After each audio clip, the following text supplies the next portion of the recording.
Ultimatum protocol. Change of plan. For the everlasting forest. Forest, protect. Animal hypostasis emulation. Stand clear. Flow. A new moon rises.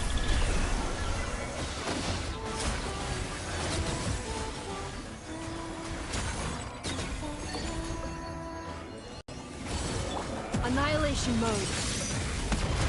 Yeah. With one heart, we pray. Enhanced animal module 75. Absorb. Surge. A moonlit night for all.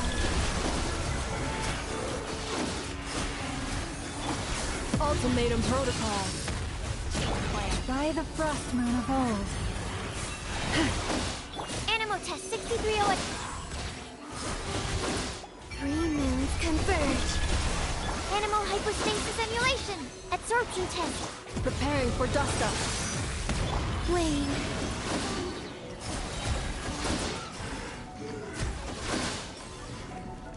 A new moon rises.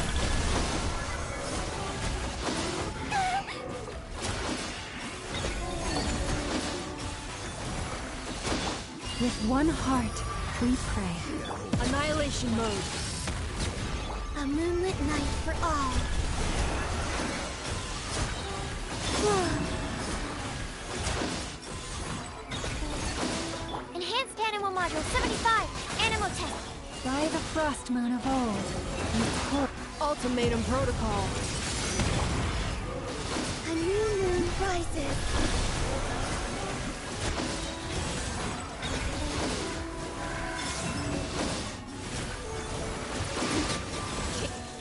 With one heart, we pray.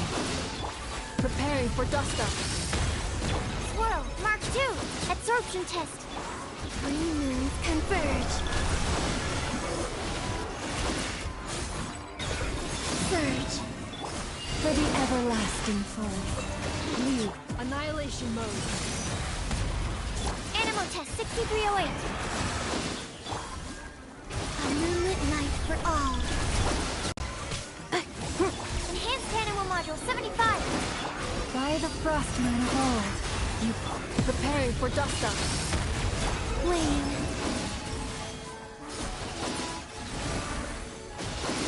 A new moon rises.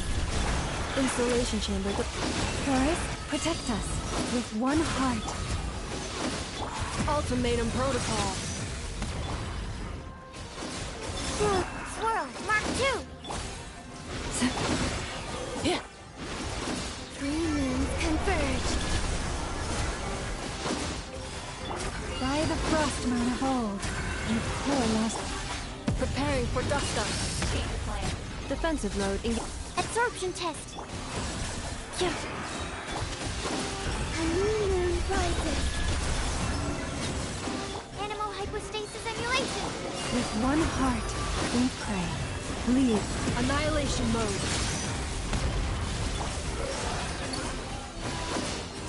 A moonlit night for all. Wane. By the frost moon of old, you poor lost. Ultimatum protocol. Animal test 6308. Enhanced animal module. 3 moons converge. Flow. With one heart, we pray. For Annihilation mode. Stand clear. A moonlit night for all.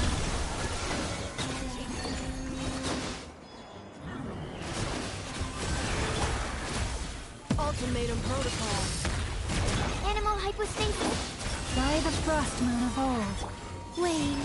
3 moons converge.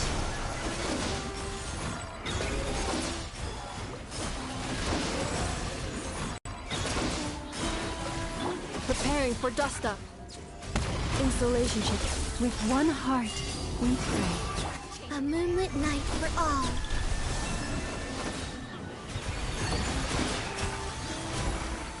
Enhanced animal module 75. Absorption test. Annihilation mode. Defensive mode. For the everlasting forest.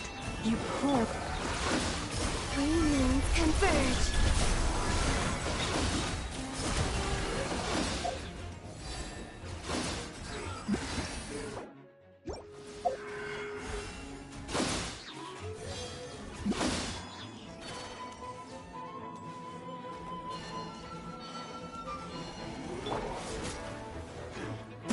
Ultimatum protocol. By the frostmoon of old. A new moon rises.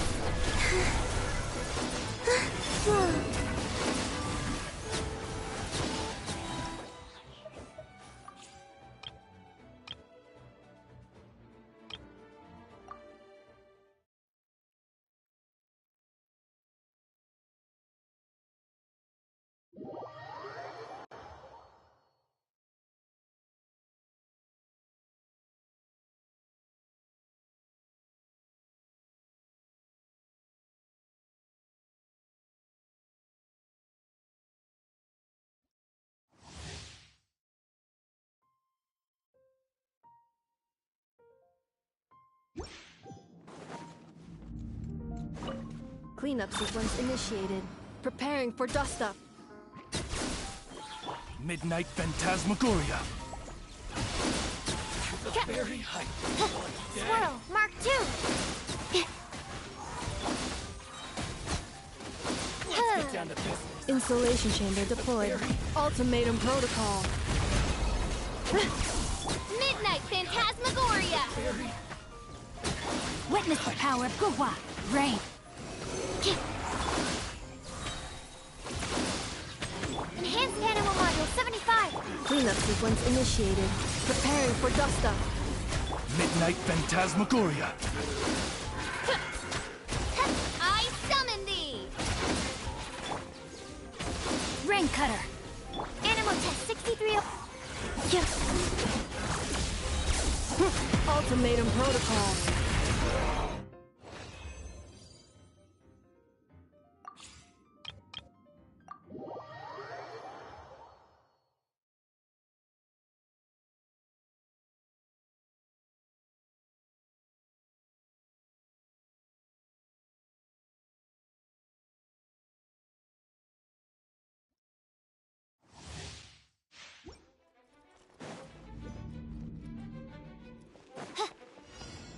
Here's backup! Fire it up!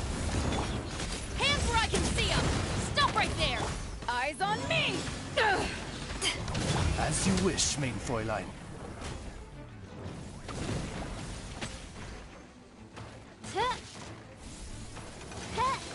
No rest for the wicked.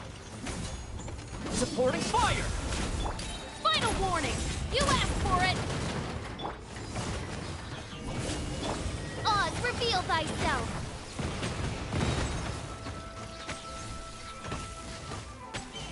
Wings of darkness, come. To ashes! Ugh. Ta- Hands where I can see them! Drop your weapons! I got you covered!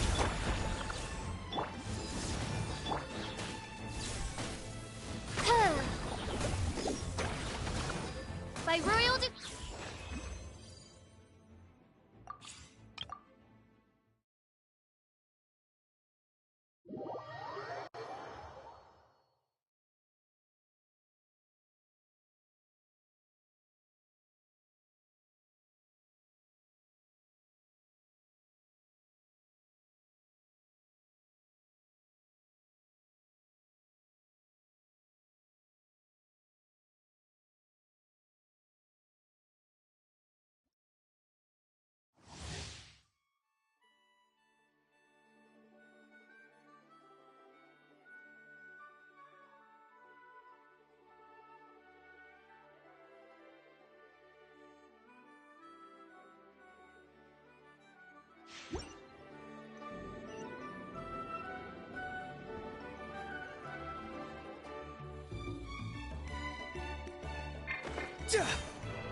Nothing personal!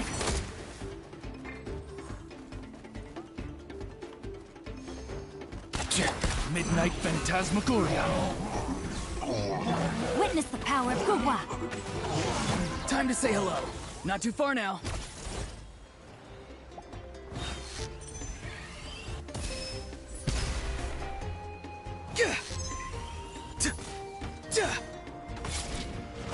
As you wish, main Fräulein. Come here, you little rascal! Mind the wind.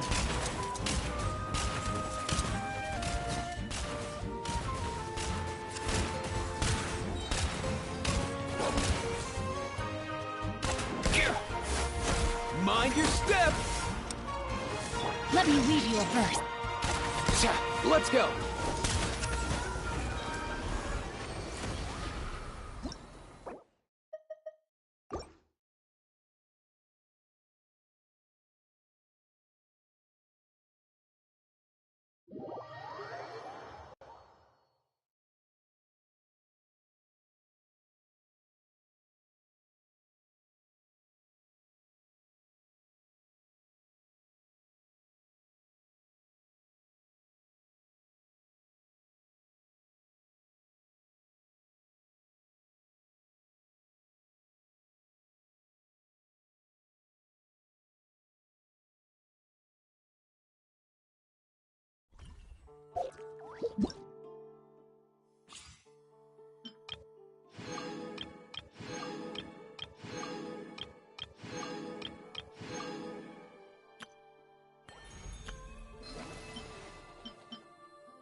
Sure.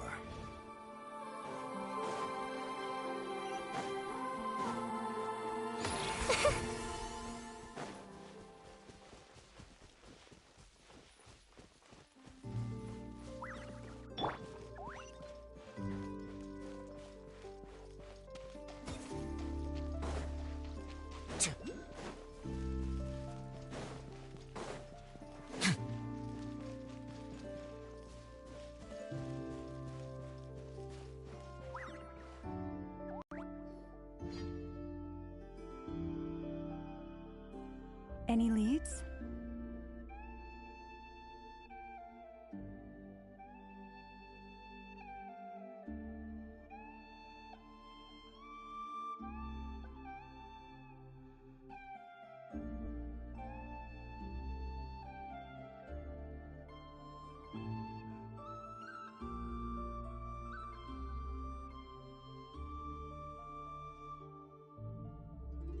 Nope. Diddly squat. No clues to where he might be hiding. It's like he's a ghost.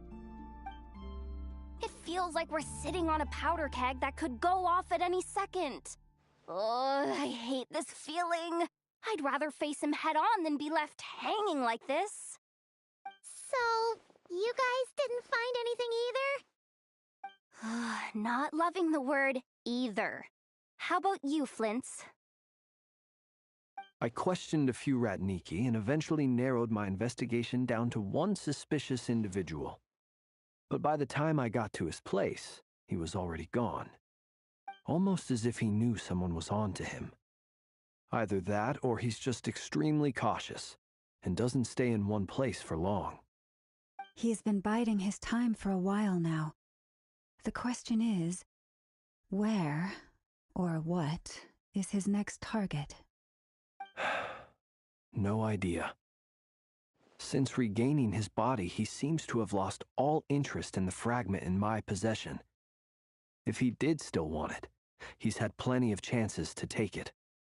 All we can do now is hope that Ino and Anefa turn up some leads. Darn it, Rereer! If you've got the guts, come face me one-on-one! Wait, he's actually here? I didn't mean it! I swear! No, it's coming from Silver Moon Hall. The Lady Kutar might be in danger. Let's get over there, quick!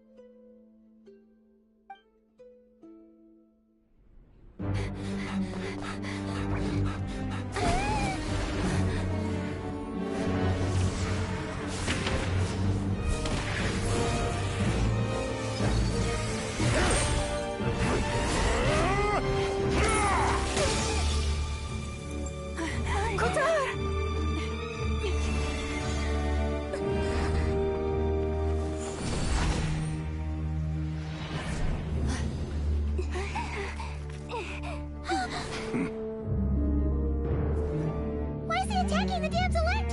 What's going on? No time for questions. Stop him!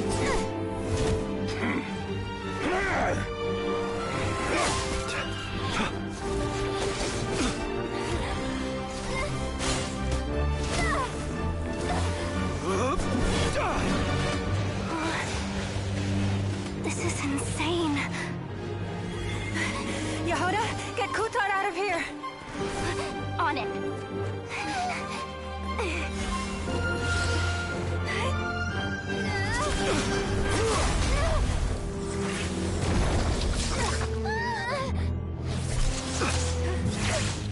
Look where your feeble might has gotten you.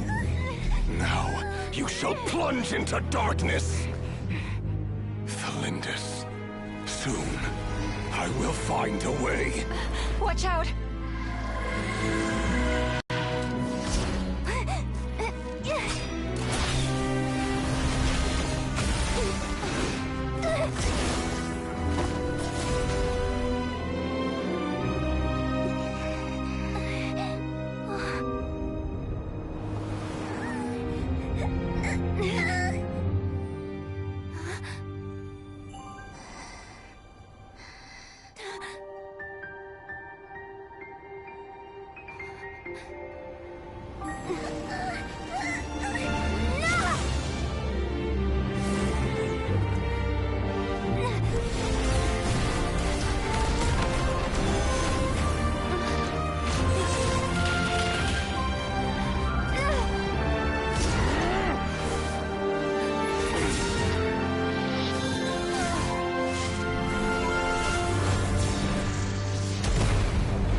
Find them. Even if it means turning this place to ashes.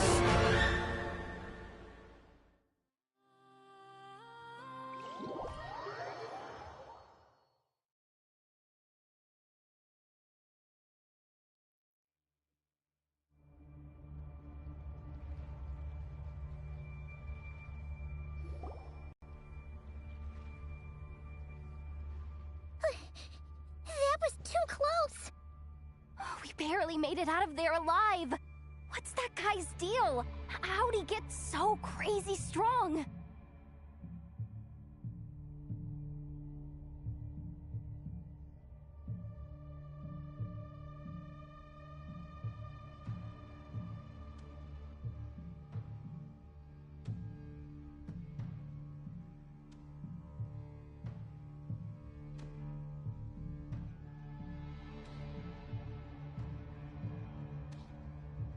He's a threat to this entire nation.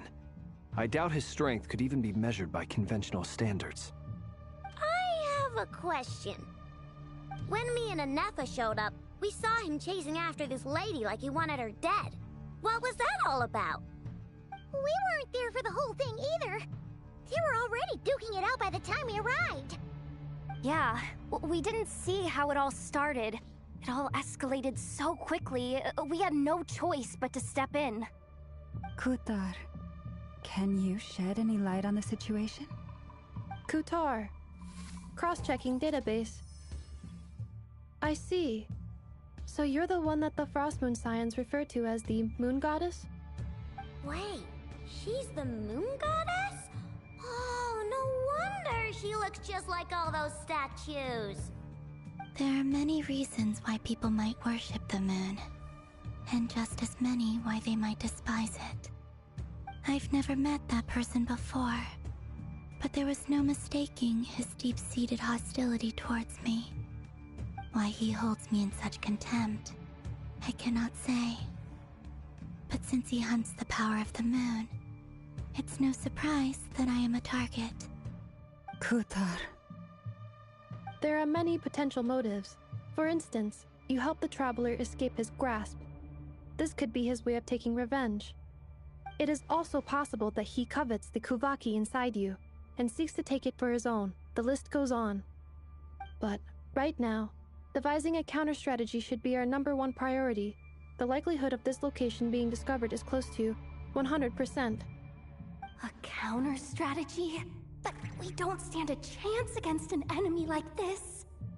Surely our only option is to run. He's not gonna chase us to the end of the world, right? So as long as we can sneak out of Nodcry undetected... No, I can't say that. Come on, Yehoda, this is serious stuff. You can't suggest we all just chicken out. Running is our only option. Huh? You seem surprised, but what other choice do we have? We are facing an enemy we cannot possibly defeat in battle. Well, I mean, yeah, but still. It's not too late. I can distract him, so you'll have plenty of time to make your escape. Wait, what? You're gonna act as bait? Doesn't that make sense? I'm the one he's after. There's no need for you to risk your necks on my behalf. A coyote doesn't stop for bypassers while it's howling at the moon. What is it, Loma? The Frost Moon Scions have already grown accustomed to life without their goddess. My presence here is no longer essential, and this is not my home, so you needn't ask me to stay. We can't just roll over and let him get away with this. That's not our style. Yeah, we can't just call it quits after everything we've been through together. Besides, she pretty much saved my life back there. If I just ditched her now, I'd never forgive myself. We can't overlook that you have saved our lives multiple times now. To talk of returning the favor would be a little crass for my liking. But suffice to say that we are friends, and friends look out for one another. River's true objective remains unclear. Even if we were to sacrifice Miss Kutar, there's no guarantee he would stop.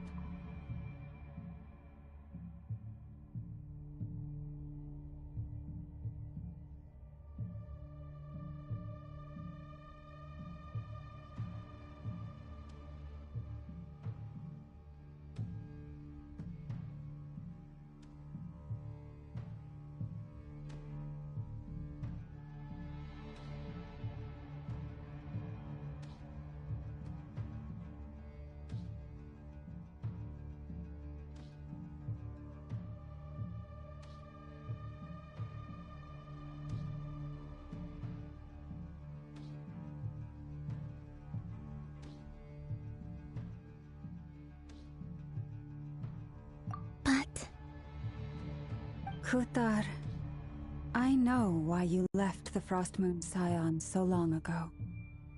It was because people started treating prayer as a form of trade. They would make self-centered wishes, force you to accept meaningless offerings in return, and then expect you to perform miracles for them, as if that were their entitlement. If it were me, I might have walked away too. But I believe that time can change everything, and that sometimes it takes losing something precious to appreciate its true worth. After much reflection, I've realized that this was never about whether the Frost Moon Scions need you. Any relationship based on need is purely transactional. What I truly hope is that you'll choose to stay, not out of obligation, but as part of our family. You were born here, and now you've returned. Who knows? Perhaps it was the moonlight that guided you home. Thank you, Lauma. But my power is on the wane. I'm afraid I will be of little use to you now.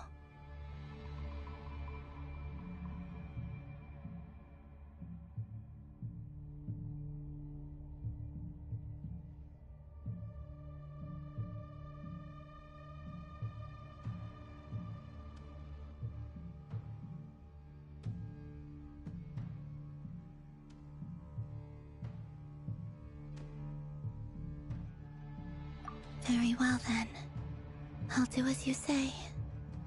Both times you saved us, we were transported across great distances in an instant. Is that one of your powers as the Moon Goddess? It is, but I find it very draining. I barely managed to pull it off just now, and it will be some time before I'm strong enough to do so again. Rejected by the world, my power is dwindling. Like a lake, cut off from its source, slowly shrinking away. Now, it has almost run dry. What do you mean, rejected by the world? The 3 moons belong to the ancient bygone era in which they came into being. From the moment I was born, the world itself has been steadily sapping away at my strength.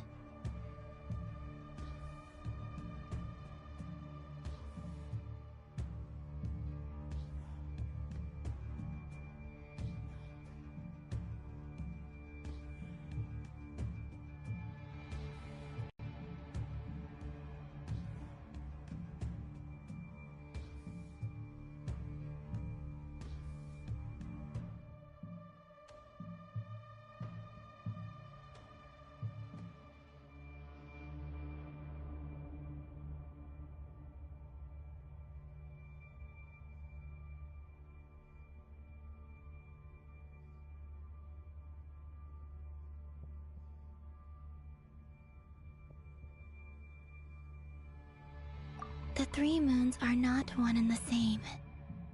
As the goddess of the Frost Moon, I cannot wield the powers of the other 2. Yet moonlight has a way of blending together.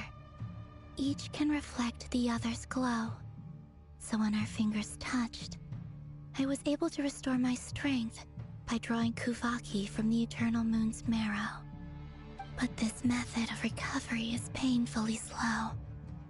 If only we could find the...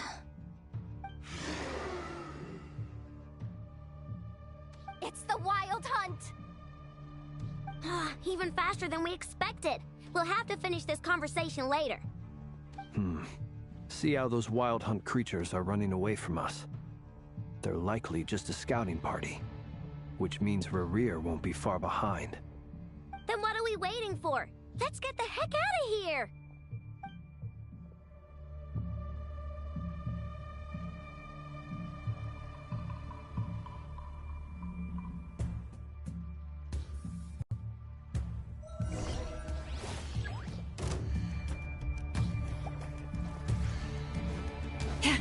Leave this place.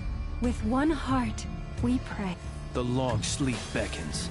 Observe. Oh, they just keep coming! This is driving me nuts! Rerir's closing in on us. We need to pick up the pace. There's too many of them! And this time, we can't fall back on Kutar's help to escape. This goes on much longer. Protect us. The night cometh. Close your eyes. It rains Ultimatum protocol. Cleanup sequence initiated. With one heart, we pray. Rush attack! You on this? Beware the creatures of the night. Preparing for dust up. Defensive mode. You poor lost land. By the frost moon of old. Look, the rainbow! Go claw! Annihilation mode. The night coming. Observe. Rush attack! Group 1!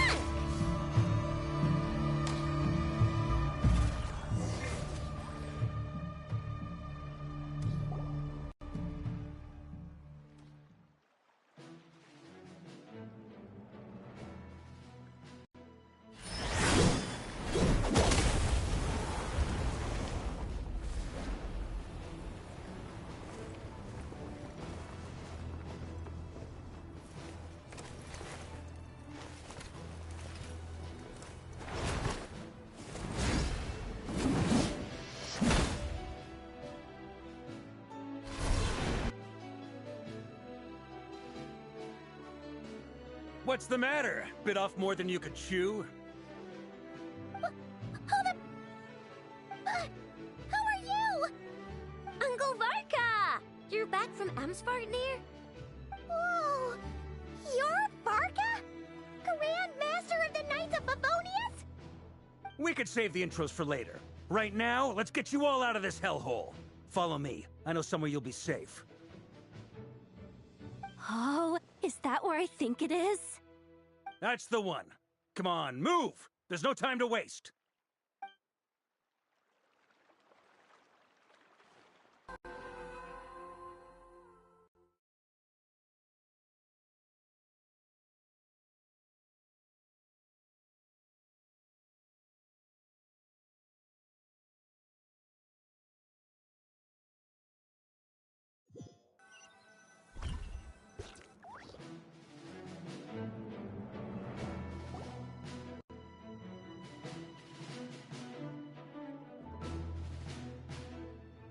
Wow!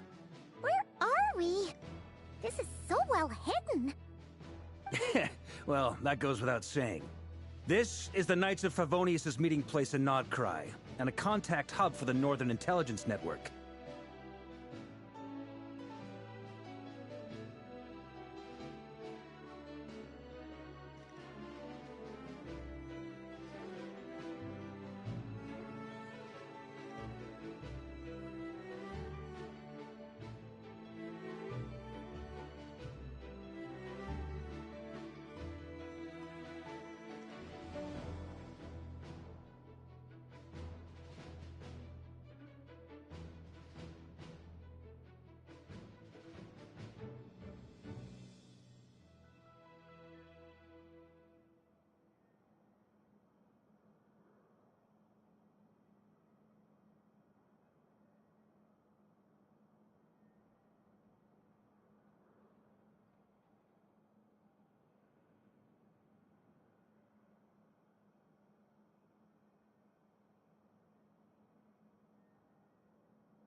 AKA the black market of intel. No matter what faction you're with, it's the place to buy and sell information. Their headquarters are in Nodkrai, but they've got contacts in every nation. As an expeditionary force on foreign soil, working with them has offered us the most effective way of getting our hands on reliable local intel. This is where we meet, so naturally, it's secure. Anyway, where were we? Folks from Nodkrai should be pretty familiar with me by now, but I believe this is the first time we've met. Allow me to introduce myself. I am Varka, Knight of Boreas, and Grand Master of the Knights of Favonius. We've heard all about you. This meeting's been a long time coming. You look way younger than Paimon expected, but you definitely have that Grand Master vibe. Well, I'm no spring chicken. Just not showing my age yet. Definitely feeling some of that back pain today, though. Rushed back from Amsfartnir without a wink of sleep, only to get right into another fight with that freshly revived maniac. Another? You mean you fought him before? Yep. He wasn't nearly as strong back then, but he was still a formidable foe. I brought some of the knights along to give him a little surprise, but he saw us coming from a mile off. My squad took heavy injuries, and I barely made it out alive myself. We knew it might have been our last chance, so we staked everything on it. But still, it wasn't enough to stop him. I tried tracking him down afterwards, but he didn't leave a trace. Even in his unhinged mental state, he's as cautious as any trained operative. So, I decided to come find you. And as luck would have it, turned up to find you being ambushed by the Wild Hunt. The rest, you already know. Is that why he's been frantically absorbing Kuvak? Maybe I'm part of the equation, but even if I weren't, I'm sure he'd still be gathering power. He's clearly working up towards something. Note to self, Uncle Varka's strength rating officially upgraded. Guess it's my turn to ask questions now. So, what exactly has been happening in Nodkrai? Why is the Wild Hunt returned in humanoid form? And why is it after you? That's a long story, but I'll try to make it quick.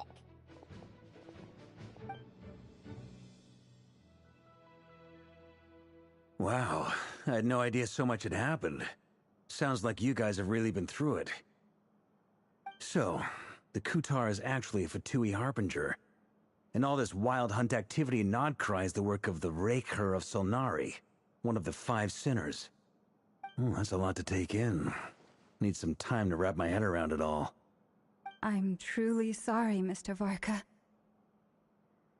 You stood with us against the Wild Hunt, and did everything you could to stop it from escalating into a full-blown catastrophe. And then, the one time you're away, it all comes to a head and all your hard work gets undone. You've got nothing to apologize for, Miss Moonchanter. You can plan 100 steps ahead and still slip up. That's just life. No one knows what tomorrow holds. You can't predict which way the wind will blow next. And, to be perfectly honest, I can't say I'm surprised. For all the times we've defeated the Wild Hunt in the past, we've never been able to completely wipe it out. Turns out, we were just delaying the inevitable. But now that a new variable has come into play, fate may well take a different course. A new variable? You mean us? Who else? And in a strange way, I think his resurgence might not be an entirely bad thing. The Wild Hunt is like an unrelenting force of nature, but Rerir is an individual with an agenda. He's gotta have a weak spot somewhere. That said, while I was explaining everything just now, some of the points that Mr. Flint's added caught my attention. You mean about our mystery ally? That's right. From what you've said, not only did they lead you straight to some key files, they also shielded Hisi Island from a lethal Kuvaki blast. I don't know who or what could pull something like that off. Heck, even Miss Columbina doesn't have a clue.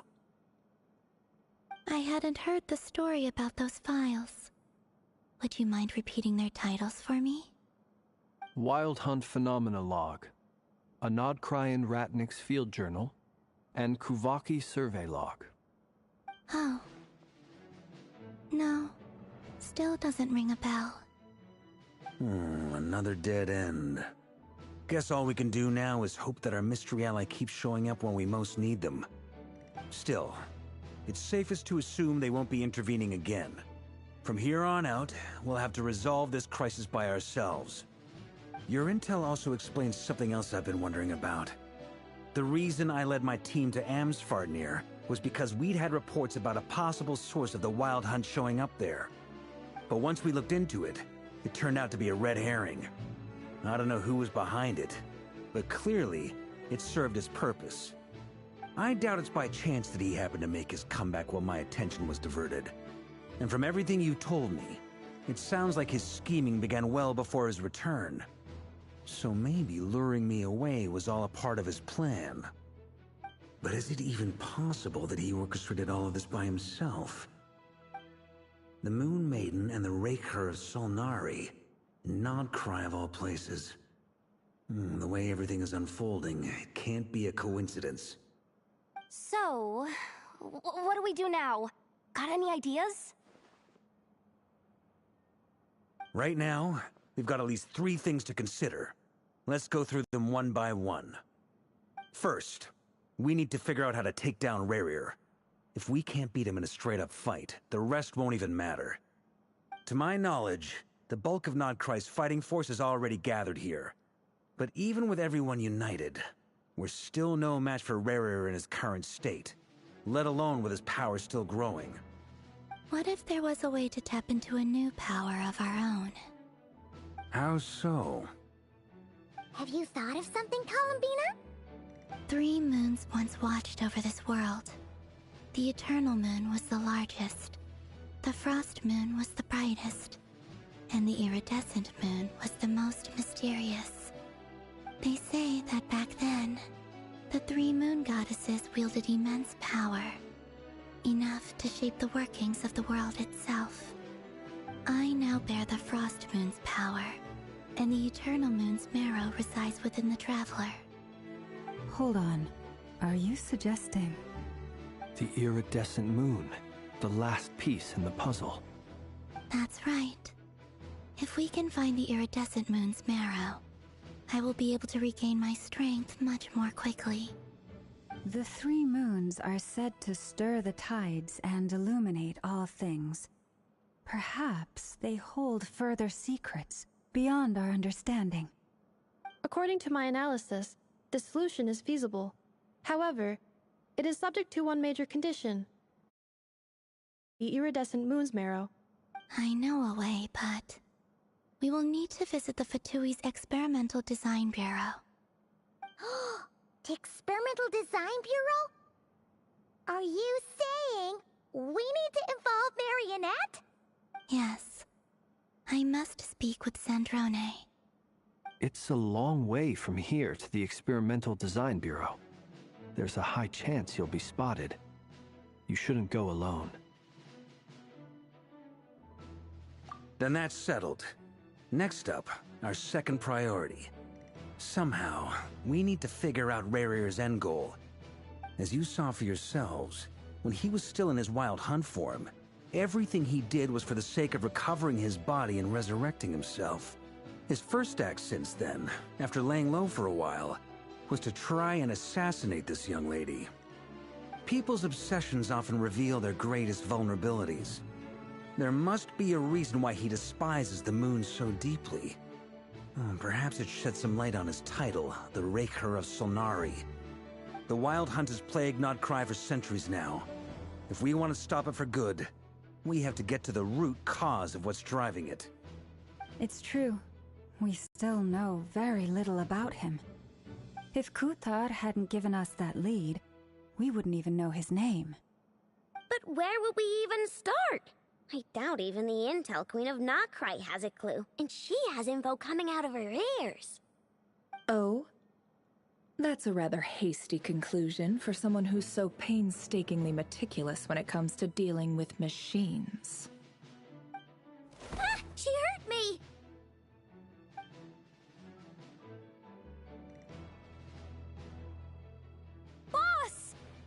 you doing here? I'm now asking myself the same question. I received a letter from a humble knight of Favonius, requesting a meeting to discuss a major business deal. But it looks like this humble knight had something else in mind.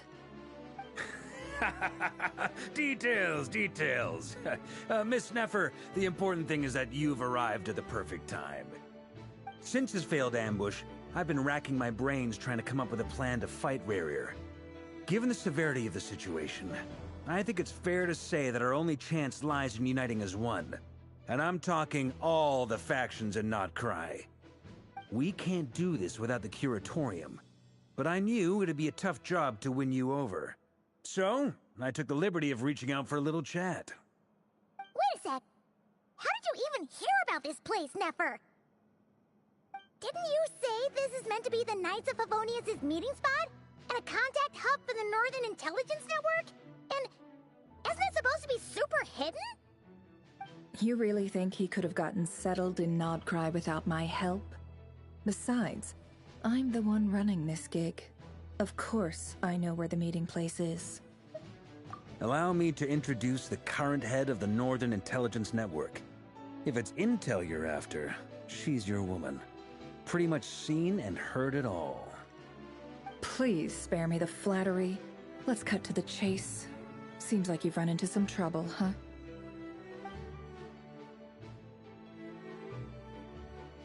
Well, this certainly qualifies as an unforeseen crisis. On behalf of the Curatorium of Secrets, I wish you all the best of luck. So you're just going to sit this one out? Why should I get involved? What could possibly be in it for me? What if we told you we can't do this without you? Oh? Then I'd say you'd better make it worth my while. I don't work for free. I can't put a price on something like this. It's just not in my nature. But then again, you and I have always been polar opposites in this regard. So I can't exactly say I didn't see this coming. If you insist on compensation, I will pay you. Consider this a formal commission. Sound fair? You just don't give up, do you? Too bad. I know you well enough to know you can't afford my prices. The riskier the job, the more it'll cost. And a moon chanter's stipend isn't exactly generous. Unless you're planning to start passing the donation box around among the faithful. Boss, just a thought. If they come up short, maybe you can take the difference out of my next few paychecks. Things got really dangerous during the fight with Rarier. If this girl hadn't saved me, I'd be ley line fodder by now. I'd be gone for good, boss. If there's any way we can make this work, I'd really like to help her. Please? I'm begging you. This is why I'm always telling you never accept favors. They are the hardest debts to repay. You have to be careful who you get involved with, or you invite all kinds of misfortune. Very well, Yehoda, I will help. But just this once. Don't count on this happening again. Flynn's, that fragment that Rarier was after, do you still have it on you? Of course. Let me borrow it. I need it to follow up on some leads. Wait, you actually have some leads? Shh. This is top secret information. I get it. We all have things we'd rather keep to ourselves. Plus, I know we can count on you, so we'll leave the intel gathering in your hands. And that brings me to the third and final item. We need to find a way to distract him. We need time to make our move, so someone will have to stall him. I'm in for this part, no matter what. Anyone coming with? Count me in too. Come off it, you two. Quit playing heroes. I'm way ahead of you here. And Neffa did a scan of the Moon Goddess's Kuvaki signature, and we're gonna use it to make some decoys over at the Kramkake craft shop. Anyone who's in, follow me. Once they're ready, we'll deploy the decoys across Nogcry. So as long as the rest of you keep moving, he won't catch on to your scent and won't be able to track you down. I like it. Genius idea. No biggie. All right then, we'll split into 3 teams. Once your team has finished their mission, return here and wait for the others. Dismissed!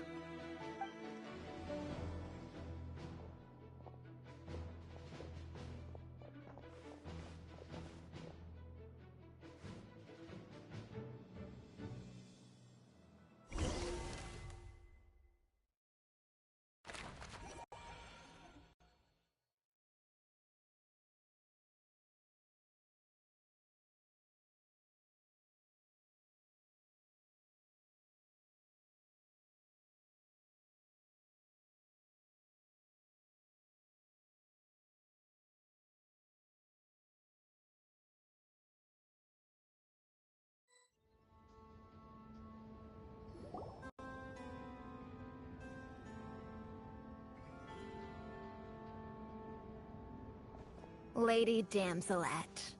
Wait, and you two? What are you doing at the Kuvaki Experimental Design Bureau? We've been doing our best to mind our own business lately. But if you're just gonna waltz up here like this, you're seriously pressing your luck. Don't blame us for doing what we have to. Huh. You really think that's gonna scare us off? We're not looking for any trouble. I just want to see Zandrone. Do I need to remind you that you're still a wanted fugitive for deserting us? Out of consideration for our former ties and the crisis we're all up against. We'll let you leave in one piece. But don't even think about trying to get inside. Let them in. But... Are you going to make me repeat that? No, my lady. Zandrone seems to be in a good mood. Must be maintenance day.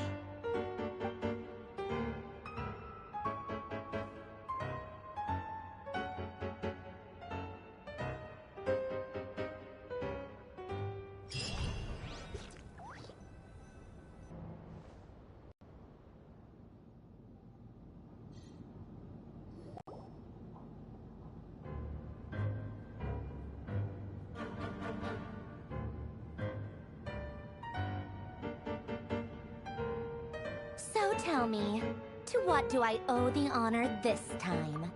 Actually, before you answer that, just so we're clear, we're not colleagues anymore, Columbina. I don't owe you anything. I promise it's nothing big. It seems like you've gotten the wrong idea here. The only reason I let you in was because I was bored. It seemed like a way to kill some time and satisfy my own curiosity. Whatever miscalculations I may or may not have made in the past, I haven't lost the plot enough to even consider sticking my neck out for your sakes. I'd like to speak with Arlecchino. What? Huh? You mean the knave? I'd like to speak with Arlecchino. Is she in Nodcry? No, she's not. Once the work on this facility was completed, she went back with the Rooster and Regrator. The only ones in Nodcry are me and... What is it you need to speak to her about anyway? Rerir is hunting me. If I'm going to face him, I must first retrieve the lost moon.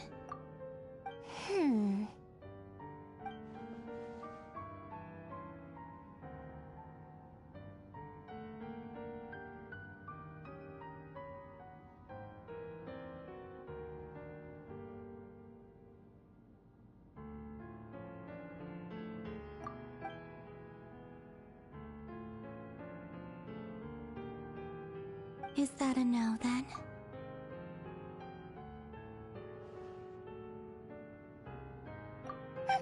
As if I need reminding.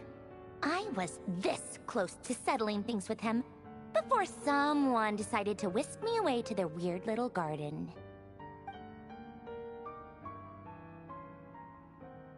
Have you held any tea parties lately?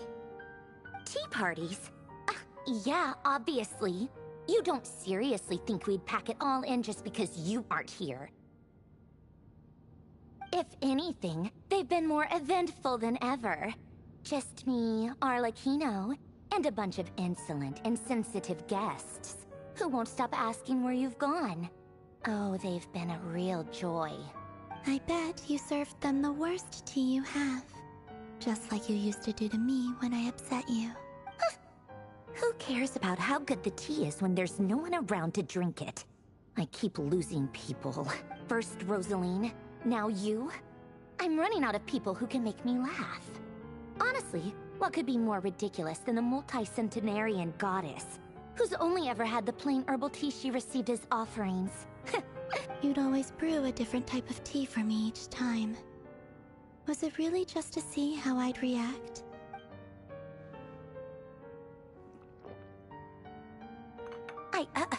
Well, duh. Why else? Watching you squirm was practically my only form of entertainment.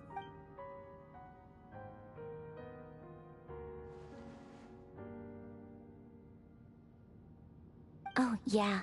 And Capitano sometimes used to bring Tartaglia around, too. But I guess we won't be seeing him again. Well, I guess we are overdue for a get-together. Polonia!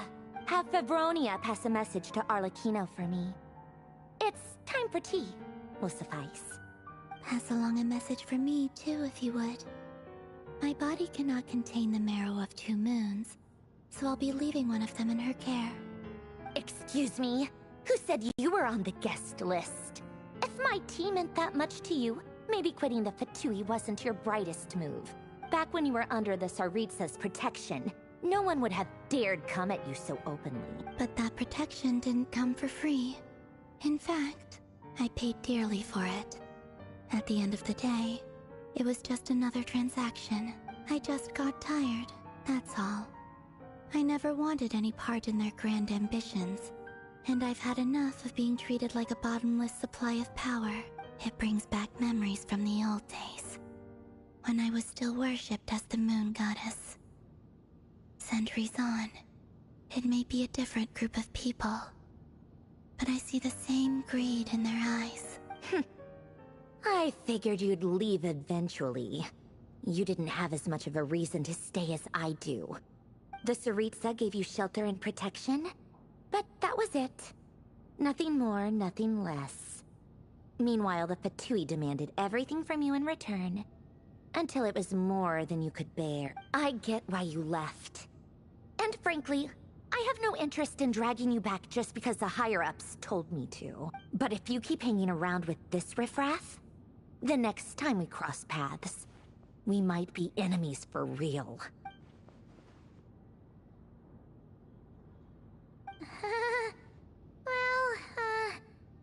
Guess that's our cue to leave.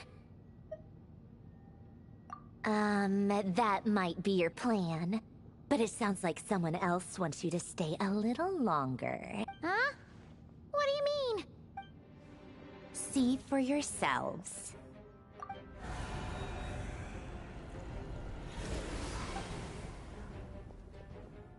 My lady, it's the Wild Hunt. A horde of monsters is headed straight for the facility. Another uninvited guest trying to crash my tea party. Clear the area! I'll handle this. Wait, what? You want us to leave you here by yourself? Huh. You'll be lucky to make it out of this alive. You really think you can afford to worry about me?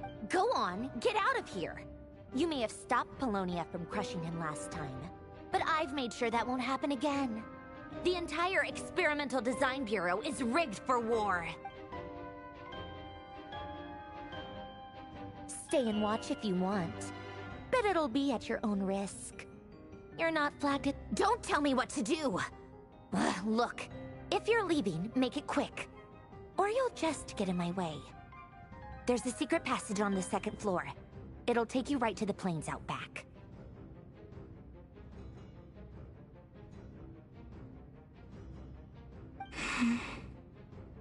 Stare all you want, Columbina. You're not getting another invitation to my tea party. I know.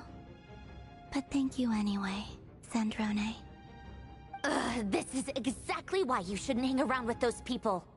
All their melodrama and sentimental nonsense is rubbing off on you.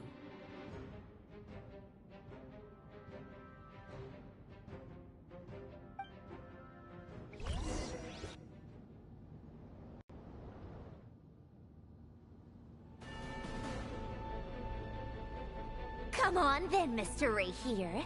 Let's pick up where we left off. It's your Wild Hunt monstrosities versus my beautiful creations. Let's see who comes out on top.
Polonia, get him!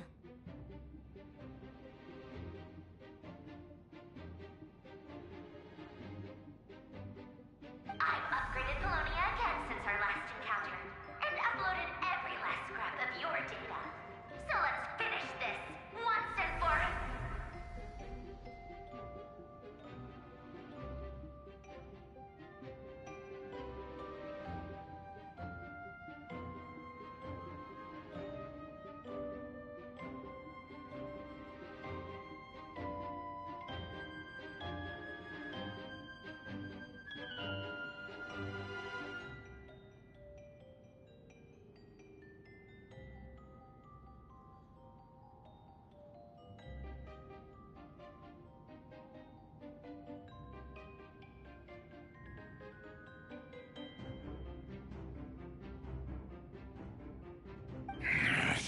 here.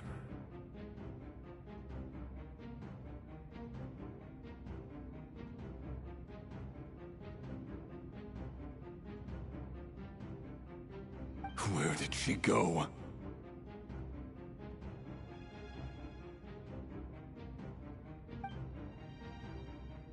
Hey! Over here, you big... Cursed moon. Go. Keep searching. She cannot have gotten far.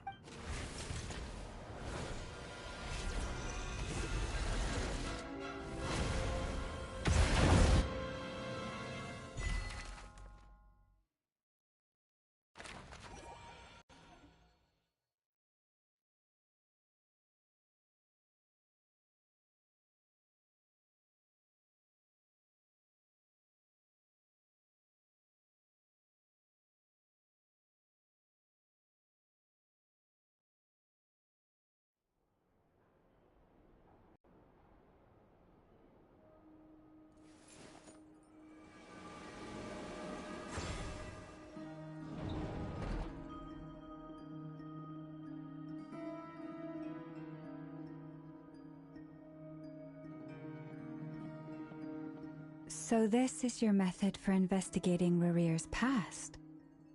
It almost looks like some kind of ceremony.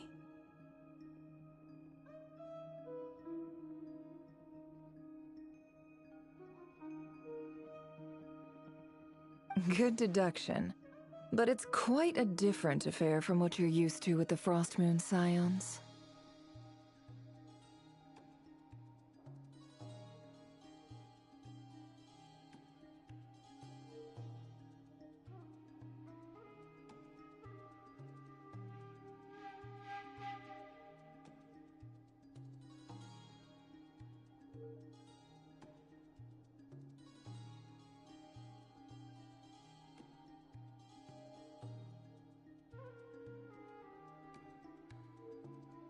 Whoa! First time I've ever been in here. Boss always said it was off limits, so I pictured some kind of creepy dungeon. But it's actually kinda nice. Oh, I guess this must be Sumero decor? That's where Boss is from. And that nice shopkeeper who sold me my treasure compass. I'm not sure exactly what you've got planned, but it looks like you're all set. When do we begin? Whenever we wish. But for some reason, I've got a feeling this isn't going to end well. I've never faced Rarir myself, but from what you've told me, his power is beyond anything I could imagine. I, on the other hand, am just an ordinary businesswoman. Our paths should never have crossed, yet here I am, forced to make an enemy of him. If you ask me, you're about as far from ordinary as it gets. So what are you saying? You're getting cold feet? Once I take a job, there's no backing out. Still, I have to ask myself if the power I'm relying on will even work on an opponent of this caliber. And also how to make sure I come out of this alive if things spiral out of control. Death is the one thing we can take for granted. It is the great equalizer, however fortunate or unfortunate we may otherwise be. So it's important to consider how to spend what lifespan we have left. Come on, boss. Lighten up. Quit talking about death. It's bad luck. For once, I agree with you. When you're up against a foe like Rarir, there's no such thing as being too prepared.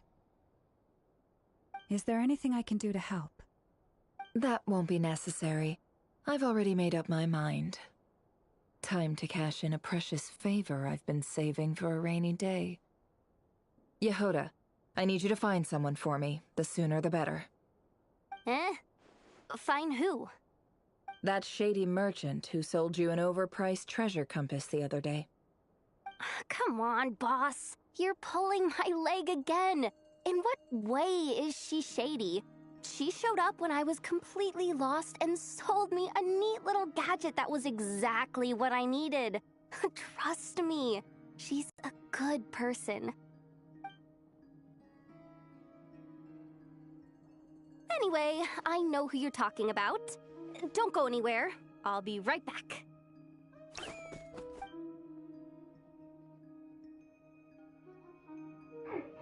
Quit dragging me! I genuinely can't run any further!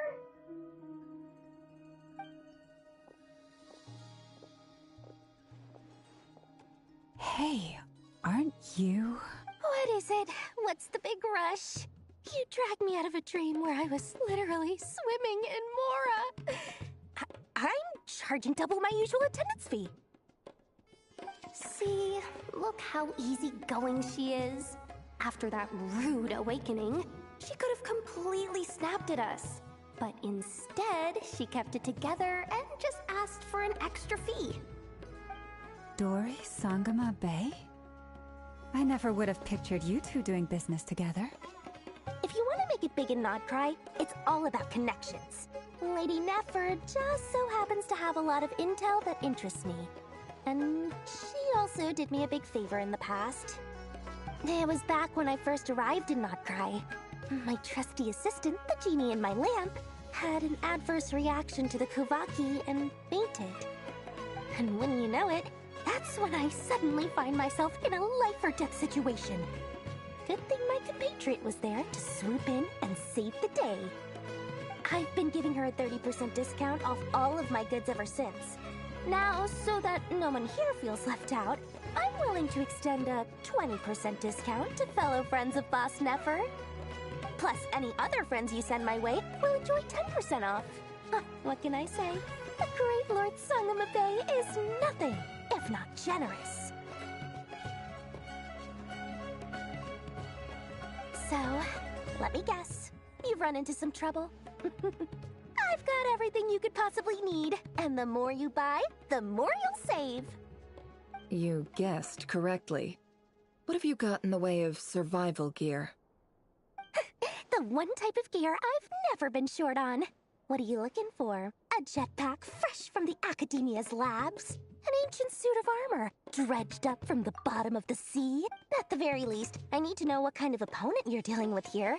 If even you're worried about staying alive, it must be pretty serious.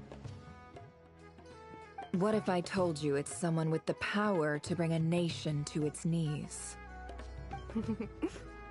Is that so? Then we really are talking top-shelf treasures. I don't have anything like that in stock right now. I'll have to ask my supplier. Your supplier? A powerful woman, make no mistake. I can't reveal her identity, but luckily for you, I hear she's planning to visit Not Cry in the near future. If you're willing to wait, I can ask her when she's here. Can't say exactly how long that'll be, though. Then, let me put it another way. What would you do if you encountered an enemy like that? Roll over and serve yourself up on a silver platter? Of course not! I have a handy little trinket from one of my generous suppliers, which... Hold on. What exactly are you getting at? No, no! This is for my personal use only! Let's just say I'm borrowing it, all right? Just for insurance purposes. You'll get it back later. Favors are the worst kind of debt to owe, and now you've got a chance to repay one. A win-win situation, don't you think? Fine. You can borrow it for 5 days. No, make that 3. And for every extra hour after that, I'm charging you 1,000,000 mora. Deal? Deal.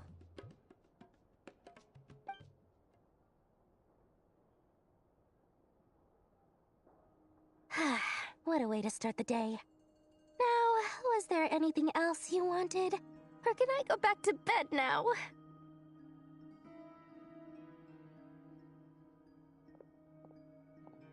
That will be all. Take care now. Don't trip up on your way back, friend. See you later! You're my favorite shopkeeper.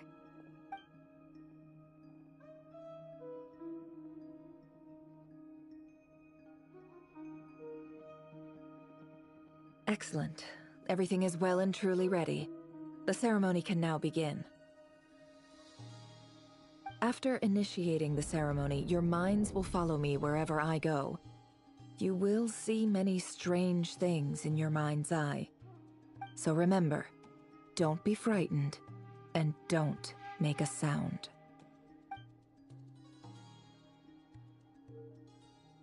Now then, let us peer into the Raker of Solnari's past.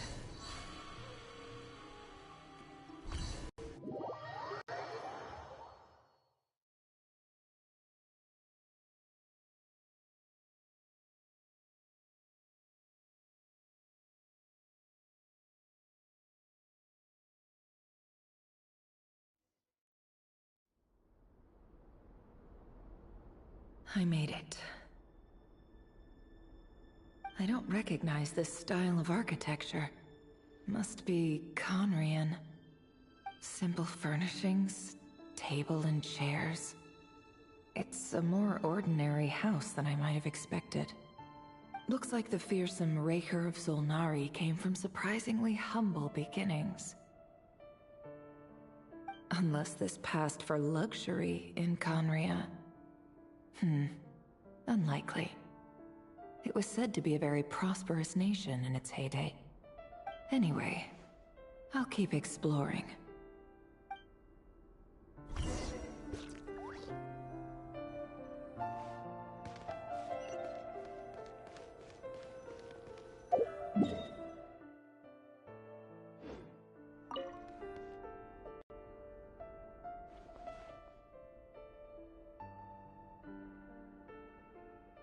Hi, Rivier. Since you're working extra hours tonight, I thought I'd keep myself busy by checking out that new kebab shop. I've heard good things about their menu. I'll test it out, and if it's as good as everyone's saying, let's go back together sometime.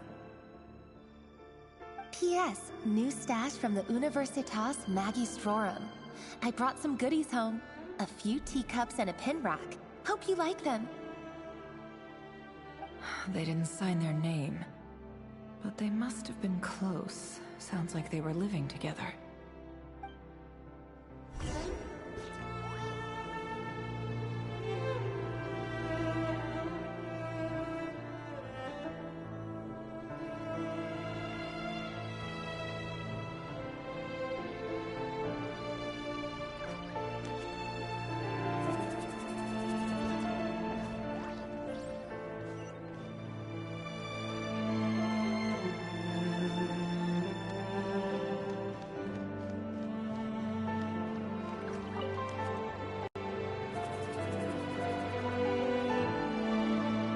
I went over to Joseph's for drinks today. They have a fine collection, but I went alone. Felindis was tied up with something and couldn't make it. Joseph asked why I came alone, but I didn't really have an answer. He then went on to ask about other things. If you ask me, someone who asks that many personal questions is too nosy for their own good.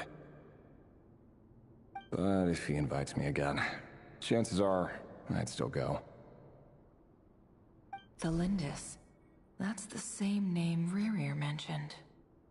Crane imports keep falling.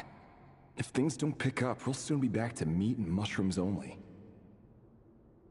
Honestly, I'm not a huge fan of that new type of mushroom everyone's been into lately.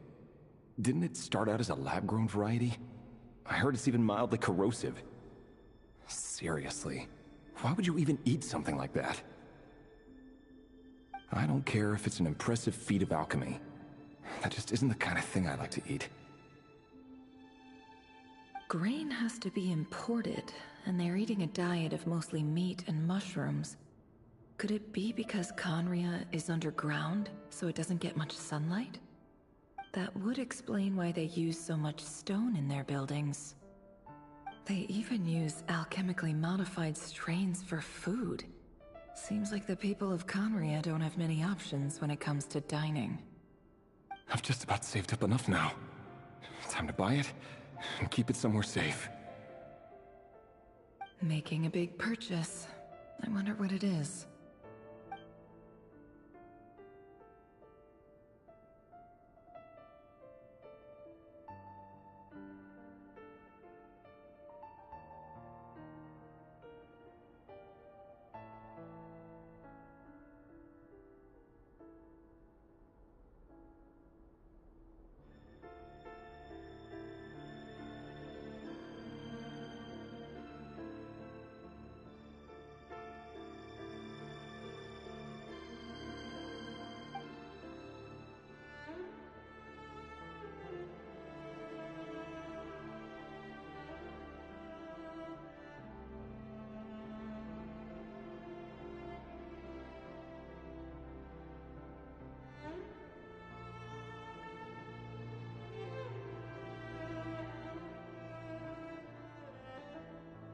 He really is a professional.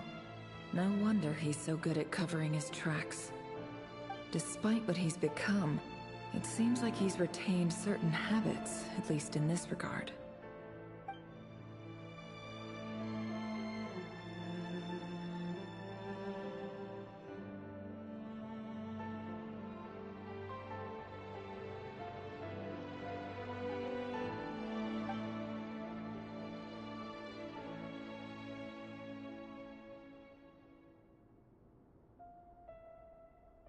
Did Rary rip it out himself?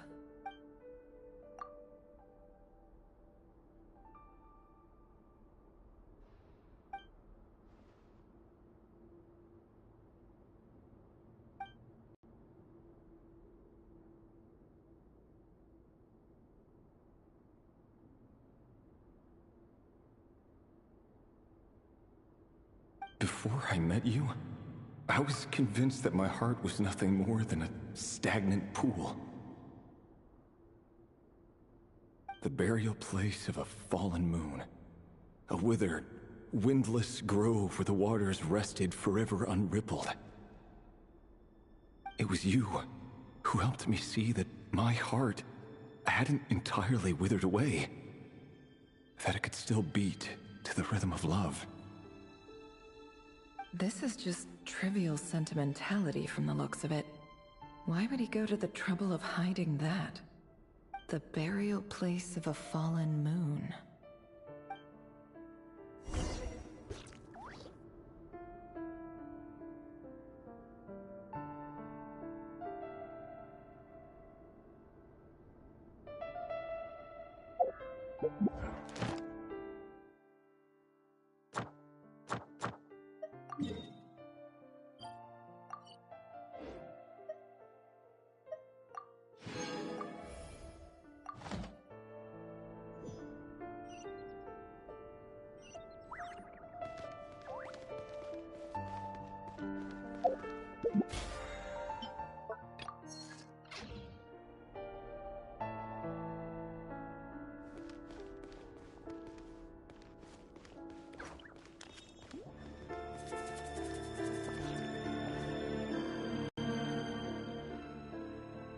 Revere, over here.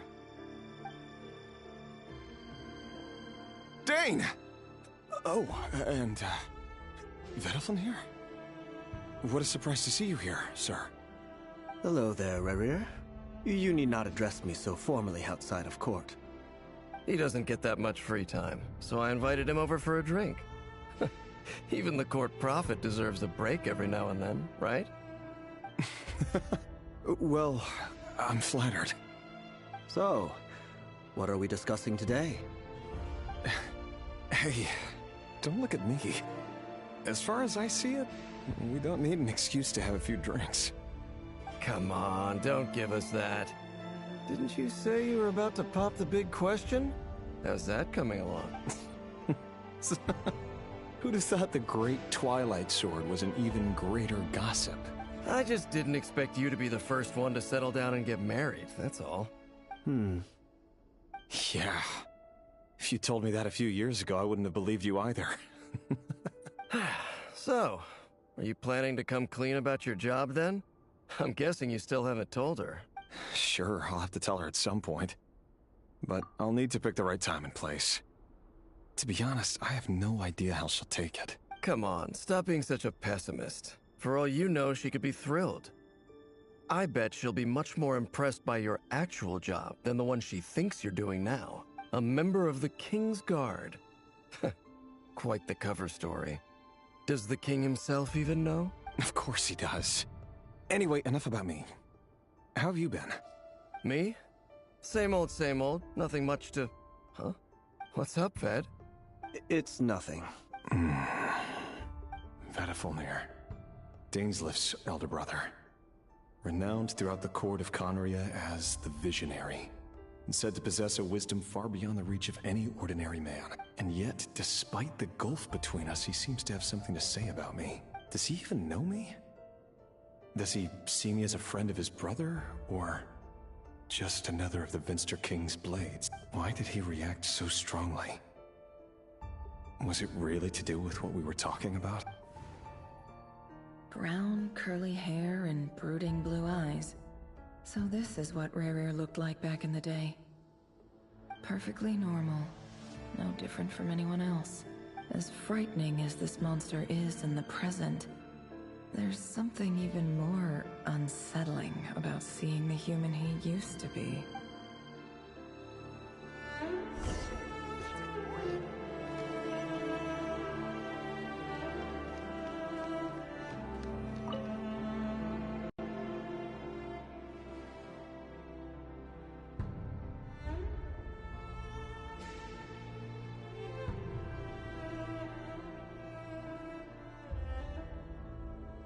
Philimbus? You're back early?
Our equipment's being serviced today, so I got off earlier than usual. How's your day been? Aw, why the long face? Is something the matter? Has your boss been giving you a hard time again? Went for a drink with Dane and the others after work. Isn't that a good thing?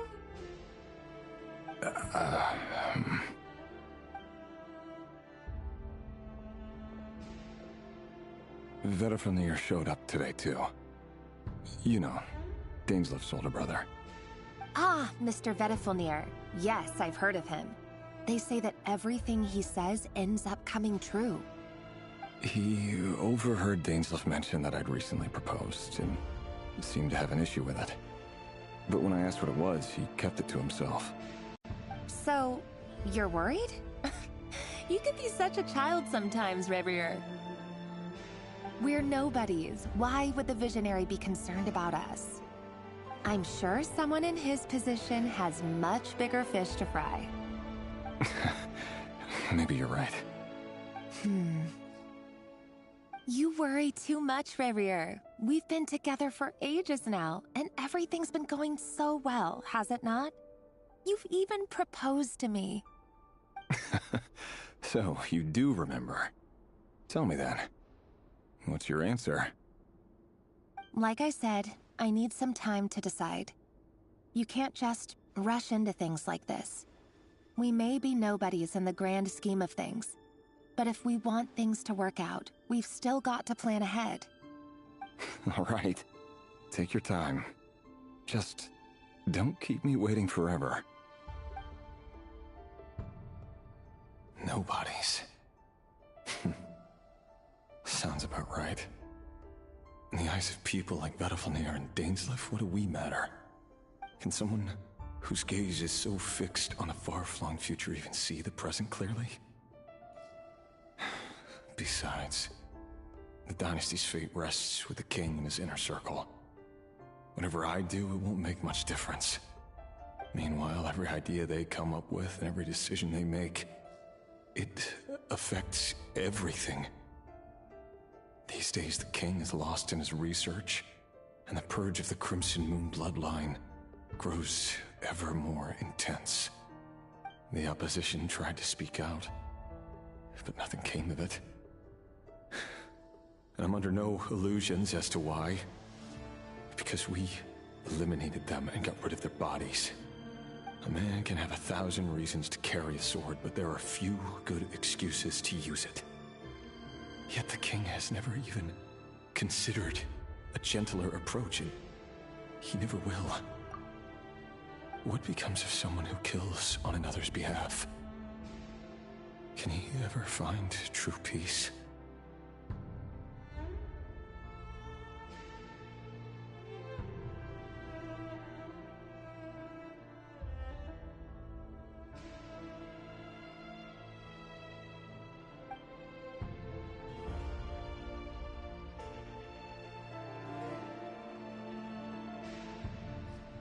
Thelindis.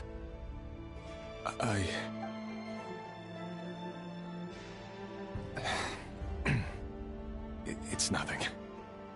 You were right. Fate has never smiled upon nobodies like us. But by the same token, it's unlikely to bear a grudge against us either. There's no reason we can't keep living happily together, cherishing the simple joys of each day as they come. See? You just need to stay positive, Revier. I can feel your warmth, your breath. You're right there, right by my side. Just seeing you makes me happy in a way I can't explain. And that's something that no one could ever take away from me. So smile, my love. Let go of that frown. You're right, Thelindis. I've just been overthinking things. That's better. Getting caught up about things like this will only ruin our evening. Speaking of which, all set for the ball tonight? I need to go get ready. You go ahead. I just have a few things to take care of, then I'll come join you. Even busier than the big shots, huh? Fine, I'll go get started. But don't be late. If you keep me waiting too long, I won't be a happy bunny. Relax. I'll be there. Seriously, though, you drive a hard bargain. You're really gonna leave my proposal hanging and still expect me to take you to the ball? Well, that goes without saying. I already told everyone I'd be coming with a dance partner. Besides, they're two completely different things. Let's take it one thing at a time, all right? All right. White outfit it is. It seems like Rerir was deliberately hiding his ties to the intelligence services by giving the impression that he was just an ordinary member of the Finster King's Guard. He clearly doesn't want his would-be fiancée to know about his other life. Then again, that's hardly surprising. People in the intelligence trade rarely do. Who'd have thought we were in the same line of work? Let's dig a little deeper.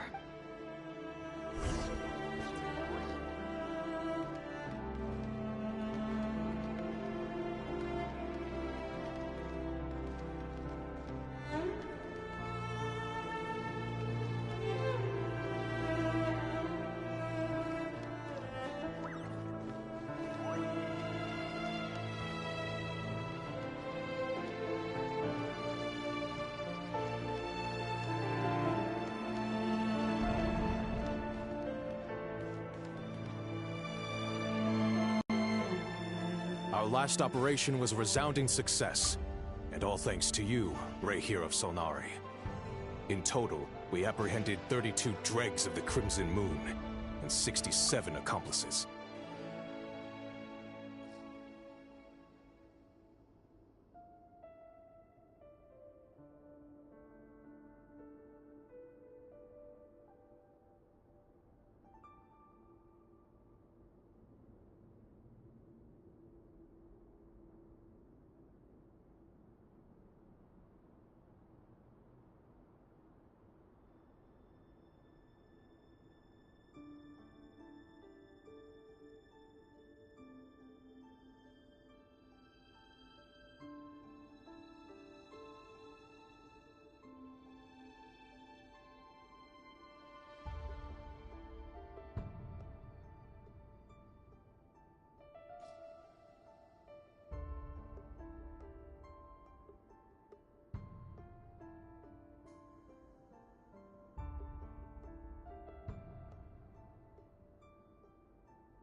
After all these years since the dynasty's fall, so many of them still linger on.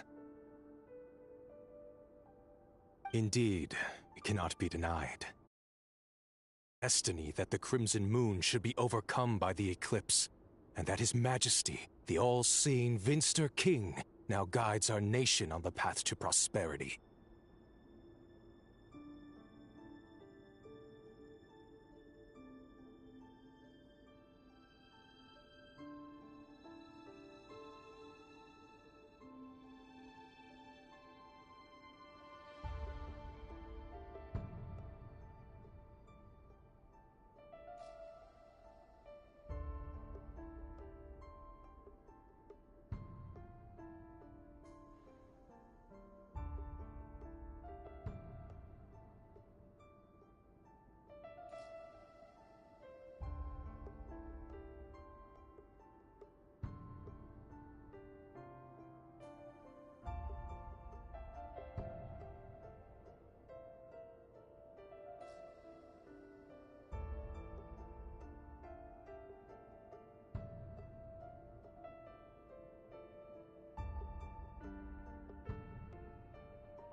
Conria has no further need for a dead moon.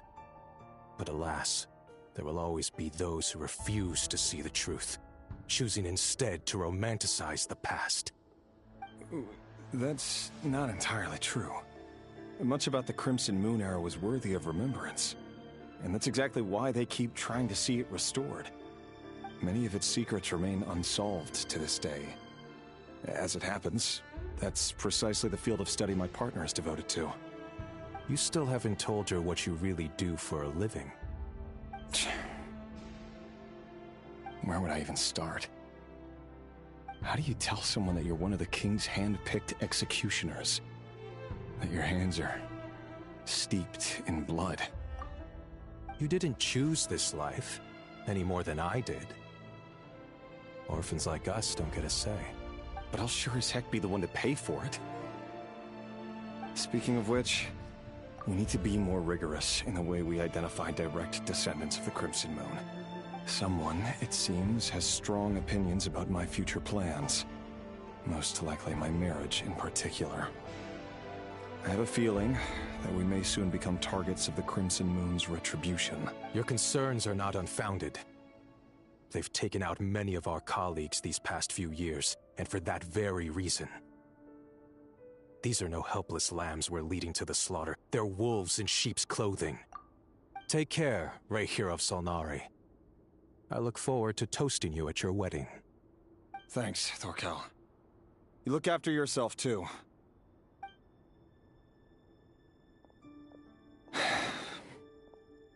Thelindis, I never wanted to keep this from you. You're the last person I would ever want to lie to. But that's exactly why I can't tell you everything. There are things you shouldn't know. Things you cannot know. The moonlit dynasties are a thing of the past. Yet even now, with the sun shining high in the sky, there are those who would call forth a dead moon's ghost. Could that be why Vedalfnir held back? Or was it because of some court secret he's not at liberty to share? I have to get a clear answer from him. No matter what happens, I will protect Thelindis. Rehir seems to be very concerned by Vedalfnir's reaction. Vedalfnir and Dainsleif, the Visionary and Twilight Sword. So that's what they were really like. I've investigated this whole area now. There doesn't seem to be any other memories here. Should I try somewhere else? Wait a second. What's this black smoke?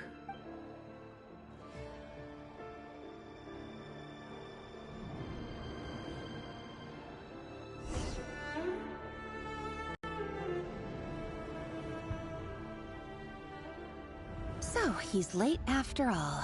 Just you wait, Rehir. You're in for it. Big time. Are you waiting for someone, ma'am? Could I tempt you into buying some flowers? Oh, sure. Pick me out a pretty bunch if you would. Thank you. But I'm afraid none of them are as pretty as you. For someone so young, you sure have a way with words, don't you? I'm only telling the truth. Look me in the eyes. You'll see I'm not lying. May we have a word in private? Who are you? And what do you want? It doesn't matter who I am. Too many of our kind have fallen lately, so I decided to take the risk of reaching out. Not long ago, the Rehir of Solnari led an assault on one of our strongholds.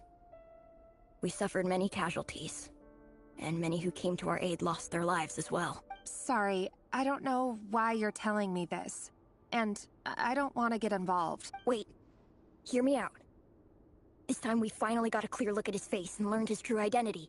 His name is Rehir, and he claims to be one of the King's guards. What did you say? A cruel irony, isn't it? The man you're set to marry leads a double life as a brutal executioner. But surely, you must have caught a whiff of the blood on his hands. Why are you telling me all of this now? Simple. It's because... How strange. Rehir was nowhere to be seen in that memory. It clearly belonged to Thelindis. Rehir couldn't possibly know what happened if he wasn't even there. Why would her memories appear in his fragment? The ceremony won't last much longer. I think it's time to call it a day.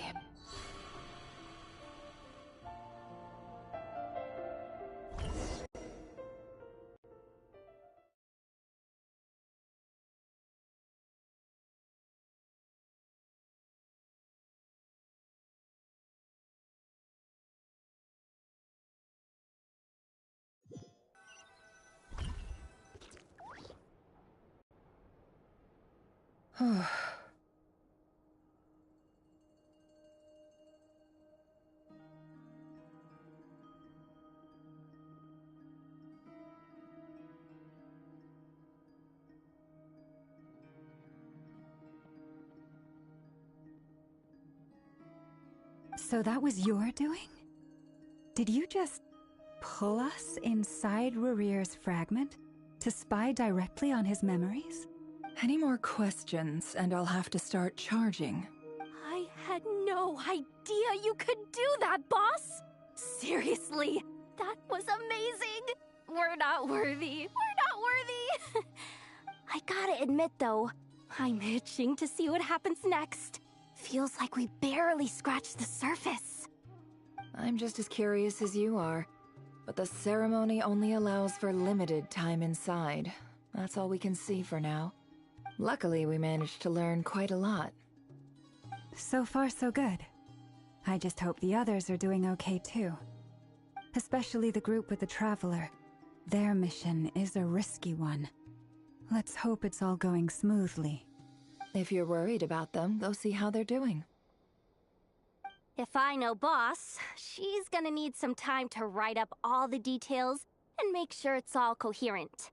I'll stay behind to lend a hand, but feel free to head back and meet up with the others.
They've been prowling around for nearly 2 days now.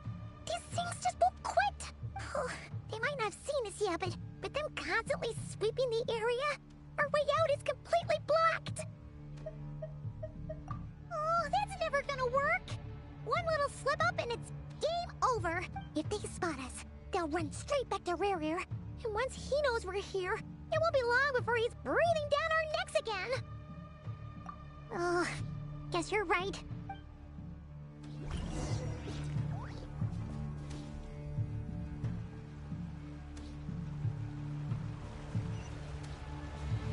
Quick, hide! We almost got spotted! Phew! That was a close call.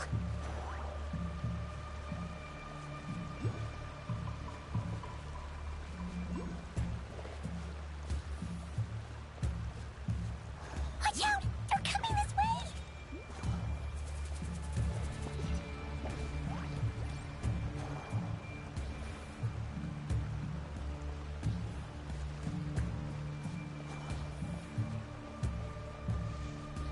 Keep going. We're nearly there. This is the final hurdle.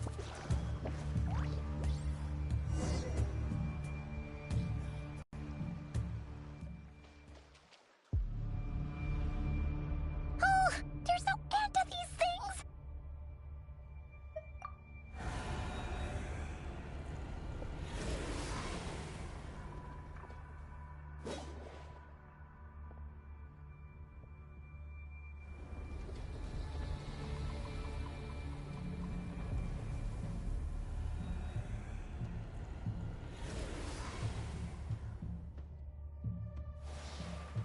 Fire. Fire? Wait, what's that smell? Oh no! There's a fire!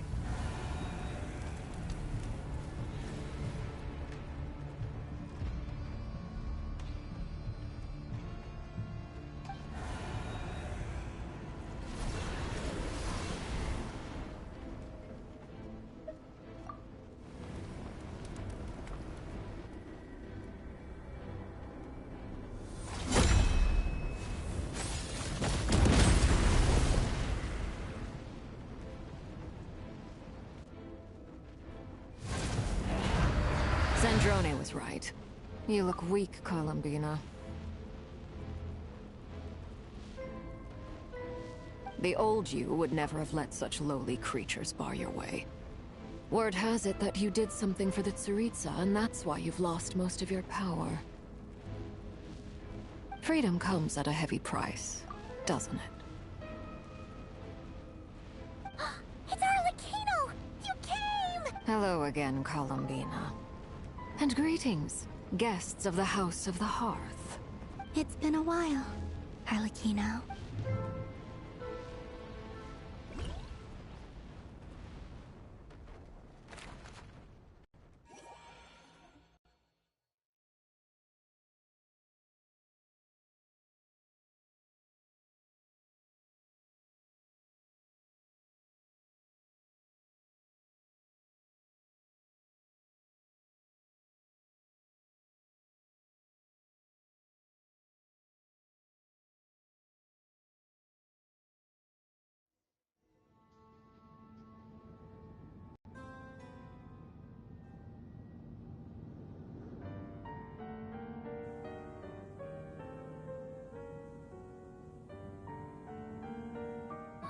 Stupid right here of stupid Solnari. Ugh, whatever. I've got all the data I need.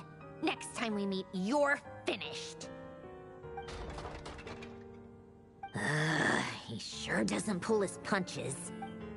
Excuse me, do you need a hand? You can do me a favor by staying out of my way. Can't you see I'm busy? Wait a minute. I recognize that voice. Hello, Miss Sandrone. Father sent us over to help. Huh. How considerate of her. Hey, Fremine, get over here and help me fix this. Lenny, you do your thing. Just keep your sister away from my machines. Nearly every machine that cat girl touches ends up going haywire. Go put her on cleaning duty or something.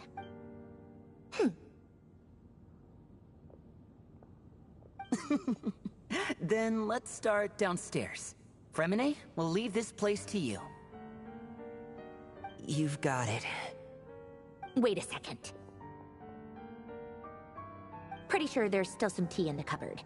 If you want some, you'll have to make it yourselves.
A word of advice, don't break the law.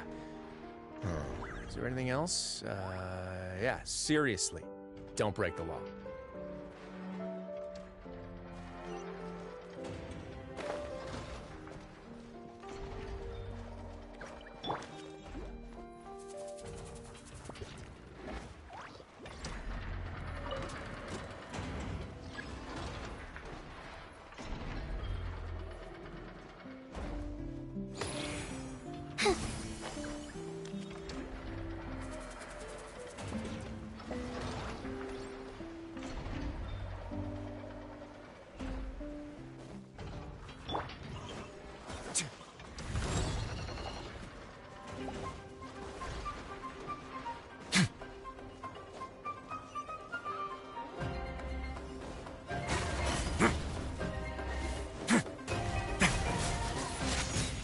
Order guide you.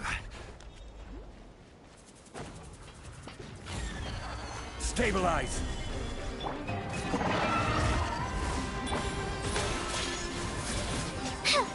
A moment, please.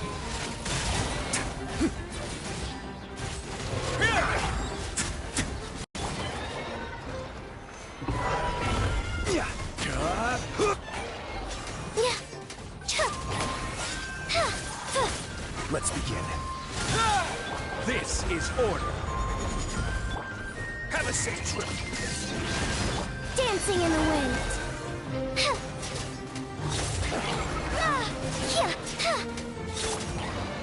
Solidify. Way now. Order guide you. Up and away.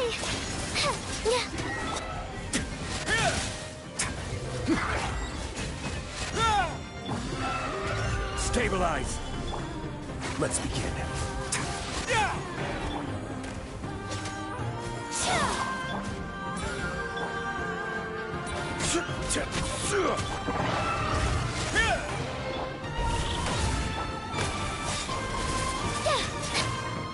Solidify. A moment, please.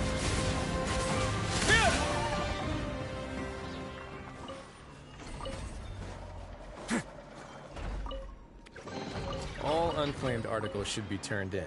So, neither of us saw anything here, right?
It's a relief to see you all made it back in one piece.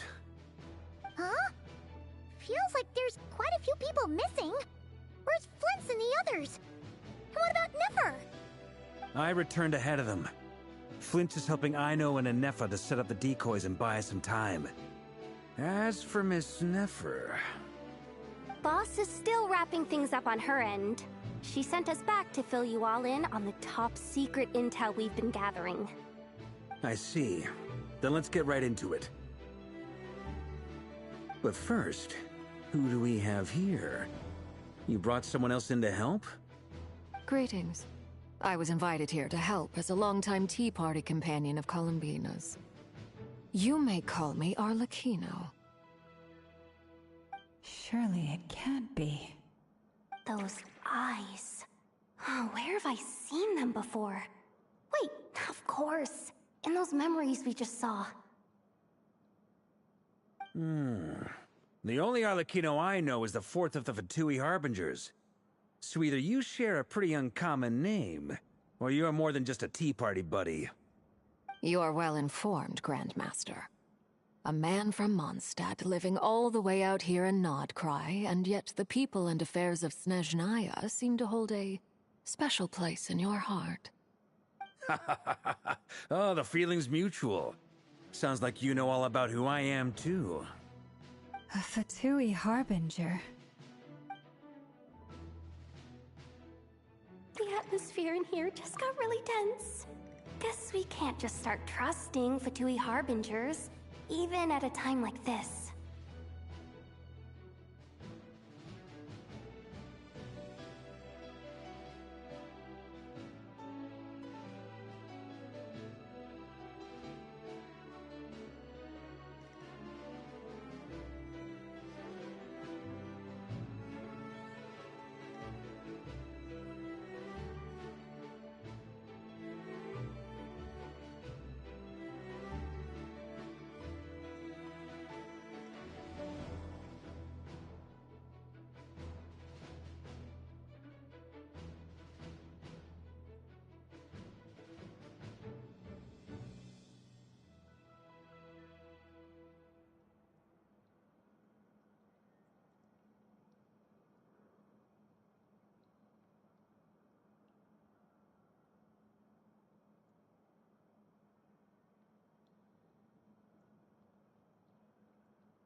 I must admit, though, I'm a little curious.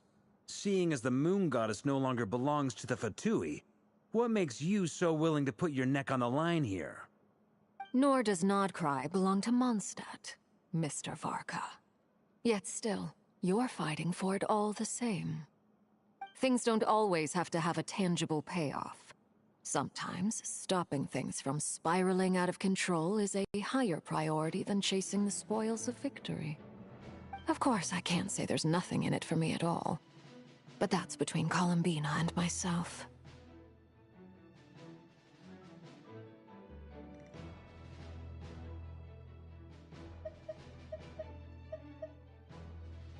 Forgive me. I don't mean to doubt you. It's just that the Fatui really have been the source of many of our troubles. We have our own way of doing things here in Nodcry. But ever since they arrived, the Fatui have treated us with nothing but hostility. I know there's been a lot of bad blood between us in the past. I've done my utmost to avoid friction whenever I could. But sometimes fundamental conflicts of interest simply can't be settled amicably. That's why I'm here solely in a personal capacity. This has nothing to do with the Fatui. As a gesture of good faith, I'll be frank. I can help Columbina track down the iridescent moon's marrow, which will help her restore more of her power. Anyway, what else is on the agenda? Let's begin. She says she'll be frank, then completely skips over the details. Looks like she doesn't want to give away too many secrets after all. But she clearly wants to change the subject. It'd be awkward if I tried to bring it up again now. I guess we'll just have to go along with it. She's the fourth of the Fatui Harbingers after all. One look and you can tell she's not someone you'd want to mess with.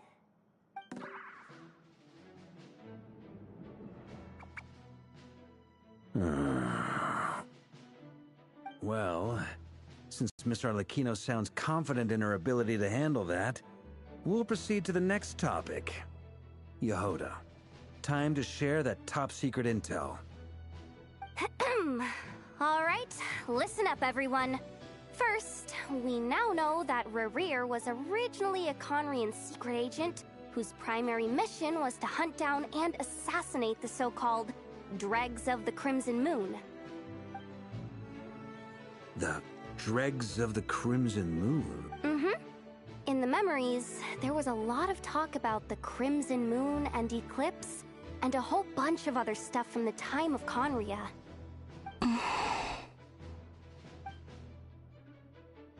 To my knowledge, those were the names of two different Conrian dynasties. Long, long ago, it is said that the people of Conria worshipped the Crimson Moon, drawing a mysterious power from its reflection.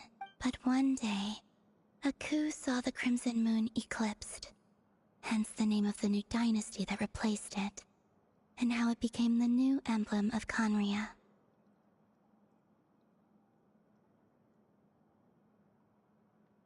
Still, long after the Crimson Moon dynasty had fallen, the last ruler of the Eclipse dynasty, the Vinster King, still coveted the secrets it left behind.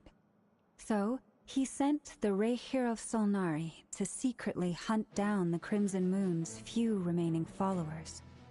In those days, Rerir showed no signs of madness. In fact, he was as normal as any other person. Oh, and he had a fiancé, or at least a would-be fiancé, called Tholindis.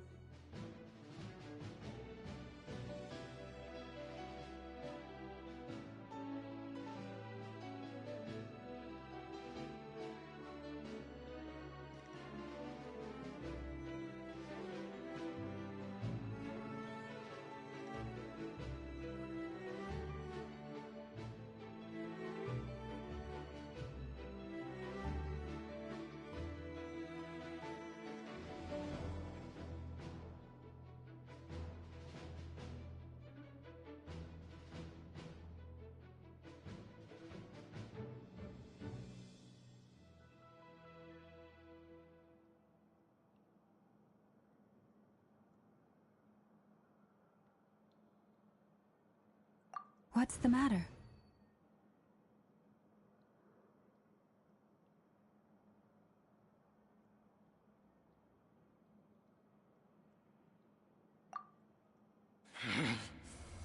Verifany, Granddaughter, Flinders, Flinders. Interesting. Anything else?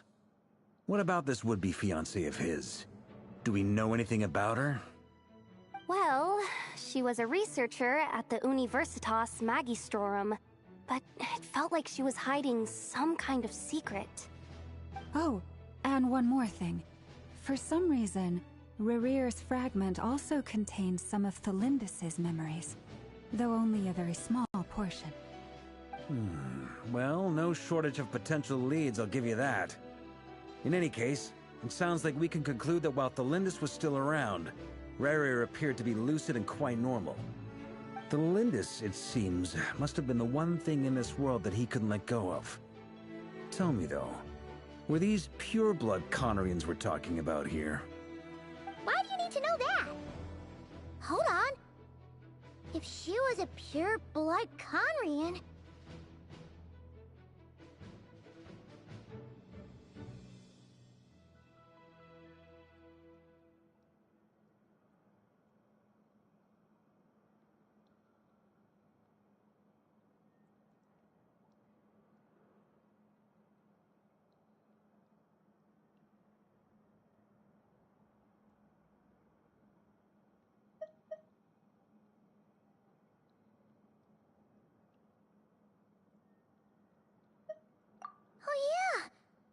Like how it was with the captain. If we could somehow find her, do you think there's any chance Rerear might regain some of his sanity? It's possible, but it would take a miracle. We can't pin all our hopes on that. That merchant who Nefer knows, Dori Sangama Bay. Maybe we could hire her to look into it. All right, then. Let's keep working in our separate teams. Traveler, Paimon, Kutar, and Miss Arlecchino will go look for the iridescent moon's marrow. As for the others... On the way over here, I noticed that the Wild Hunt monsters had grown even more frenzied in their search for Kutar. At this rate, the people living here will be in grave danger too. So I'm thinking of gathering together some of our followers to go wipe them out. I'll head back to the Curatorium and meet up with the boss. Feels good knowing we've all got something to be getting on with. Given that the Wild Hunt has been a lot more active lately, the Lightkeepers have likely begun their own operations too. If that is the case, someone will need to pass the news on to Flint. I'll hold the fort for now, then discuss our next move with Flint, Aino, and Anefa when they get back. All right then. Well, the clock's ticking. If that's everything, we'll be on our way. We'd better get moving too. We'll try to buy you as much time as we can. Relax. Just do your thing. I decided to call in some backup since things are getting so hairy. Our reinforcements should be here any minute now. Stay safe, everyone.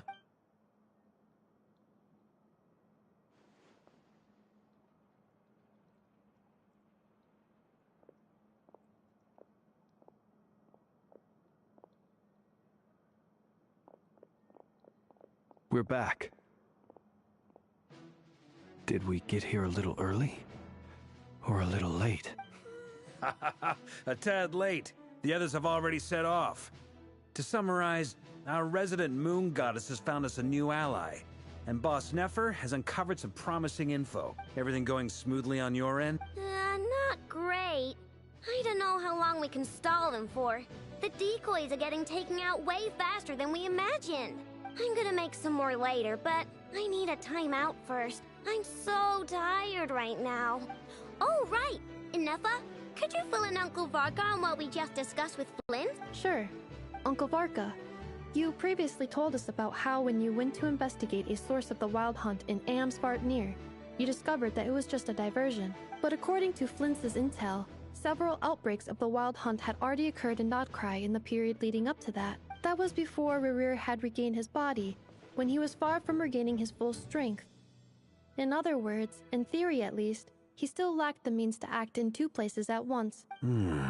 Flins, with everything that's been happening, the Lightkeepers across Nodcry are rallying to fight back against the Wild Hunt.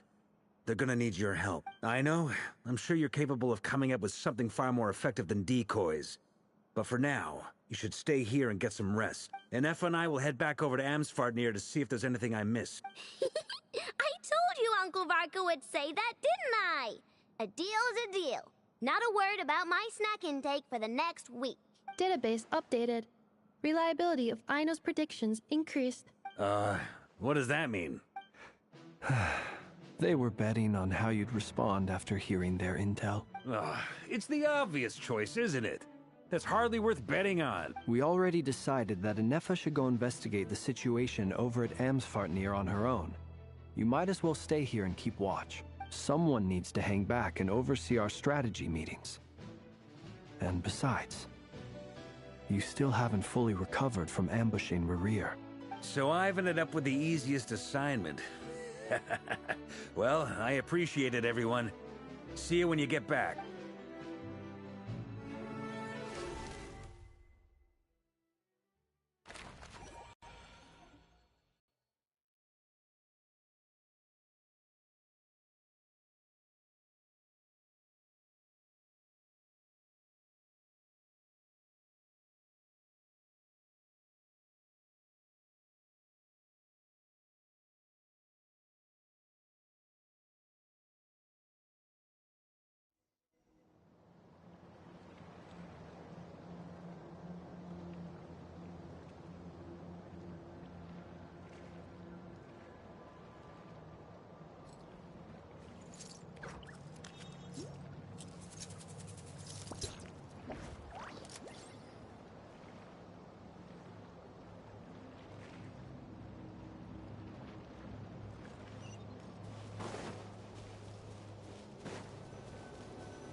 Here, this will serve as a good spot to cross over.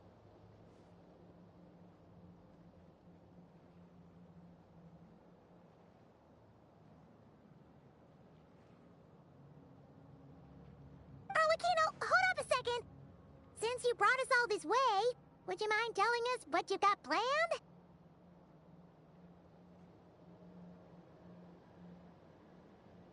We still haven't got the slightest idea what's going on here.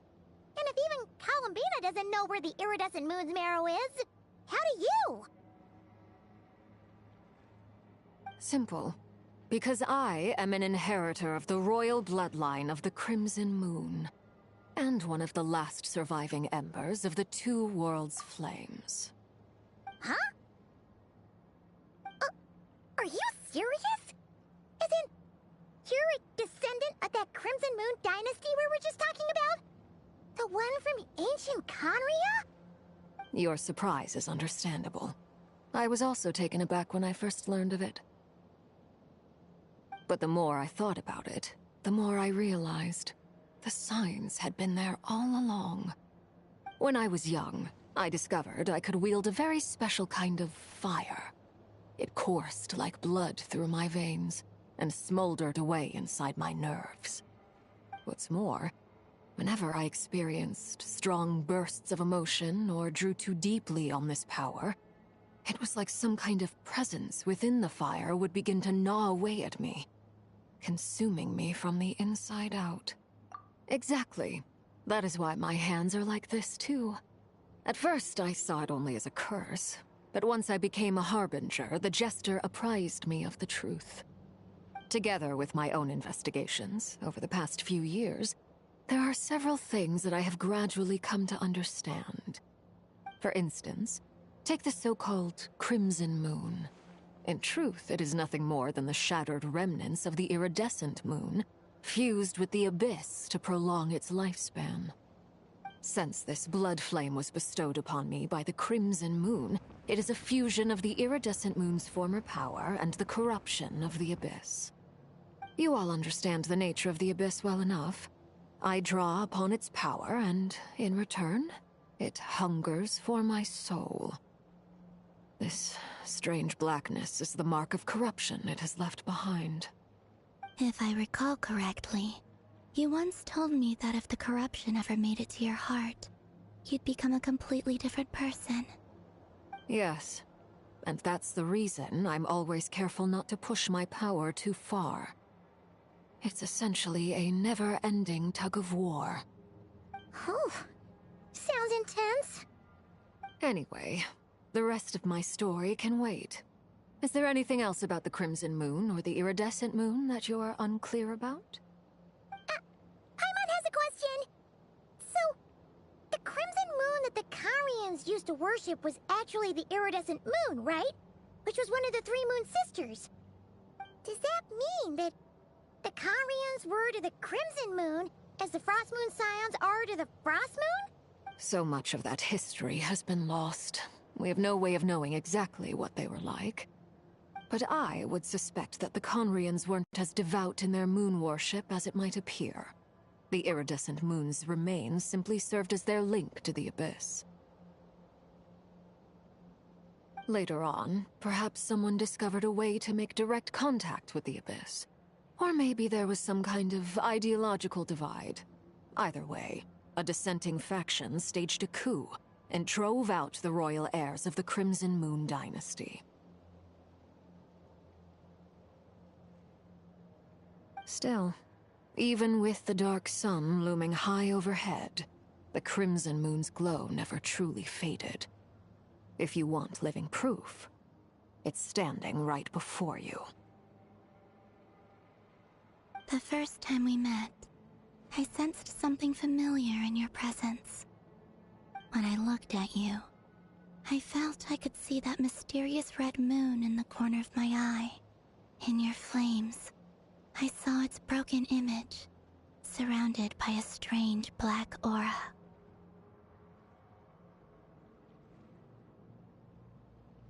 Well, I appreciate that you kept it to yourself. Much about the Crimson Moon is still a mystery, and I'd prefer not to end up as the object of an insane research project. Anyway, time is against us here, so if there's any other questions, they'll have to wait.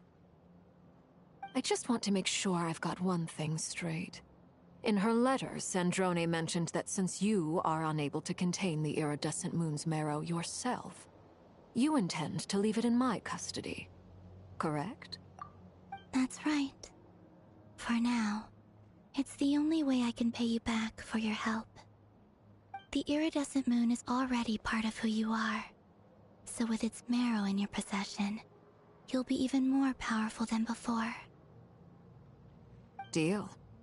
Then let's get started. Get what started? What does this place have to do with the Crimson Moon? When I first became a Harbinger, the Jester gave me a book called Paranhari, also known as Leobranto Inamorato. You should be able to buy a copy next time you're in Fontaine.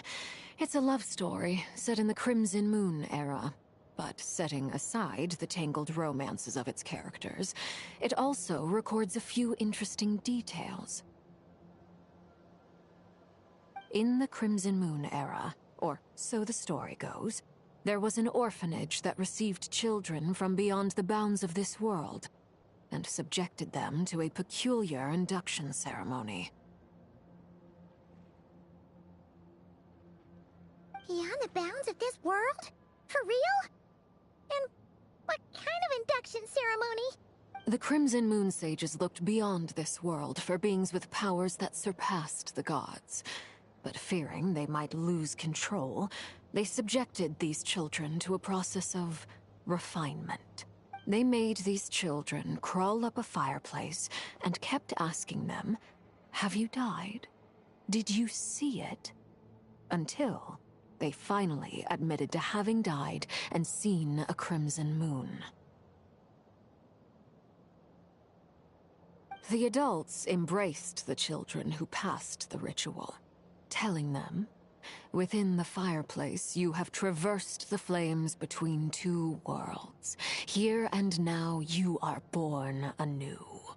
The book leaves much unsaid, but I suspect that this was their way of branding the children they had enrolled, leaving an indelible mark upon them so that they would forever live in the Crimson Moon's light. That explains why I can't sense the Crimson Moon's marrow in this world. It makes sense that it would be sealed in a special space that can only be accessed temporarily through some kind of ritual. But there's no fireplace here. Do you see a chimney anywhere? Oh, are we supposed to build it ourselves? Okay, fine. Paimon will go find some bricks. That won't be necessary. The fireplace is purely symbolic. The key to the ritual is crossing the flames between two worlds. In other words, the flames that burn within me. Those burned away by such flames leave behind a kind of ghostly afterimage in the world. In the days of Conria, people believed they could be used to bridge the gap between the two worlds of life and death. In short, I can open a passage to that space for you. That's the easy part. The catch is I'll need to stay on this side to keep the passage open. So I won't be able to come with you. Once you're inside, you'll have to find your own way. Very well. Then I'll open it up. Traveler, spare me a little more moonlight if you would. I may need it.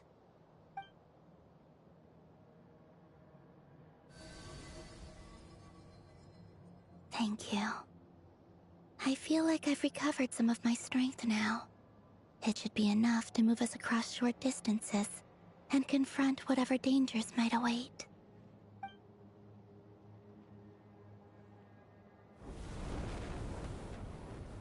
Mistress of the seven hues of ages past, great mother of the present, crimson-clad sovereign of the two realms, by fire severed, by fire renewed, I offer myself now and beseech your descent.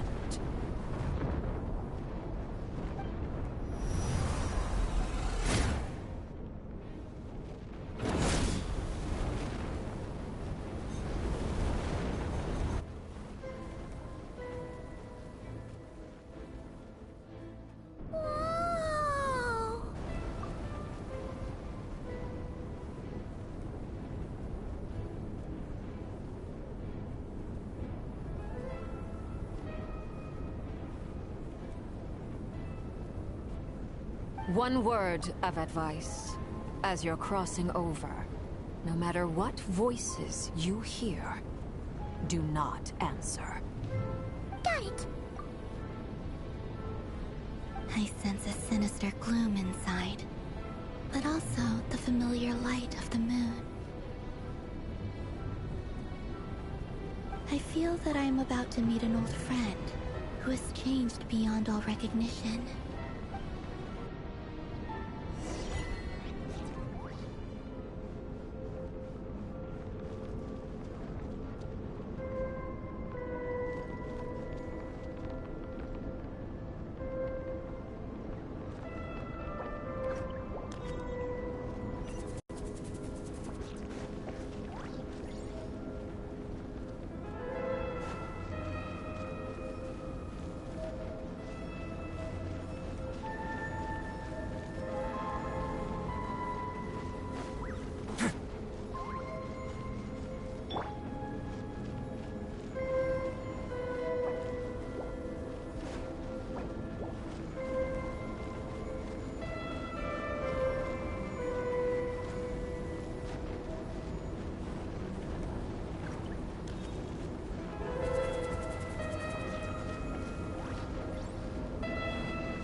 Why are you?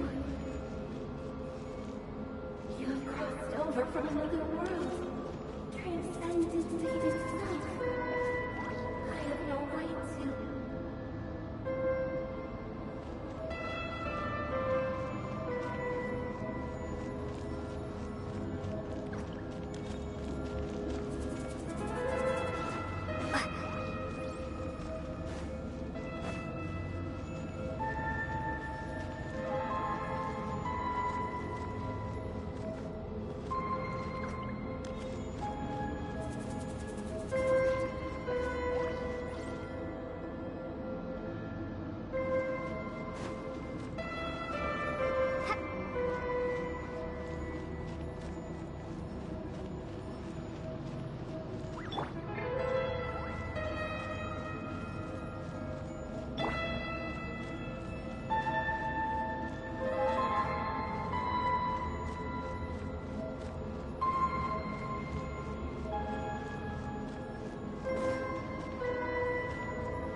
Hey! Look up at the sky! A red moon! This must be the spot, right? Is that the abyss? It's practically filled the entire place! What now?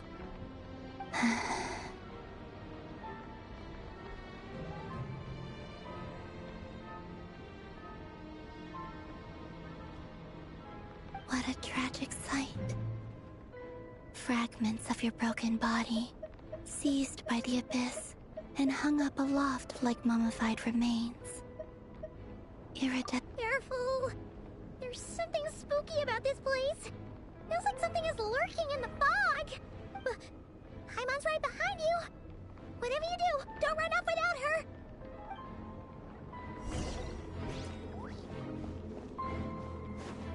By the way, Columbina, didn't you tell us that the iridescent moon had shattered into pieces? The moon up there looks pretty whole to Paimon. How is that possible?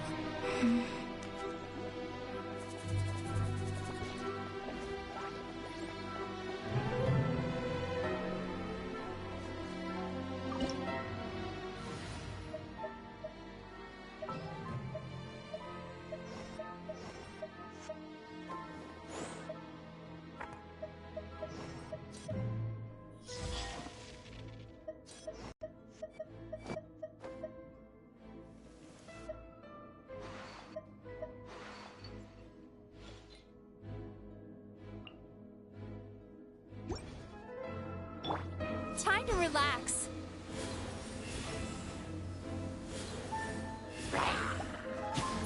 I will have order. Stabilize. Let's begin.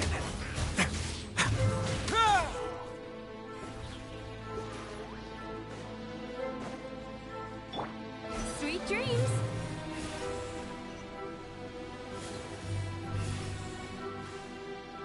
Just like I thought. It was only a facade.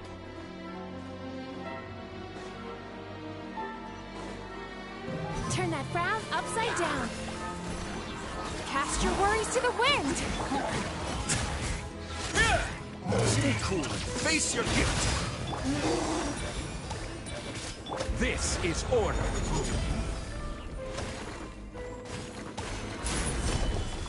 Time to relax.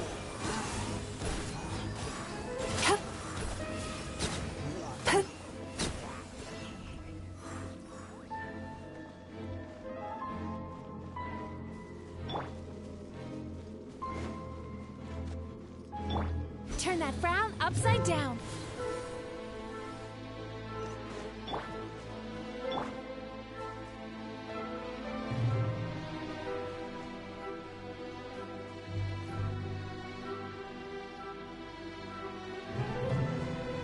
Time to relax.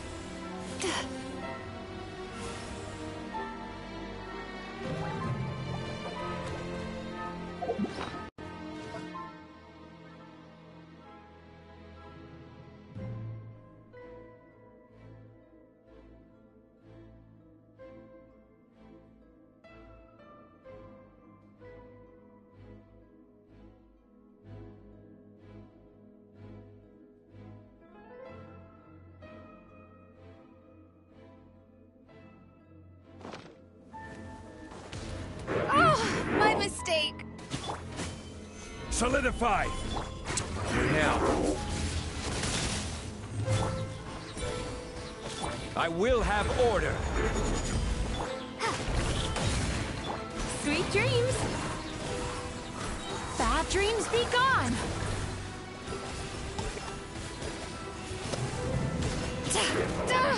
Turn that frown upside down.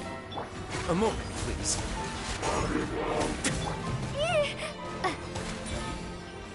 Order guide you. Stabilize. This could get a little chilly.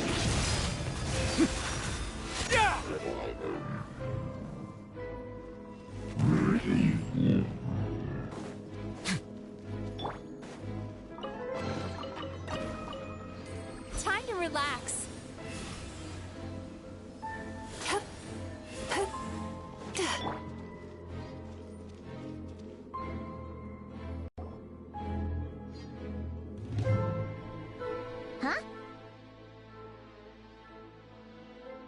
Huh? For real? That's way too high! There's no way we'll be able to reach it! No. I'm not sensing anything up there. It's coming from under the mountain. Let's see... Ah! There's some kind of weird shadow over the wall. Wait, see that? Looks like a mechanism of some sort. Let's check it out. Turn that frown upside down.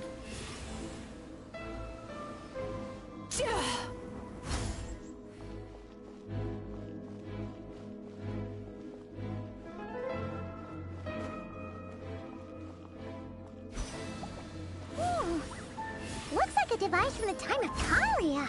Maybe people once came here to study the Crimson Moon's domain, and they left this behind. Oh, if we can activate it, we might find some clues.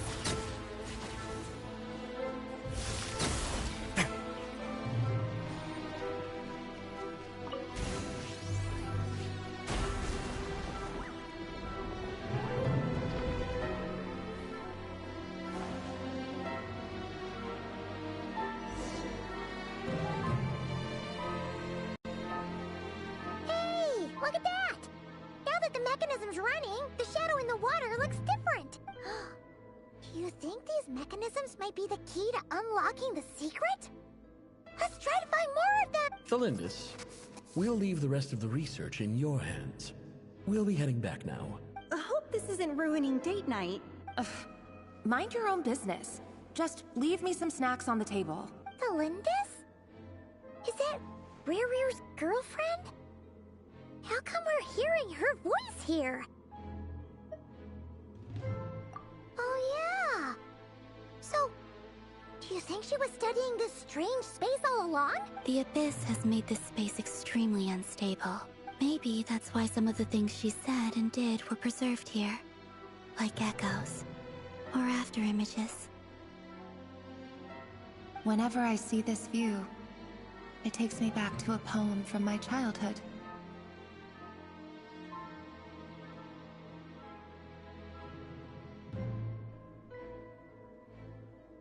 Waning moon, oh lifeless damsel, weeping on the mountain crest.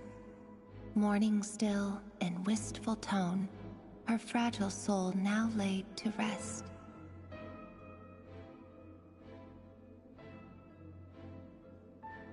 For me, of all people, to be here investigating the mysteries of the Crimson Moon space, is it a coincidence or something more?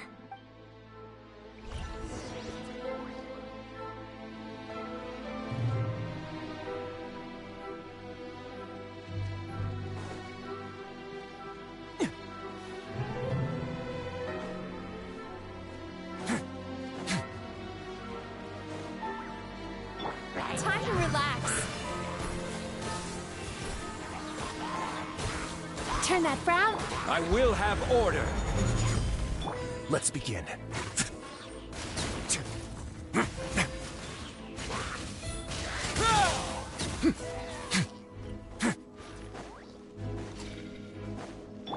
Sweet dreams. Looks like the Abyss has messed up this mechanism. We need to find a way to get away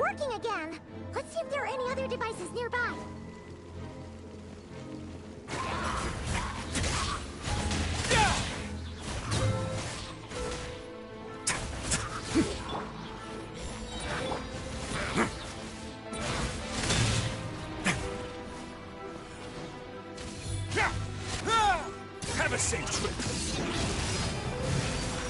Don't run away now.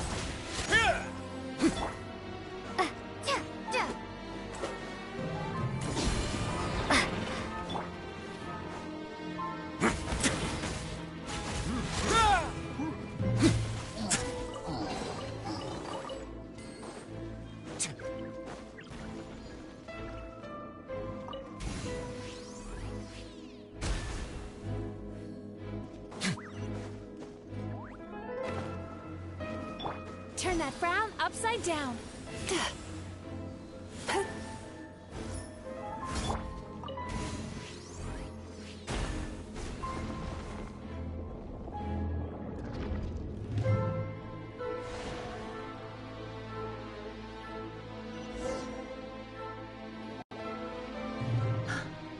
I see. So the moon marrow, or rather the power of the 3 moons, is the key to unlocking. If it really does exist, then maybe this madness can finally be put to an end.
With the Abyss inhibitors in place, I should be able to access the chamber with the moon marrow.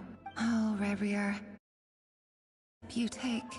You're drifting further from what you truly desire. But you're not the root of the problem. Ever since that outsider set foot in Conria, the Vinster King has sunken deeper into madness. If only I could get my hands on that outsider.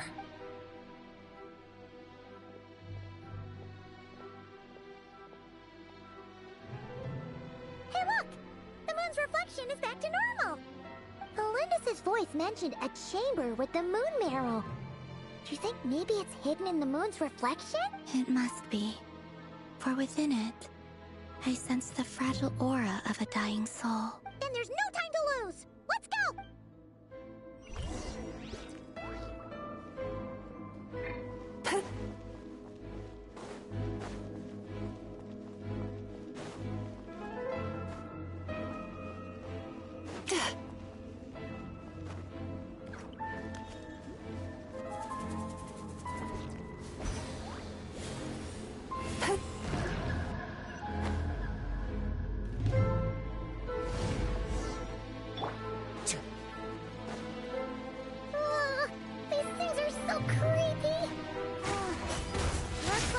Destroy them if we want to get to the iridescent moon's marrow!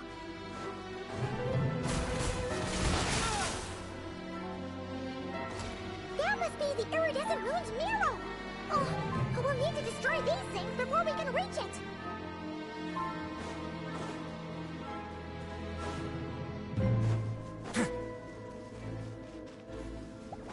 Don't run away now.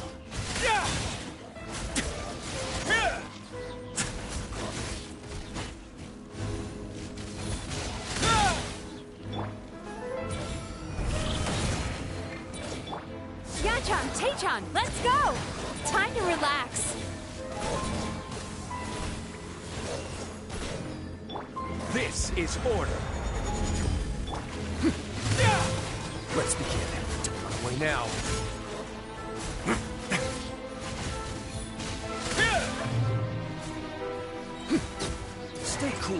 Face your guilt!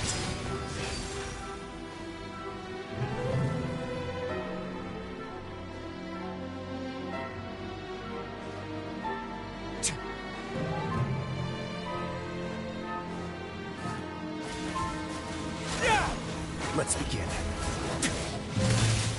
Turn that frown upside down.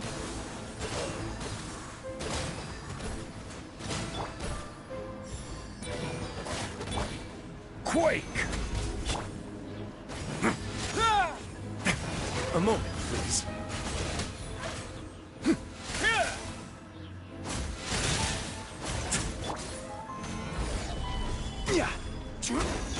Sweet dreams.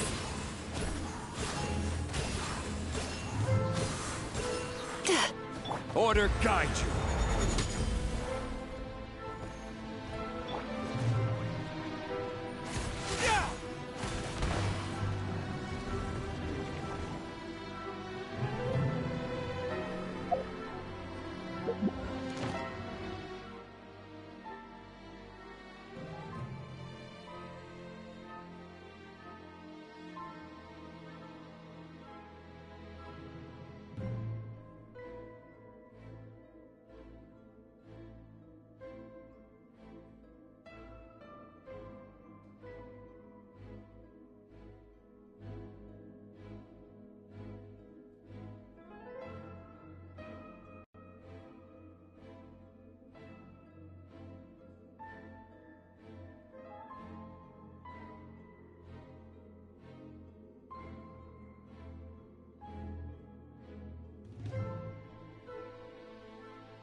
I once considered keeping some pets in my office, but...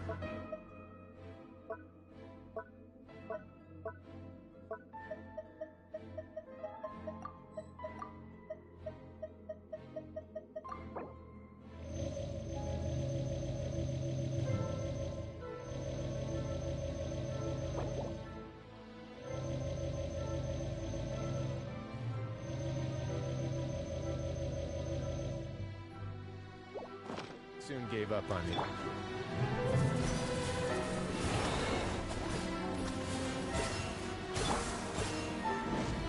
Solidify! Bad dreams be gone! Let's... Hang in there! We're so close!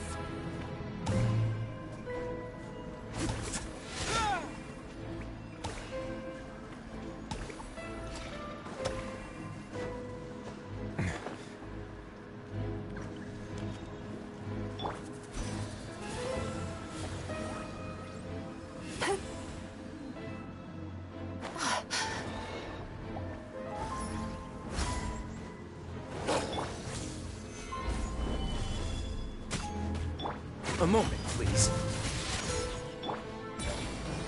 Time to relax. This is order. Yeah! Turn that frown upside down. Have a safe trip.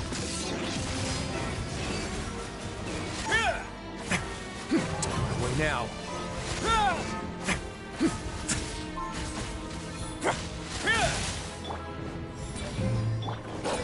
Gather! Order guide you.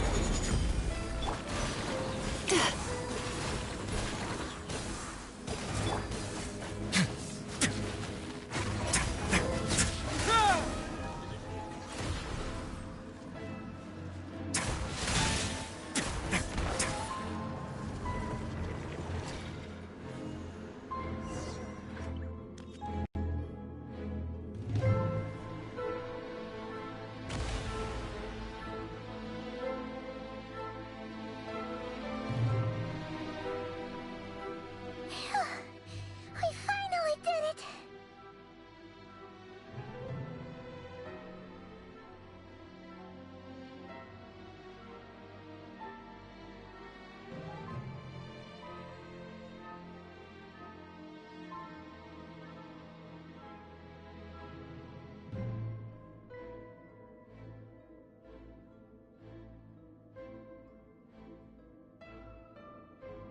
The iridescent moon's marrow, still burning away like an undying flame, yet now contaminated by the abyss. It has taken on a new form entirely. If we can purify the abyssal power within, we should be able to obtain its untainted essence.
It's so cold.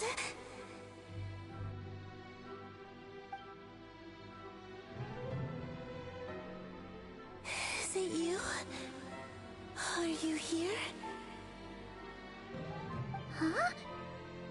Are you talking to us? At long last, I can see you once more. Our fates have crossed, and I am finally free. I'm sorry. I lied to you. Even knowing what was to come, I still couldn't let go of the fear in my heart as death drew near. The moment the moon shattered, my body began to split apart piece by piece. Like I was being cut into pieces by 1,000 blunt blades. My thoughts scattered as the cold crept in, but I could not bear to fade away like that. Tell me, what was it that brought you to us all that time ago? If only I had possessed your courage, then I might have been spared this torment more painful than death.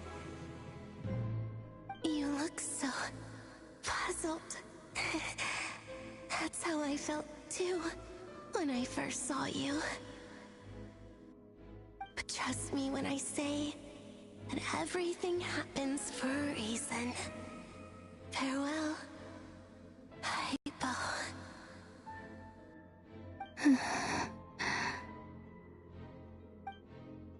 What was that all about? Was that the goddess of the iridescent moon? Oh, it sounded like she was speaking to a long-lost friend. But none of us have ever met her before, right? Perhaps. She took me for the goddess of the frost moon she once knew.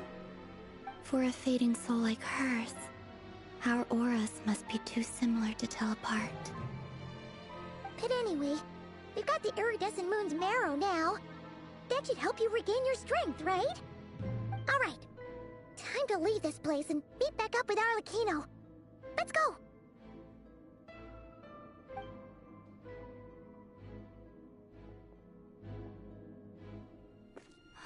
That's odd. This place looks different than when we came in. Waning moon, huh? oh lifeless damsel. Oh.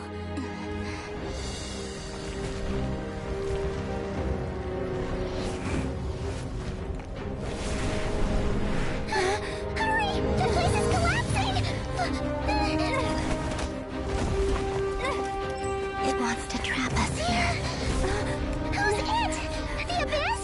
Now we've taken the moon marrow. All that's left here is a dark will. It will show us no mercy.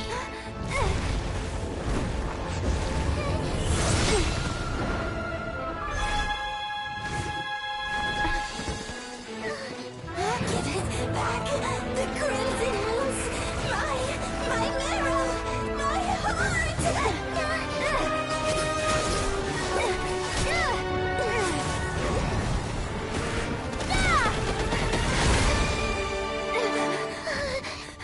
Finally! Huh? Oh no! The exit's blocked! They're back! Now what do we do?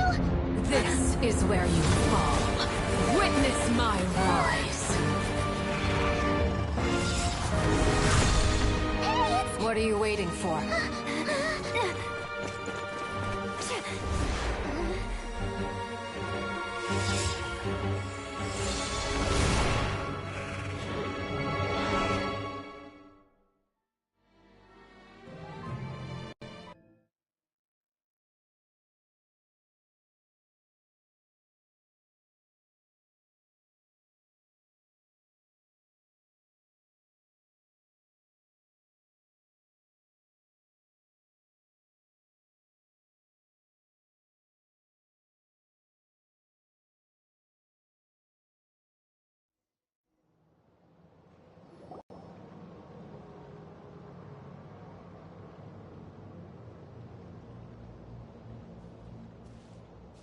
Oh, we made it! Was that you, Arlecchino? Did you save us? Wait, your hands! They're... Oh, this? Don't worry. It's a small price to pay.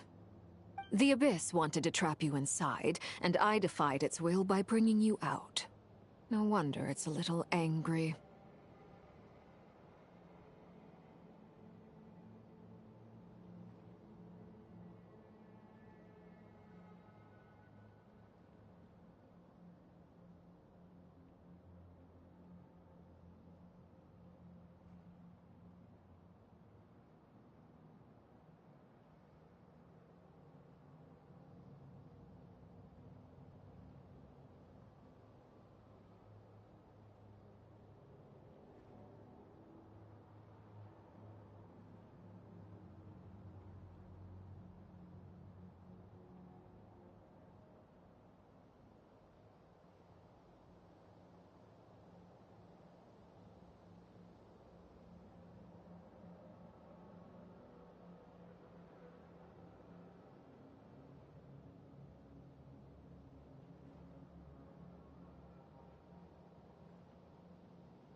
No.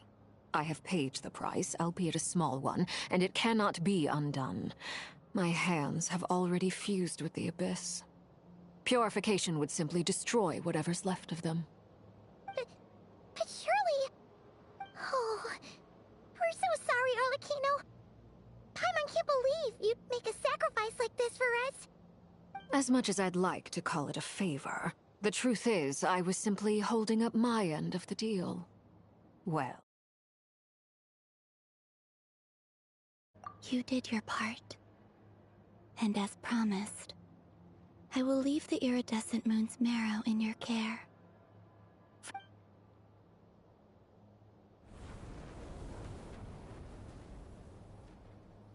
I'll take that as a blessing.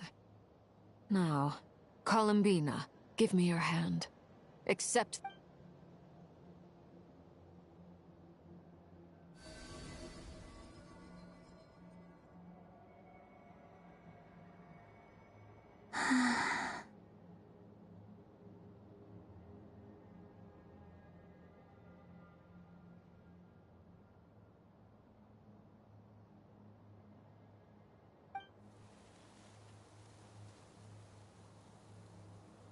Feeling stronger? Oh, hey, Columbina! Are you okay? I'm fine. Our powers are a little at odds, that's all.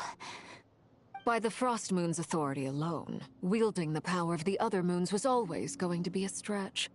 Still, I think it's fair to say that your strength has returned. At least to the level it was at. It's still not enough. There's no way I can hope to challenge Rayrear like this. Just one more ray of moonlight, if you would.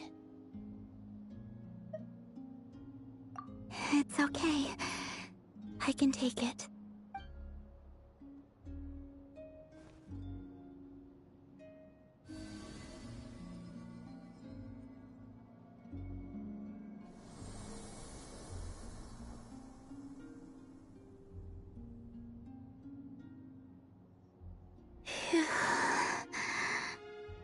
How about now? Fighting fit? At the very least, I won't have to stay hidden like before. I want to see him gone from Notcry. The Ray here of Solnari and his wild hunt must be sent back where they belong. Well, it's good to have something to aim for.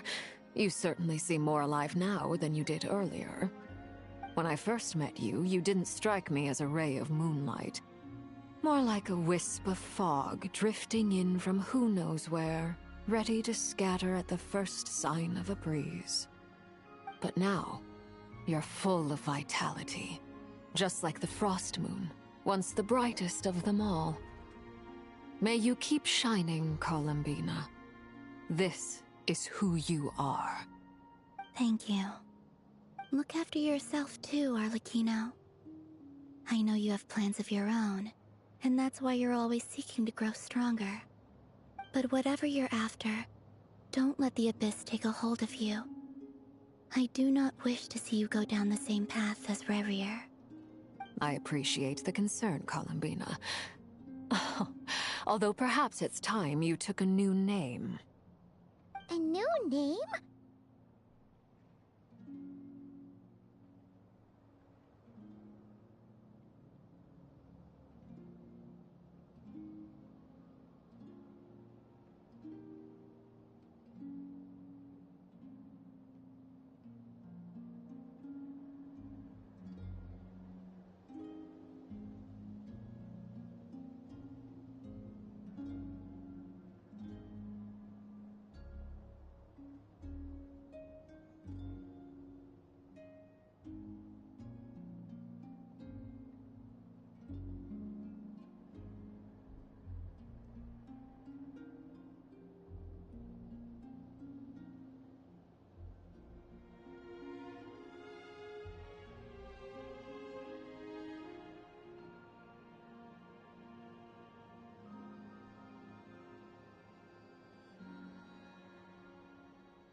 Kutar, the Moon Maiden, Columbina, they're nothing more than code names. They describe who she is and the roles she's played, but they're not her real name. We often use code names in the House of the Hearth, too. But it's knowing your real name that keeps you grounded. Up till now, you've been living a wandering life, so you've probably never really cared. All I'll say is this. Once you've defeated Rerir, give it some thought. All right, that's it from me. I'll get you back safely first, then go meet up with Sandrone. You're the best! I appreciate the gesture. It speaks to your good character. Anyway, let's get going. There are more urgent things to do right now than trade compliments.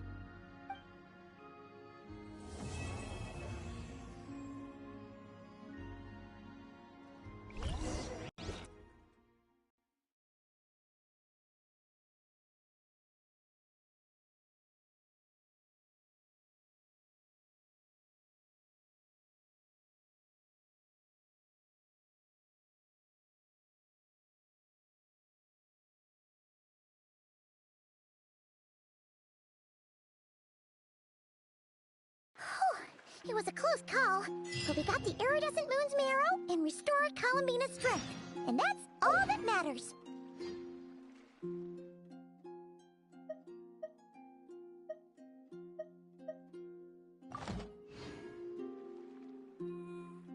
In other words, mission accomplished.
Stabilize!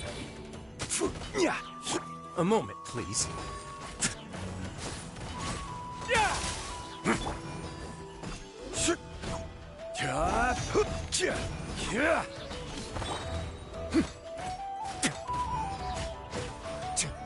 This is order.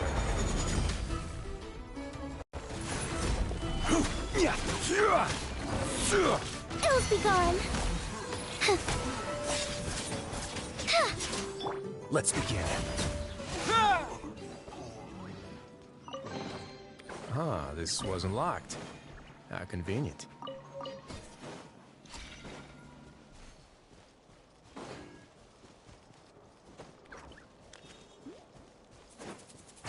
Way now. Order guide you. Solidify.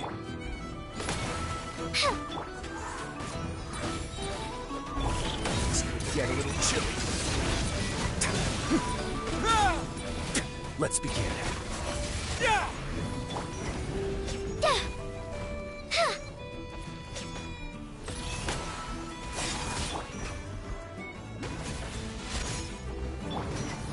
Gather. This is order.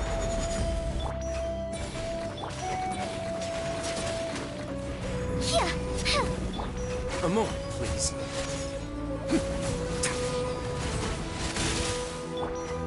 Stabilize. Liquefy. Swift as the swallow. Way now.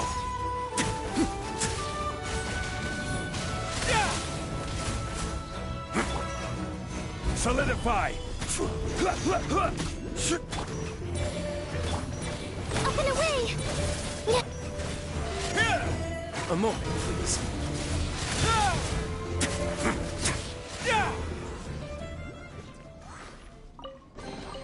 Ah, this wasn't locked. How convenient.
Let's finish this quickly.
Speed of light!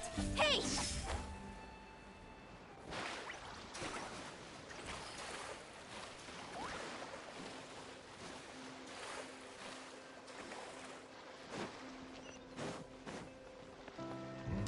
Incoming! Huh? Don't run away now. Have a sick trip. I will have order. Yeah. Don't blink! With sword comes shadow. Let's begin.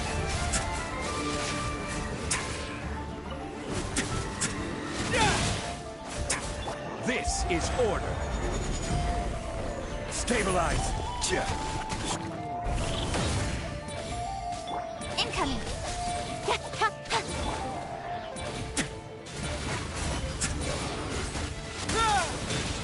Order guide you. Solidify. Cut to the chase.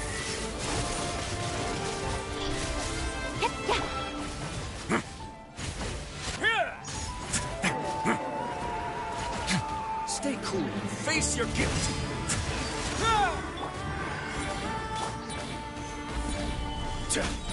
I will have order. Don't blink!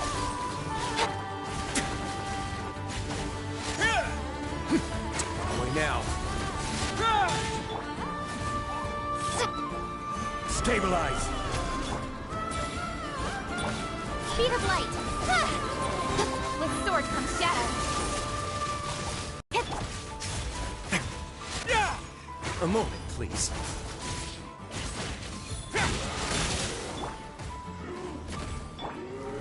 Solidify.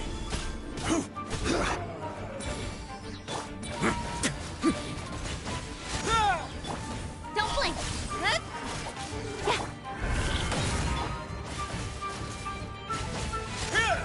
Let's begin.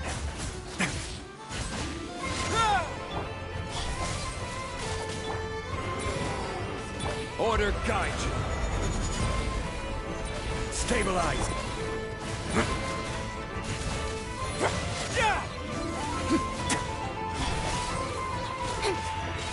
Cut to the chase!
Do you think the others are making good progress? Hope it's all going smoothly. Oh, hey look! They made it back as well! Flintz! Llama!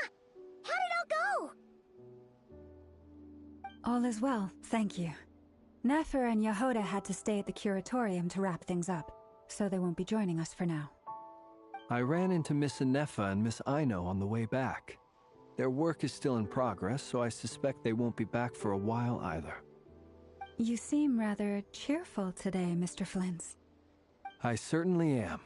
I achieved what I set out to do and came away with more than I bargained for.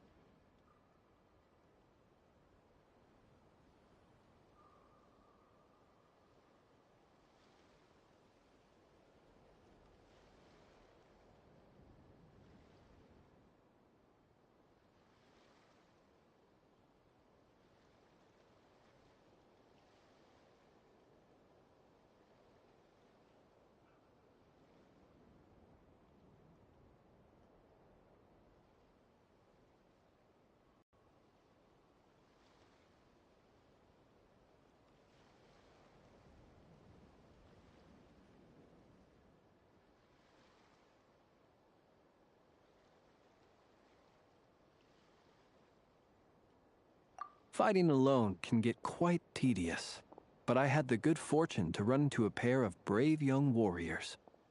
We meet again. How have you been? Albedo! What are you doing here?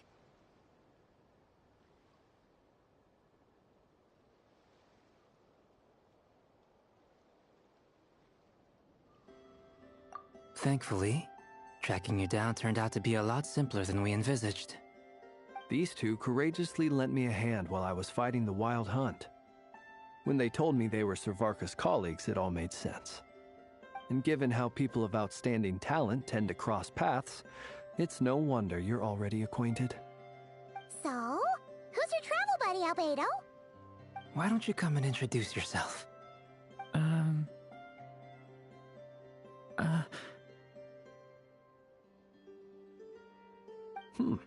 A gentleman of few words, I see. And a rather stern countenance. I presumed you were acquainted with him. Is that not the case?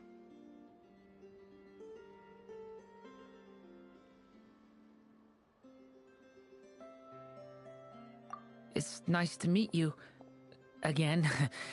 We've technically met before.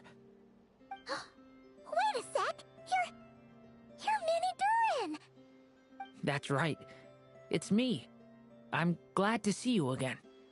By the way, he says it's okay if you drop the mini. Yeah, I'm not as mini as I used to be. Interesting, isn't it? The first step towards blending into human society appears to be reflecting on whether one's name really reflects who they are. Wow! You look so different! In a good way, of course. It's great to see you looking so healthy. Thank you, Paimon. And although you're as mini as ever, I understand that diminutives don't always convey endearment. I'll be sure to simply call you Paimon, as a sign of my great respect for you. Wow! You're such a smooth talker now. Paimon could get used to this. From now on, you may refer to her as your esteemed guide, Paimon.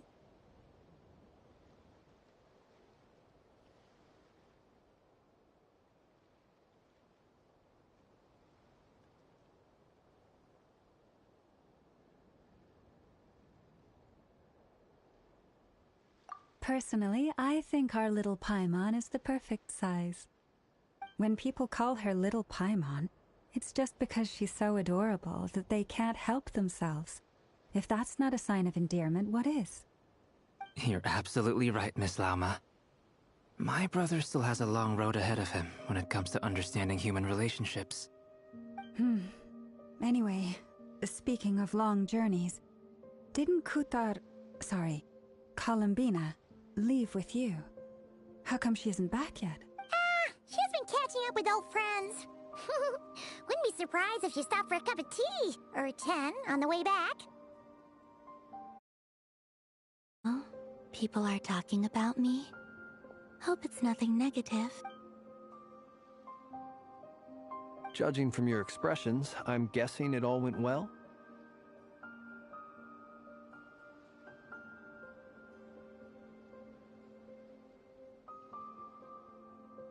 It's getting crowded here. I'll go grab some chairs.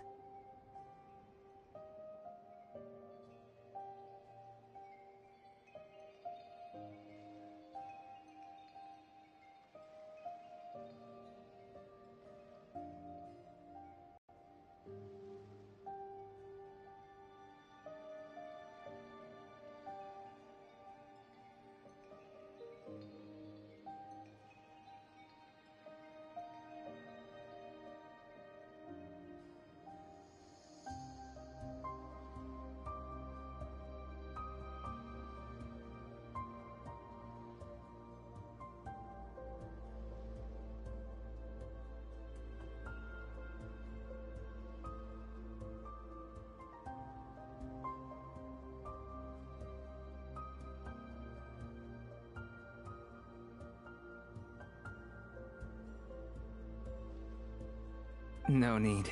This is a job for an alchemist. I'll whip some up momentarily. Thank you for your hospitality, ladies and gentlemen, but I was merely escorting my friends back. I'll be meeting Sandrone shortly, as we still have some things to discuss. It's been a pleasure, everyone. But this is where I'll say goodbye. We really appreciate your help. Oh, come on. Spare the formalities. I'm just glad I could help out some true friends. I understand.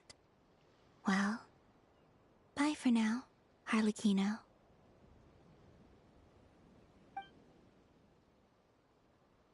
Oh, this place is hopping. It's probably a good thing one of us left. Otherwise, we might not fit all these people in. Are you saying we're about to run out of chairs? As a matter of fact, I am. Come on in and see for yourself.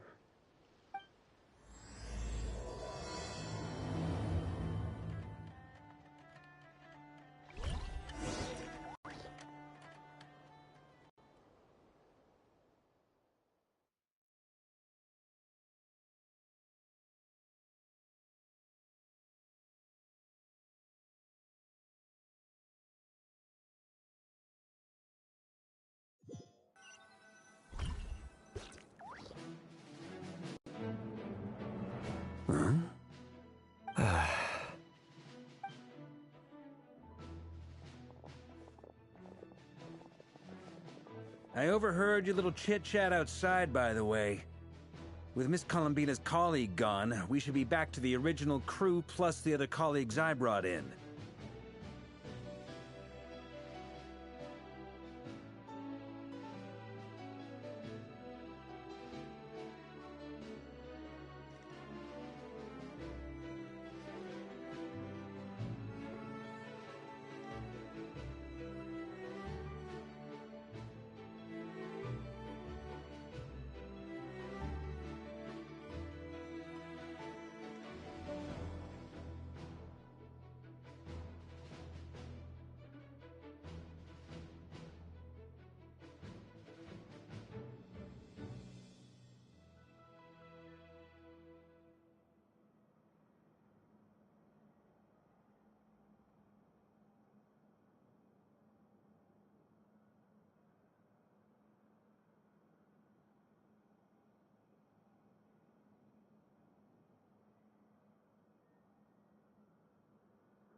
Though, it looks like we have another new face.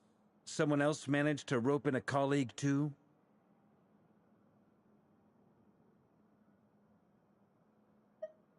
Frankly, you and Paimon are the only people I know here.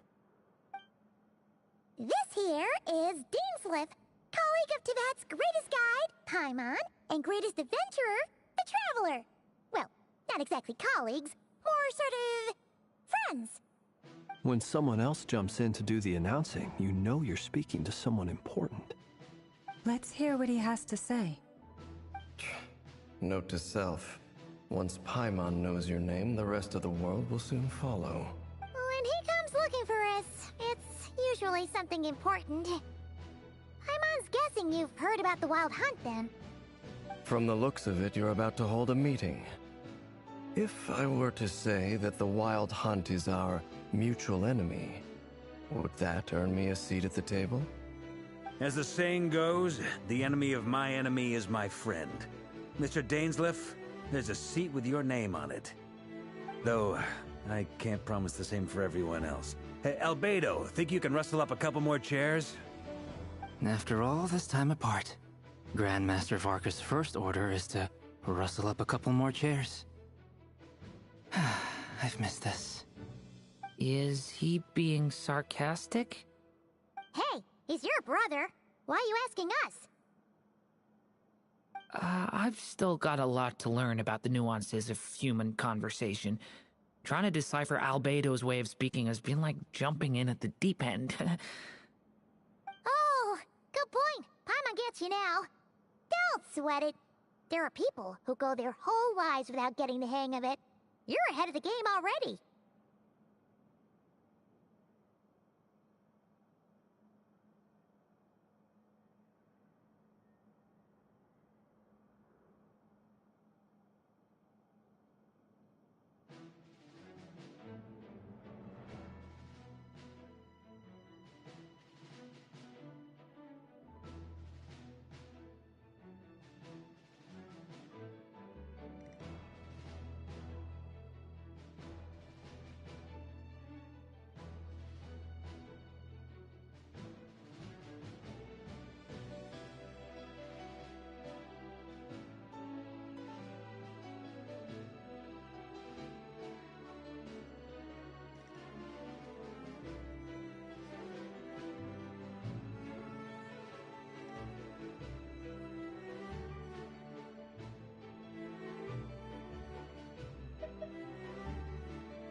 I wonder what's taking Nefer so long. Perhaps you should go and check in with her. If anyone can hurry her along, it's you.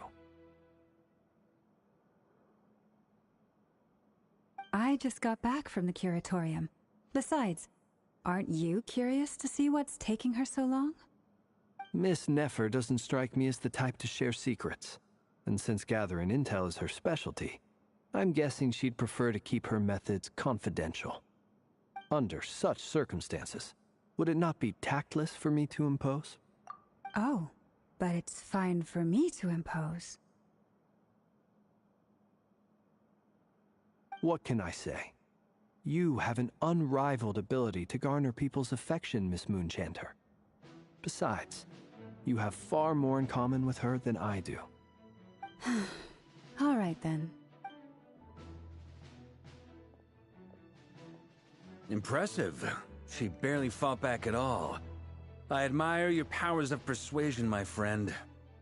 As I'm sure Miss Lauma will realize soon enough, the trick in life is to always pitch in with other people's responsibilities so that you can be selective with your own. Another trick is to simply hide in the background. Spoken like a true sage. Anyway, looks like we've got some time to kill before the meeting. Let's take a little breather, folks.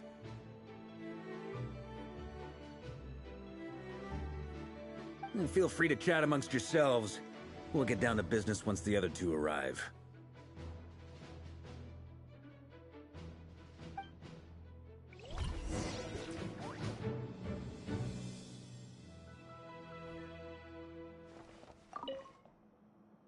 You're both awfully quiet. Why don't I start us off with an icebreaker? Much obliged. Have either of you ever had your portrait painted? If not, I'd be glad to help. That sounds like a lovely idea. You know how to paint, then? I dabble occasionally. He's an excellent painter. Tables, chairs, people, dragons, you name it. He'll paint it for you. I'm flattered. If I ever get the chance, I'd like to give it a try myself. I'll bear that in mind. Anyway, how about you, Durin? What sort of portrait would you prefer? Oh, I'd be fine with anything. Whatever style feels best to you. Very well. Then I'll play it by ear. You can replicate any style I want? I can try. If you show me a sample, I'll do my best to match it. Thank you. In that case, I'll dig up some reference material for you.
Is there something you'd like to say to me?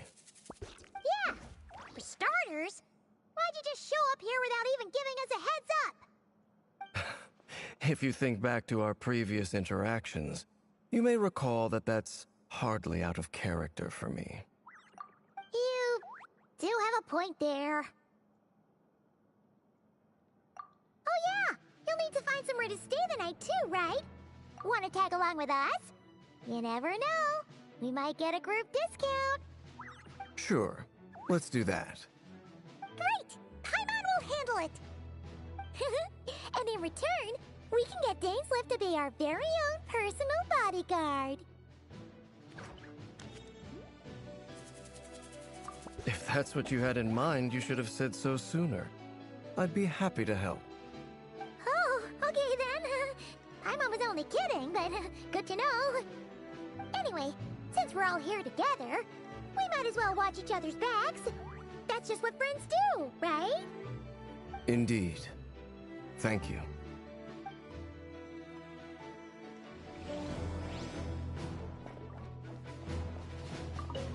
Truth be told, I can't remember the last time I was in a meeting with so many people.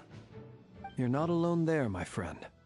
The Lightkeepers also struggle to bring everyone together for a serious discussion. I don't doubt that. I've only ever met two Ratniki, one being you, and the other being that young guy, Itlua. Itlua's a good apple. I'll give him that. He's kind, honest, and regularly delivers supplies to my lighthouse. A true Ratnik to the core. In that sense, he puts me to shame. So you're what? A fake Ratnik? That's what it sounds like you're saying. But I get the feeling that's not quite what you meant.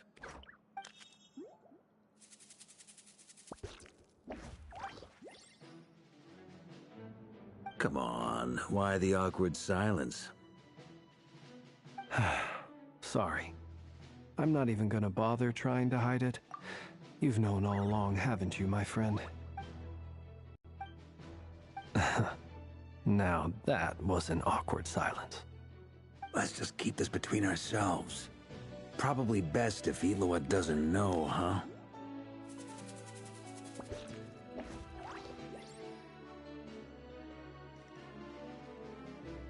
That goes without saying. Gotta be careful what you share with youngsters, after all.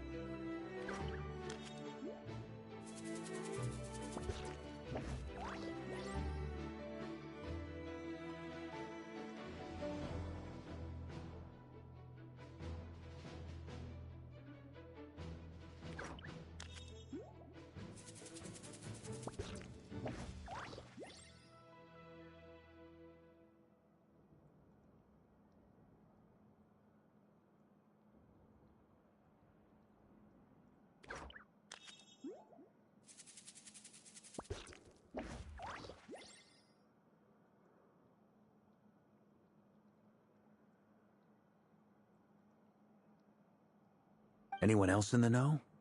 Let me guess. The Traveler and Paimon? It's dangerous being too sharp for one's own good, you know.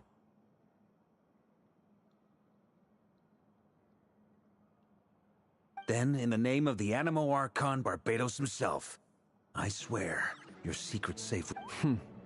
When we went for drinks, you said that you and Barbados were practically best buds.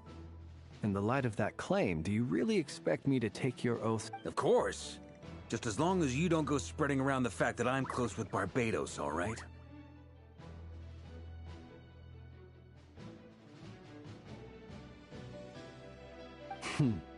Fair enough, then. Nothing like a bit of mutual leverage to seal the bonds of friendship.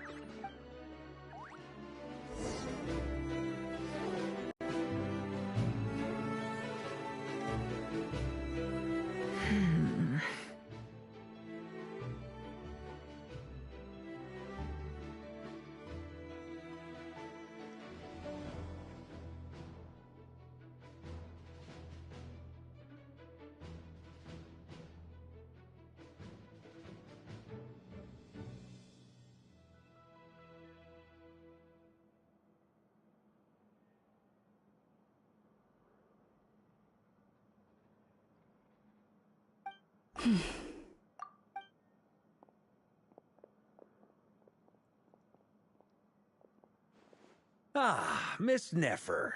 You made it after all. But what about Yehoda? I'm here to give you an update on how things are going on our end. Once this is over, I'll be heading straight back to continue my work. I left Yehoda back at the Curatorium to watch over things while I'm gone.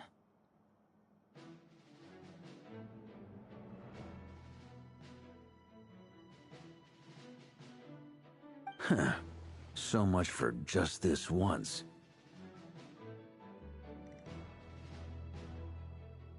Shh! Not so loud! We're on a roll here! What if she remembers and suddenly decides to back out?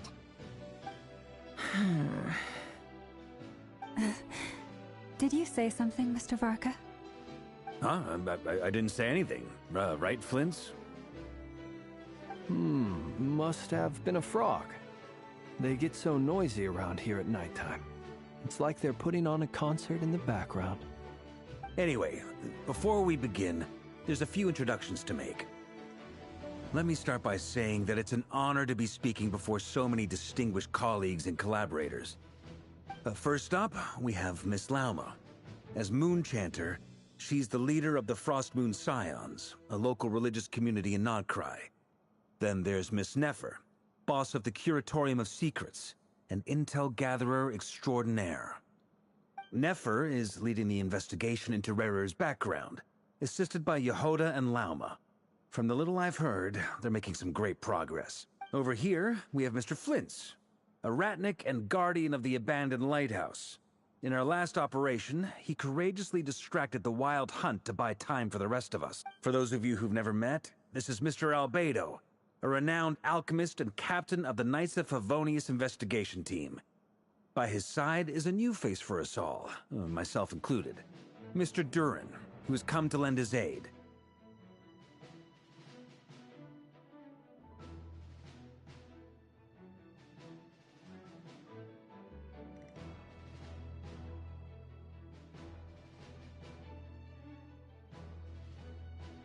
Next up, we have the Moon Maiden and former Fatui Harbinger, Miss Columbina.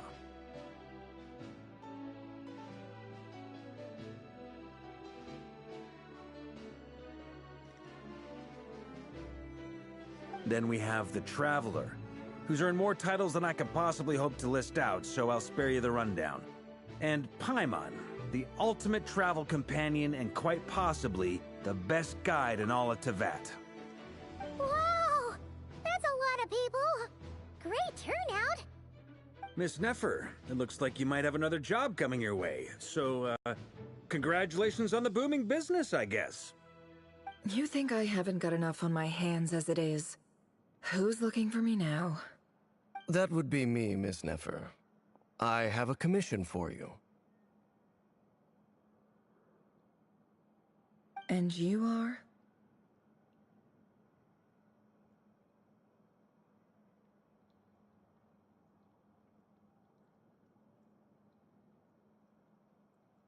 Who I am doesn't matter right now. What does matter is that I'd like you to gather more intelligence about the Recher of Solnari. Well, it's not as if we never take on anonymous commissions. But in your case, I'll have to decline. I'm gonna take a wild guess and say your job's probably more hassle than it's... It's my eyes, isn't it?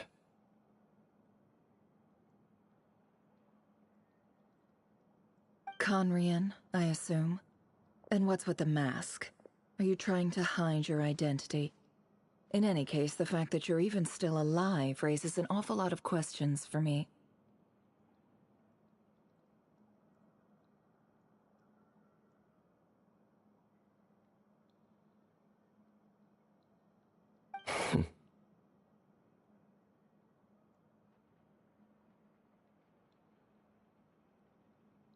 My name is Dainsleif, and yes, I am from Conria.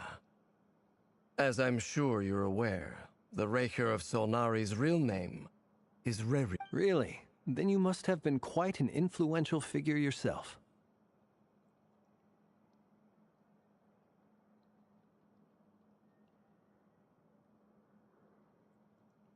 You flatter me, but none of that matters anymore. My point was simply to clarify why I have asked Miss Nefer to investigate Rerir's background. So you're both from Conria, and it sounds like you used to be friends. What am I missing here? Surely you already know how he became one of the Five Sinners.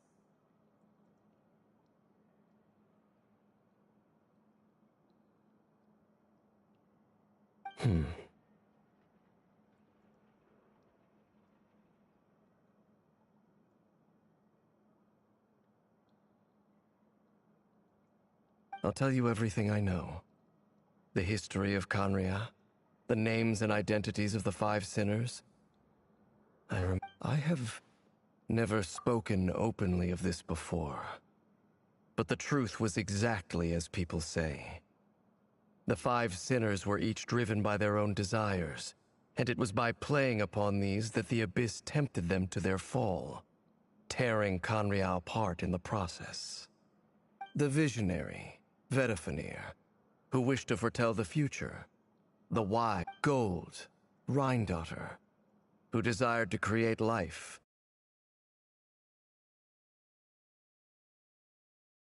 Strength. And last, but not least, Raker of Solnari, Rerir, Ravager of the Moon. Of the five, Rerir is the only one who remains a mystery to me. He never harbored grand ambitions, so what changed in the space of a single night? How did he come to fall like the others?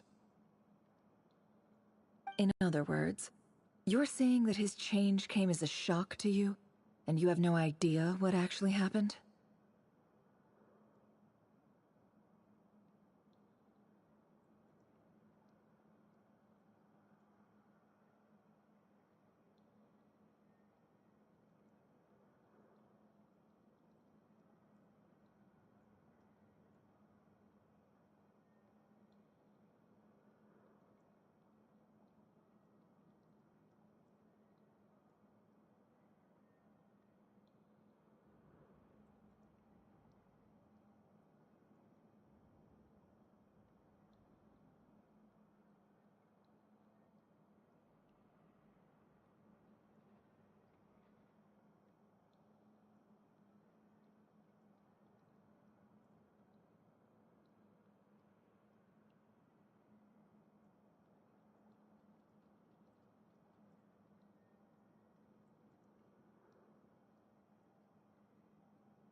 That's right.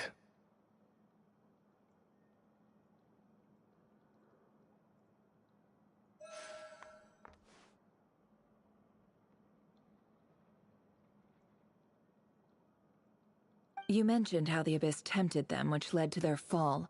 But what did that look like in practice? And what other context can you give me about the events of that time? The more detail you can give me, the better.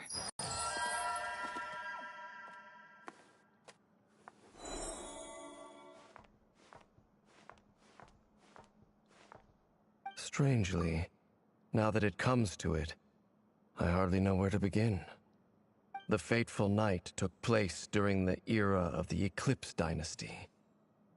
One day, my elder brother, the visionary, Vedifenir, was summoned to the palace by the Vinster King, only for the king to gouge out his eyes and cast him into the dungeons.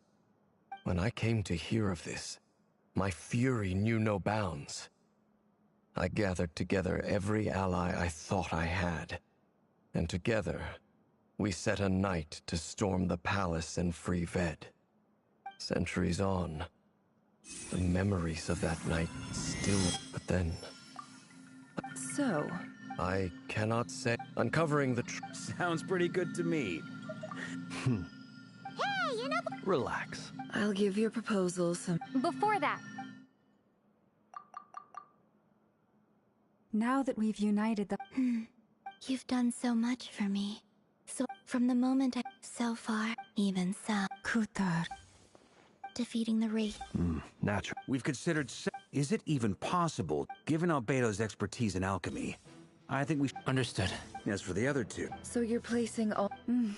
You sure have a talent for changing your tune, Miss Moonchanter. Timid like... Ladies. I have faith in... Oh? This isn't about... Look at them. And I'm the... Is that right? Anyway, Mr. Dainsliff, let's This whole experience... Why?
I don't sing for anyone in particular. Still, if someone stops to listen, I hope it provides a moment of peace all the same.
word of advice, don't break the law.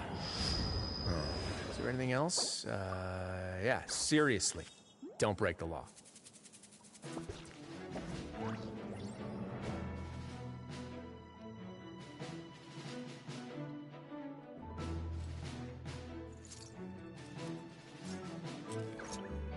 Let us have a modicum of patience for the richness and complexity of humanity. The wanton cruelty of the few is not worth our ire.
Be silent. A moment, please. Close your eyes. To dust. This could get a little chilly. Be silent.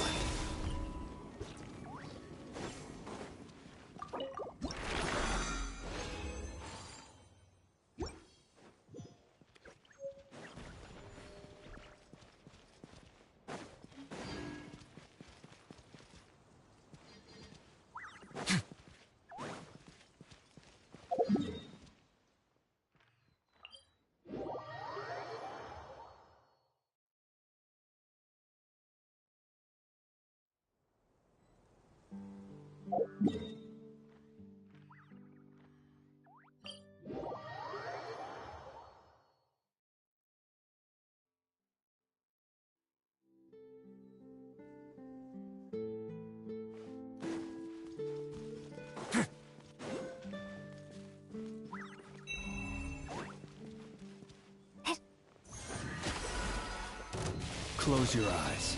To dust. Observe.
Night falls. Let's begin. Be silent.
If you ever see any stickers on my back, do me a favor and take them off.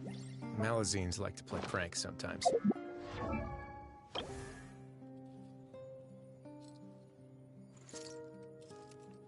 He who wishes to peer into the abyss needs simply to wander through Nodcry on a misty night. The march of the Wild Hunt will be sure to drag him into the darkness.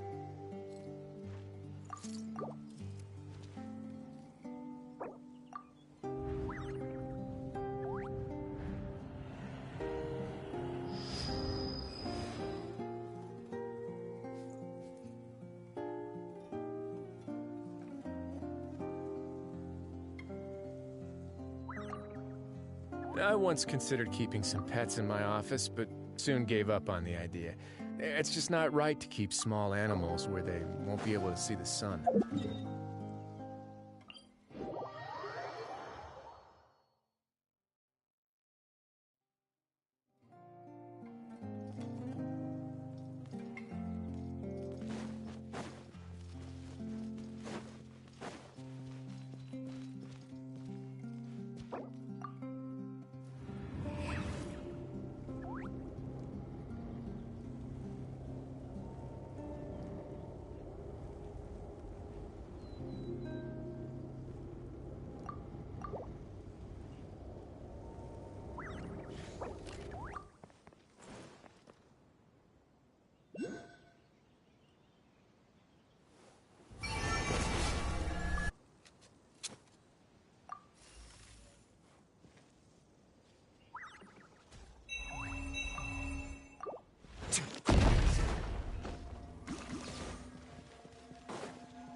Be silent.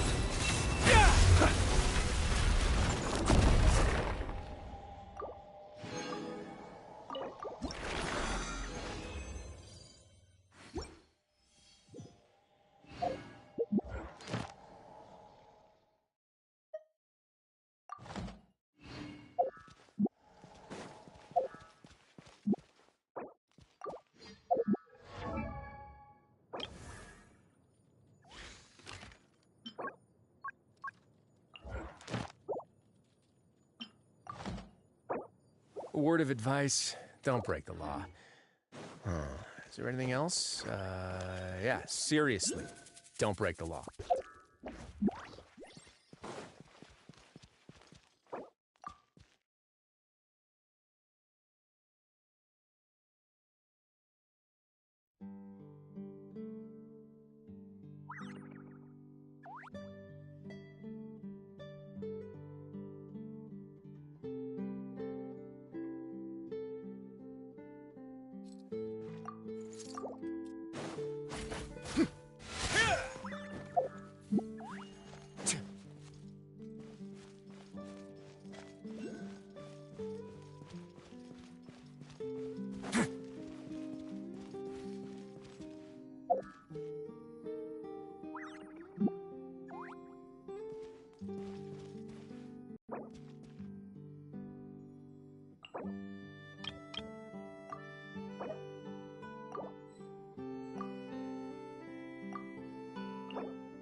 I once considered keeping some pets in my office, but soon gave up on the idea. It's just not right to keep small animals where they won't be able to see the sun.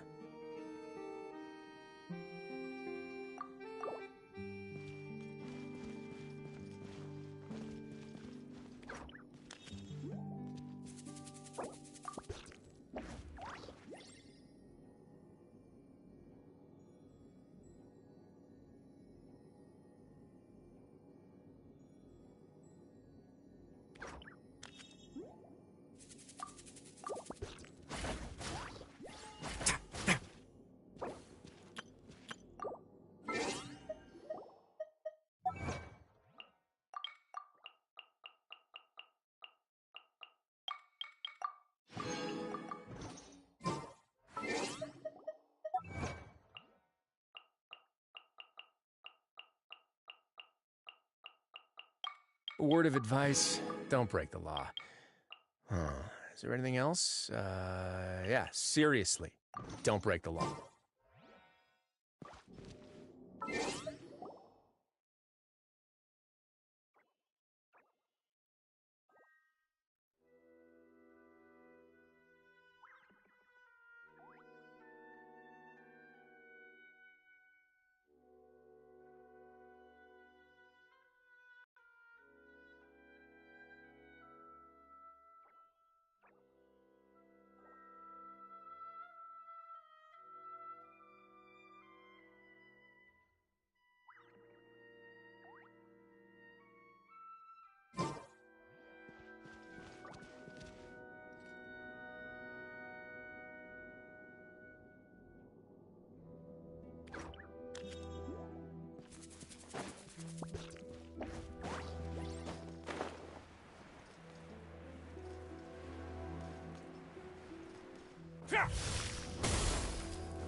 Have a safe trip. Don't run away now. Yeah! Ah!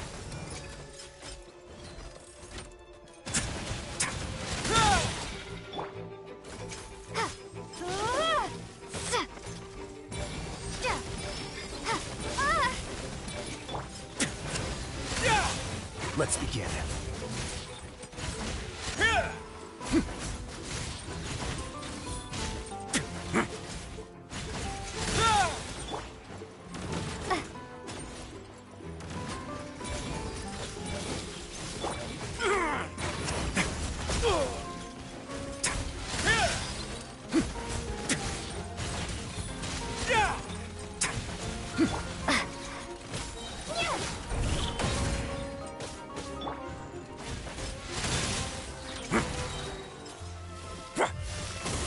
Stay cool and face your gift. A moment, please.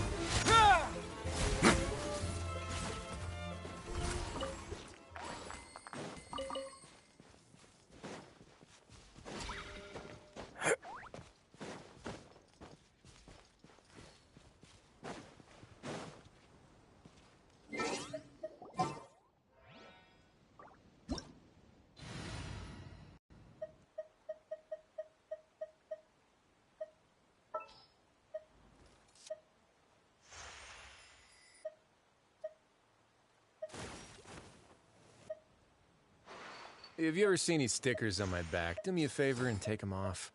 Malazines like to play pranks sometimes. Don't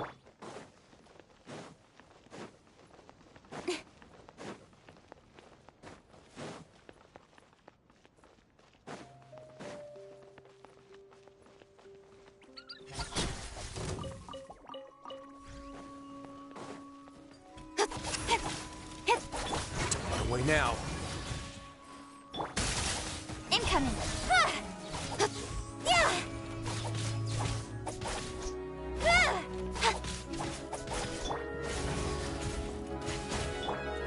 Don't blink!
Let's begin. Speed of light! Hey! Ha! Huh?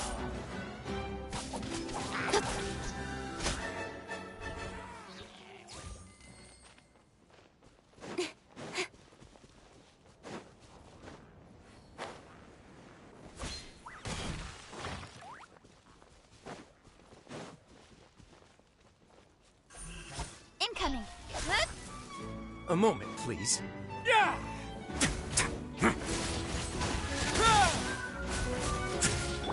Don't blink! Ah! With sword comes shadow. It's gonna get a little chilly.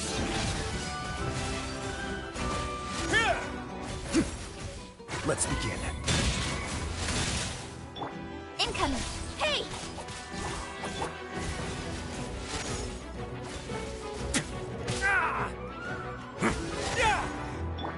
Speed of light! Ah! Nowhere to hide.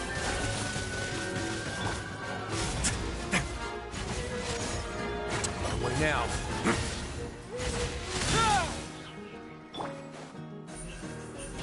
Ah!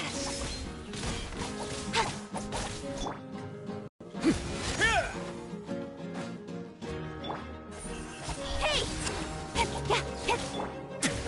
Let's begin. Incoming! With sword comes shadow.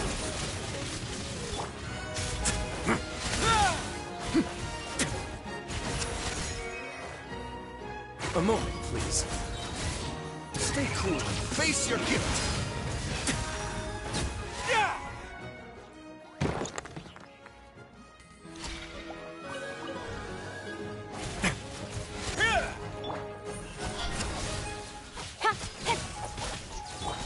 Don't run away now.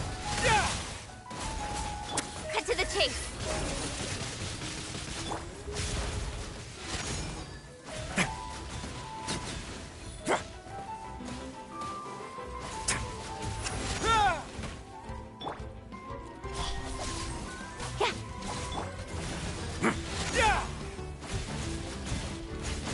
Let's begin.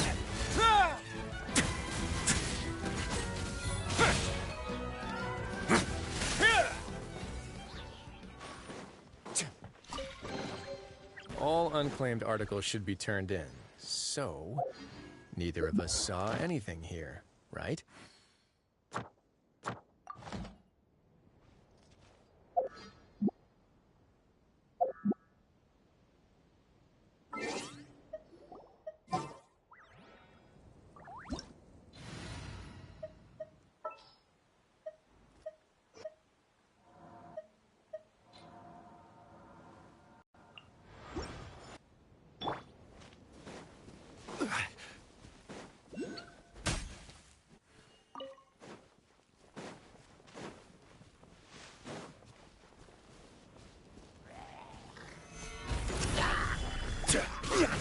Don't run away now. This is order.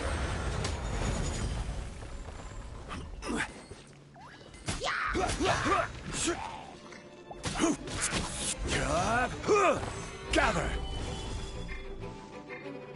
It's gonna get a little chilly.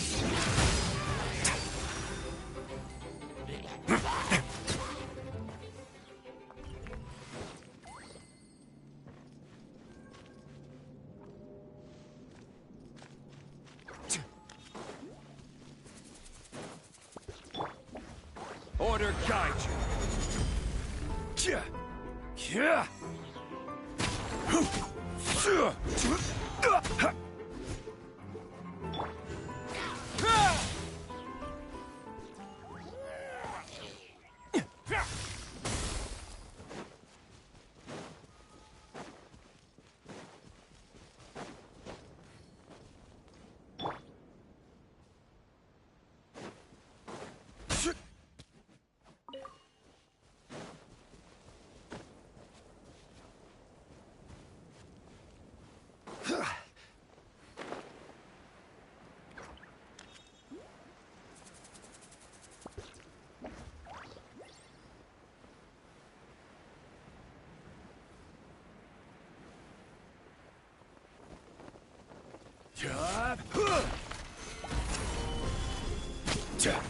Let's begin.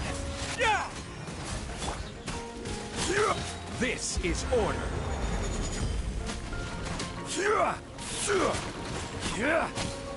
Stabilize. Order guide you. What away now? Have a safe trip.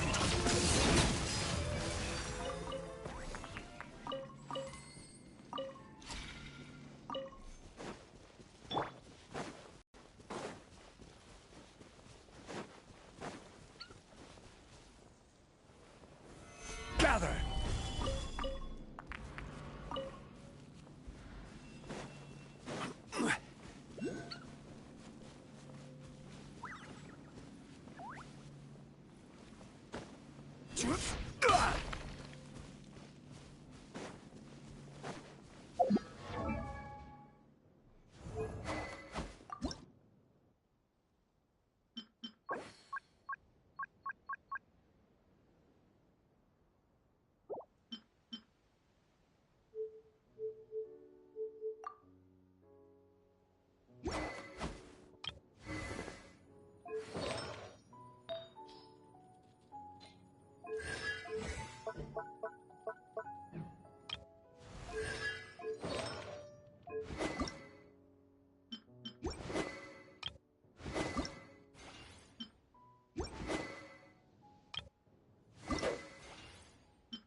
Where do you want to go next? If you'd like to see Liyue's tourist spots, I have a few references.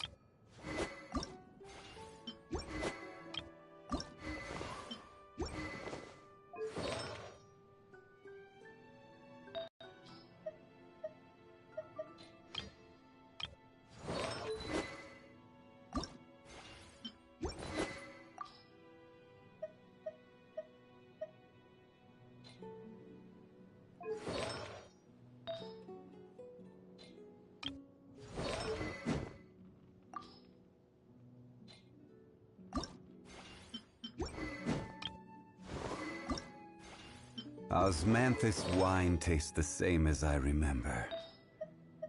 But where are those who share the memory?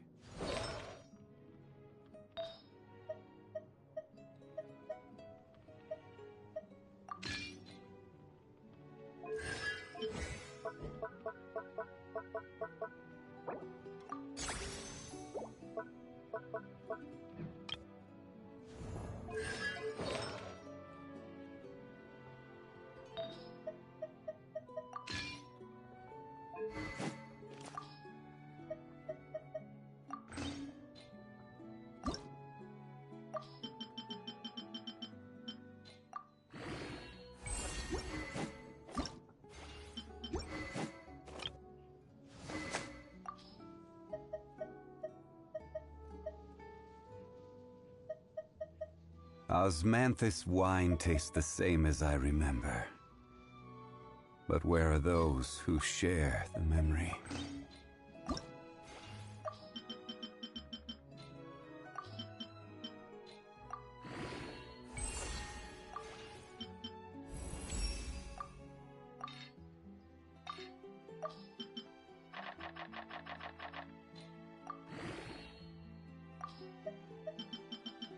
Every journey has its final day. Don't rush.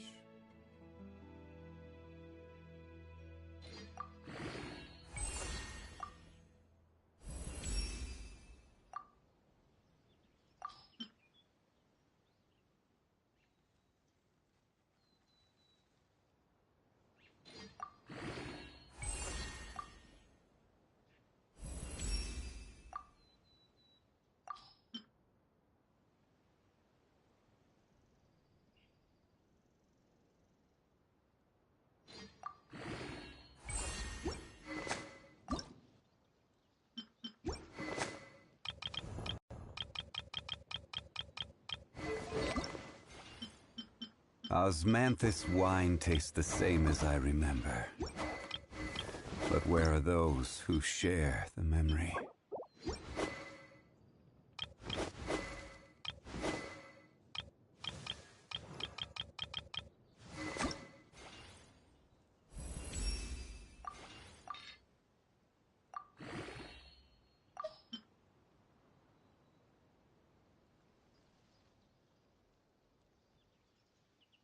Where do you want to go next?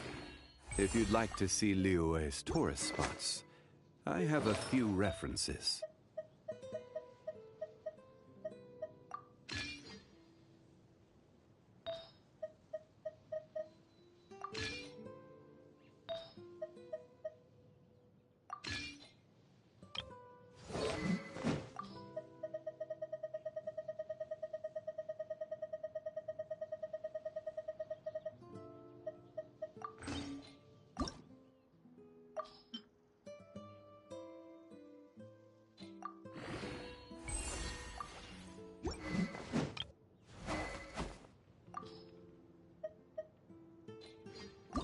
Every journey has its final day.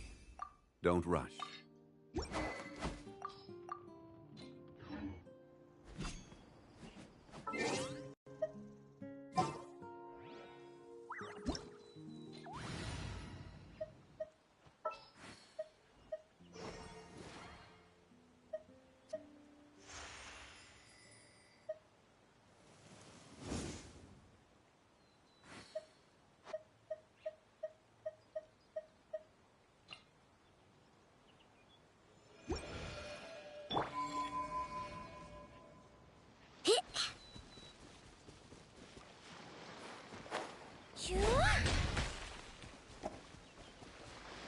Ready? Ding dong water bomb! A moment, please. Go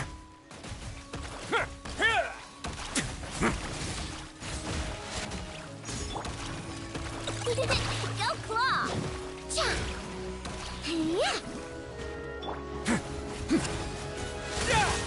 Let's begin.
A moment, please. This could get a little chilly. Go claw!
Is it time for our session?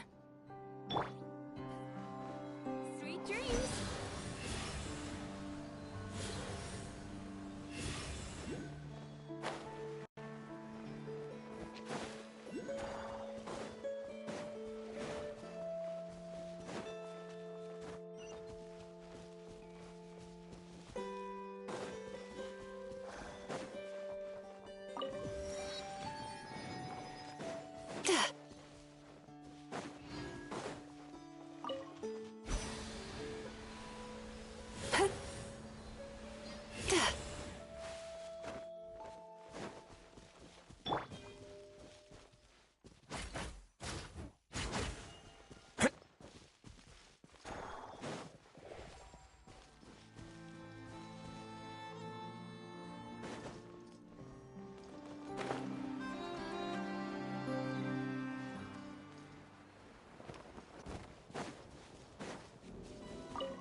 Let's begin.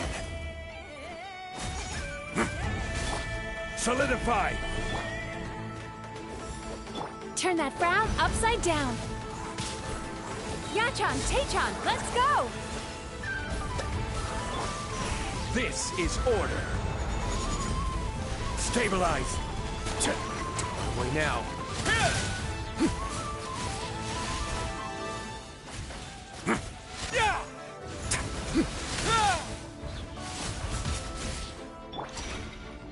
Time to relax.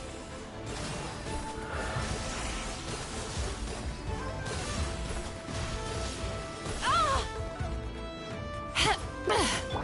A moment, please.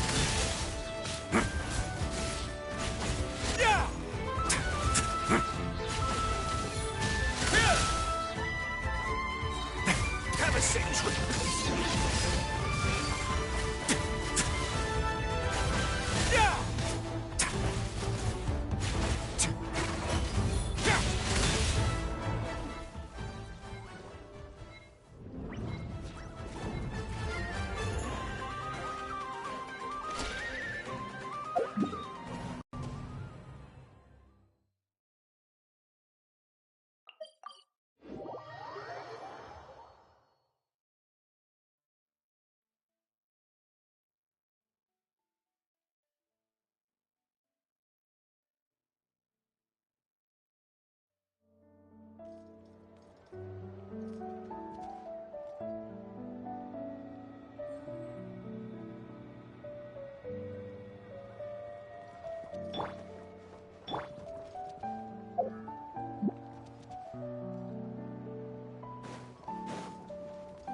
Turn that frown upside down.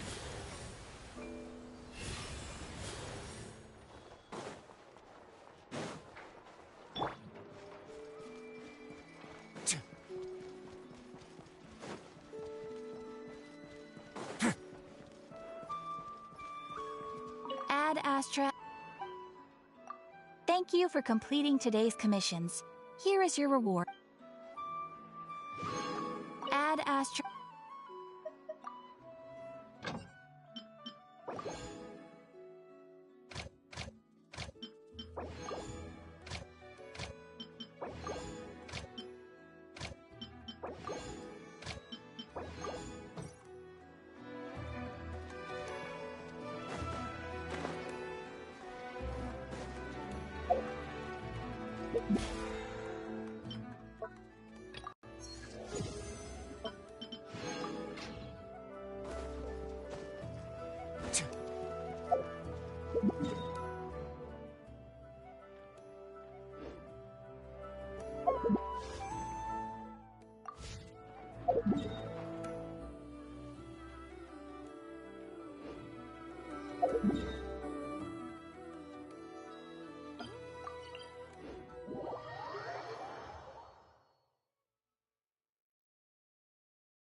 looking for me? After sensing your arrival, I wanted to see how close I could get to you from behind. Because you had nothing better to do, or...? Is that how it seems? No different than when I was with the Fatui then. There was never much for me to do. The Tsaritsa only sought the power of the moon goddesses. I was never dispatched to see Xenosis or anything like that. Take walks, watch the moon, sometimes sing. But I came to do that last one less and less after Sandrone forbade it. She didn't like your singing? No, she praised it actually. But I had only recently joined the Fatui then, and she said my singing set the others on edge. Because, for those not in the know, it seemed like I was about to use some sort of power. Oh, huh. Paimon can sort of understand that. Oh, and there was another reason. She said she did most of her research at night, so if I sang during the day, it would disturb her attempts to catch up on sleep. So, I used to just sing outside her door at night instead. But still, she always chased me away.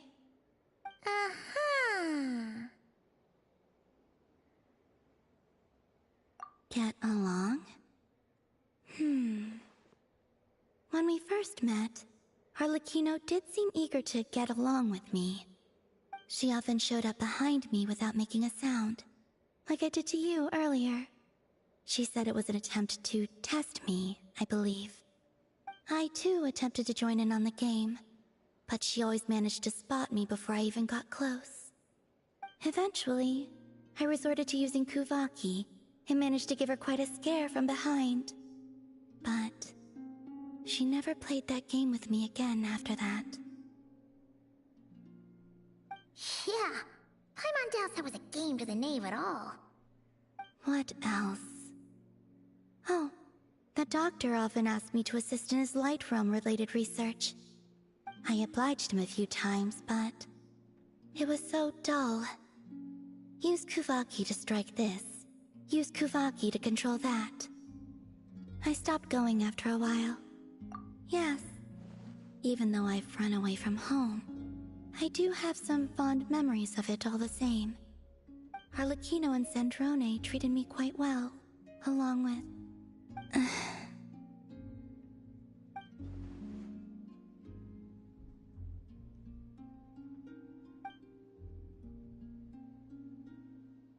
Give me your hand. Rosaline taught me it's important to always express gratitude to others. So, thank you for listening to me.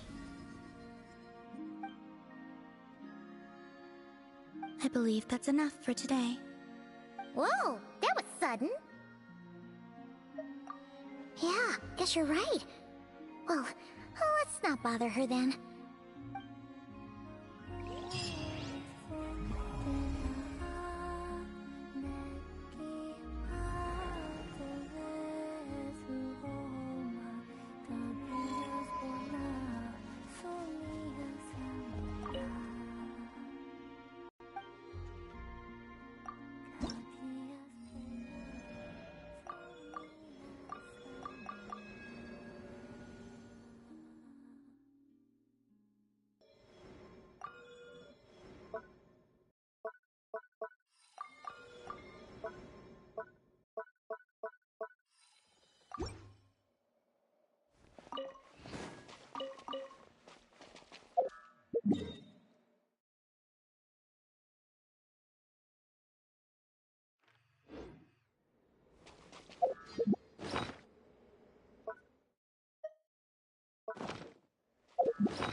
Maybe you're not.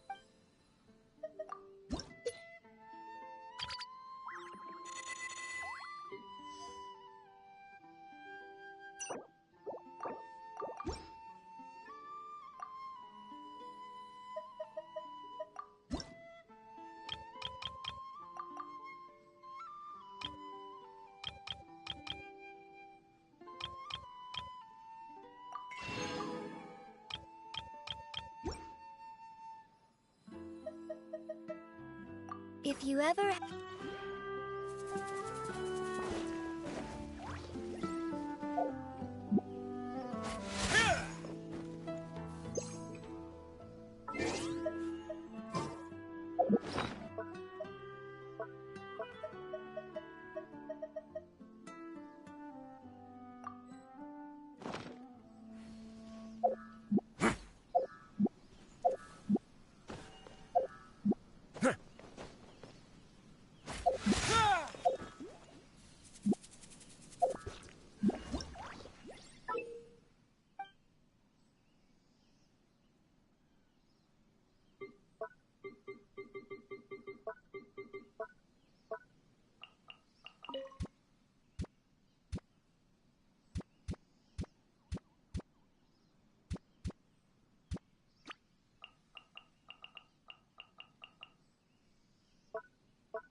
Maybe you...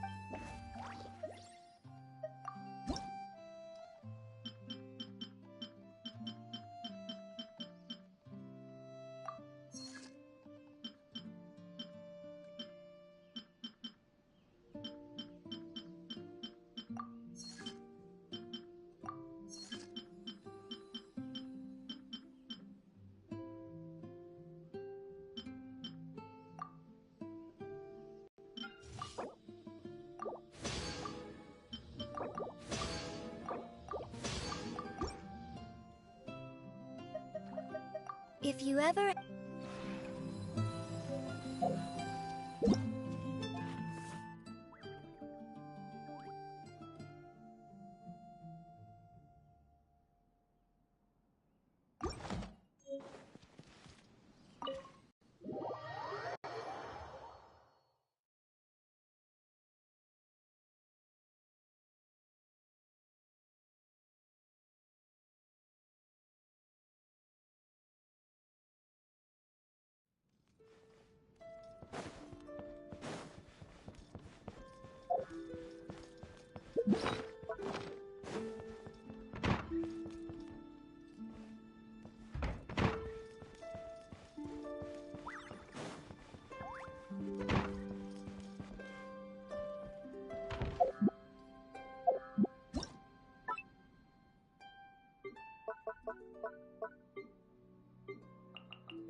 Hello there.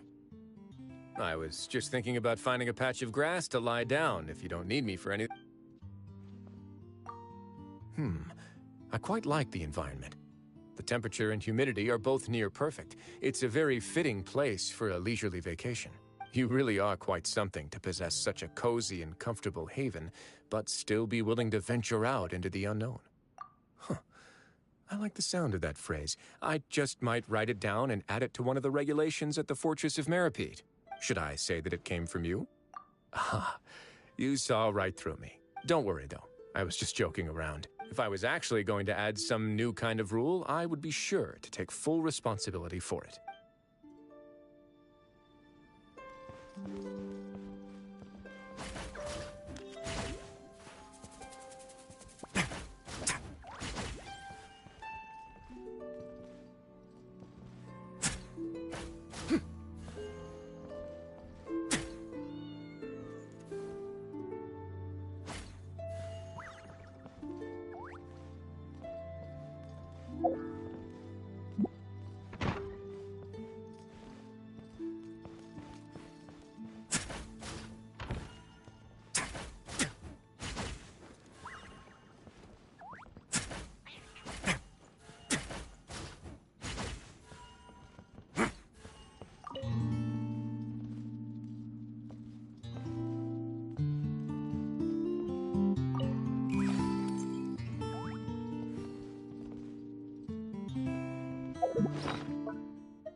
I once considered keeping some pets in my office, but soon gave up on the idea. It's just not right to keep small animals where they won't be able to see the sun.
Doesn't matter where, I'll be there.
Solidify!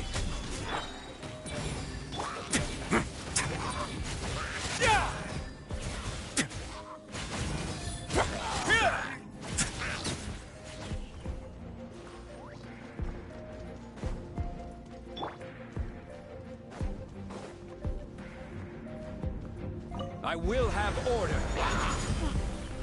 Stabilize. Closing in. Run away now.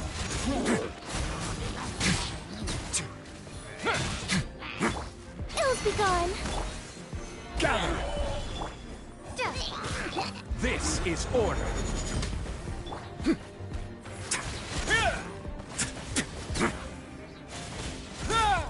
Let's begin.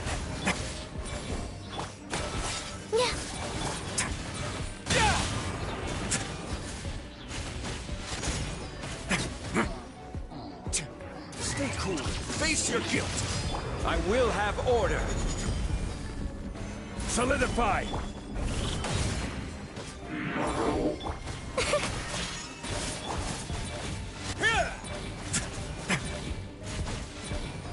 Run away now.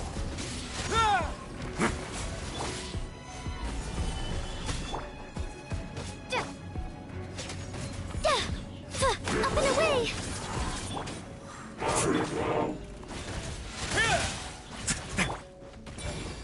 Order guide you.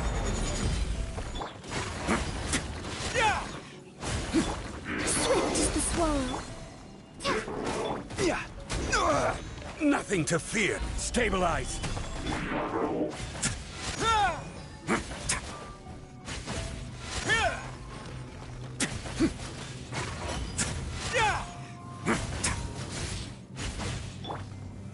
Gather.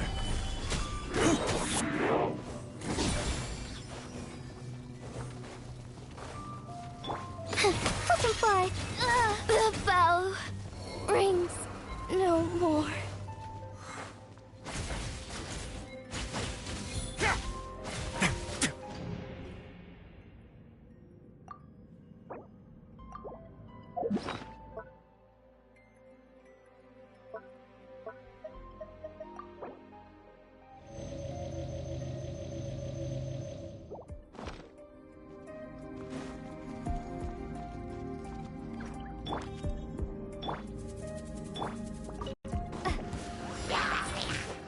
This is order. Closing in.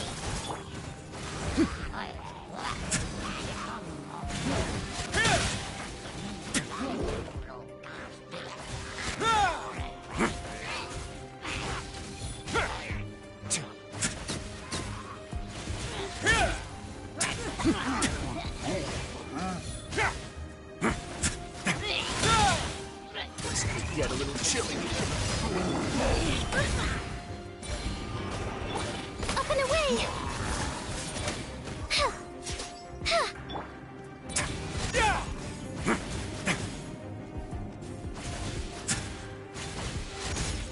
Order guide you. Solidify.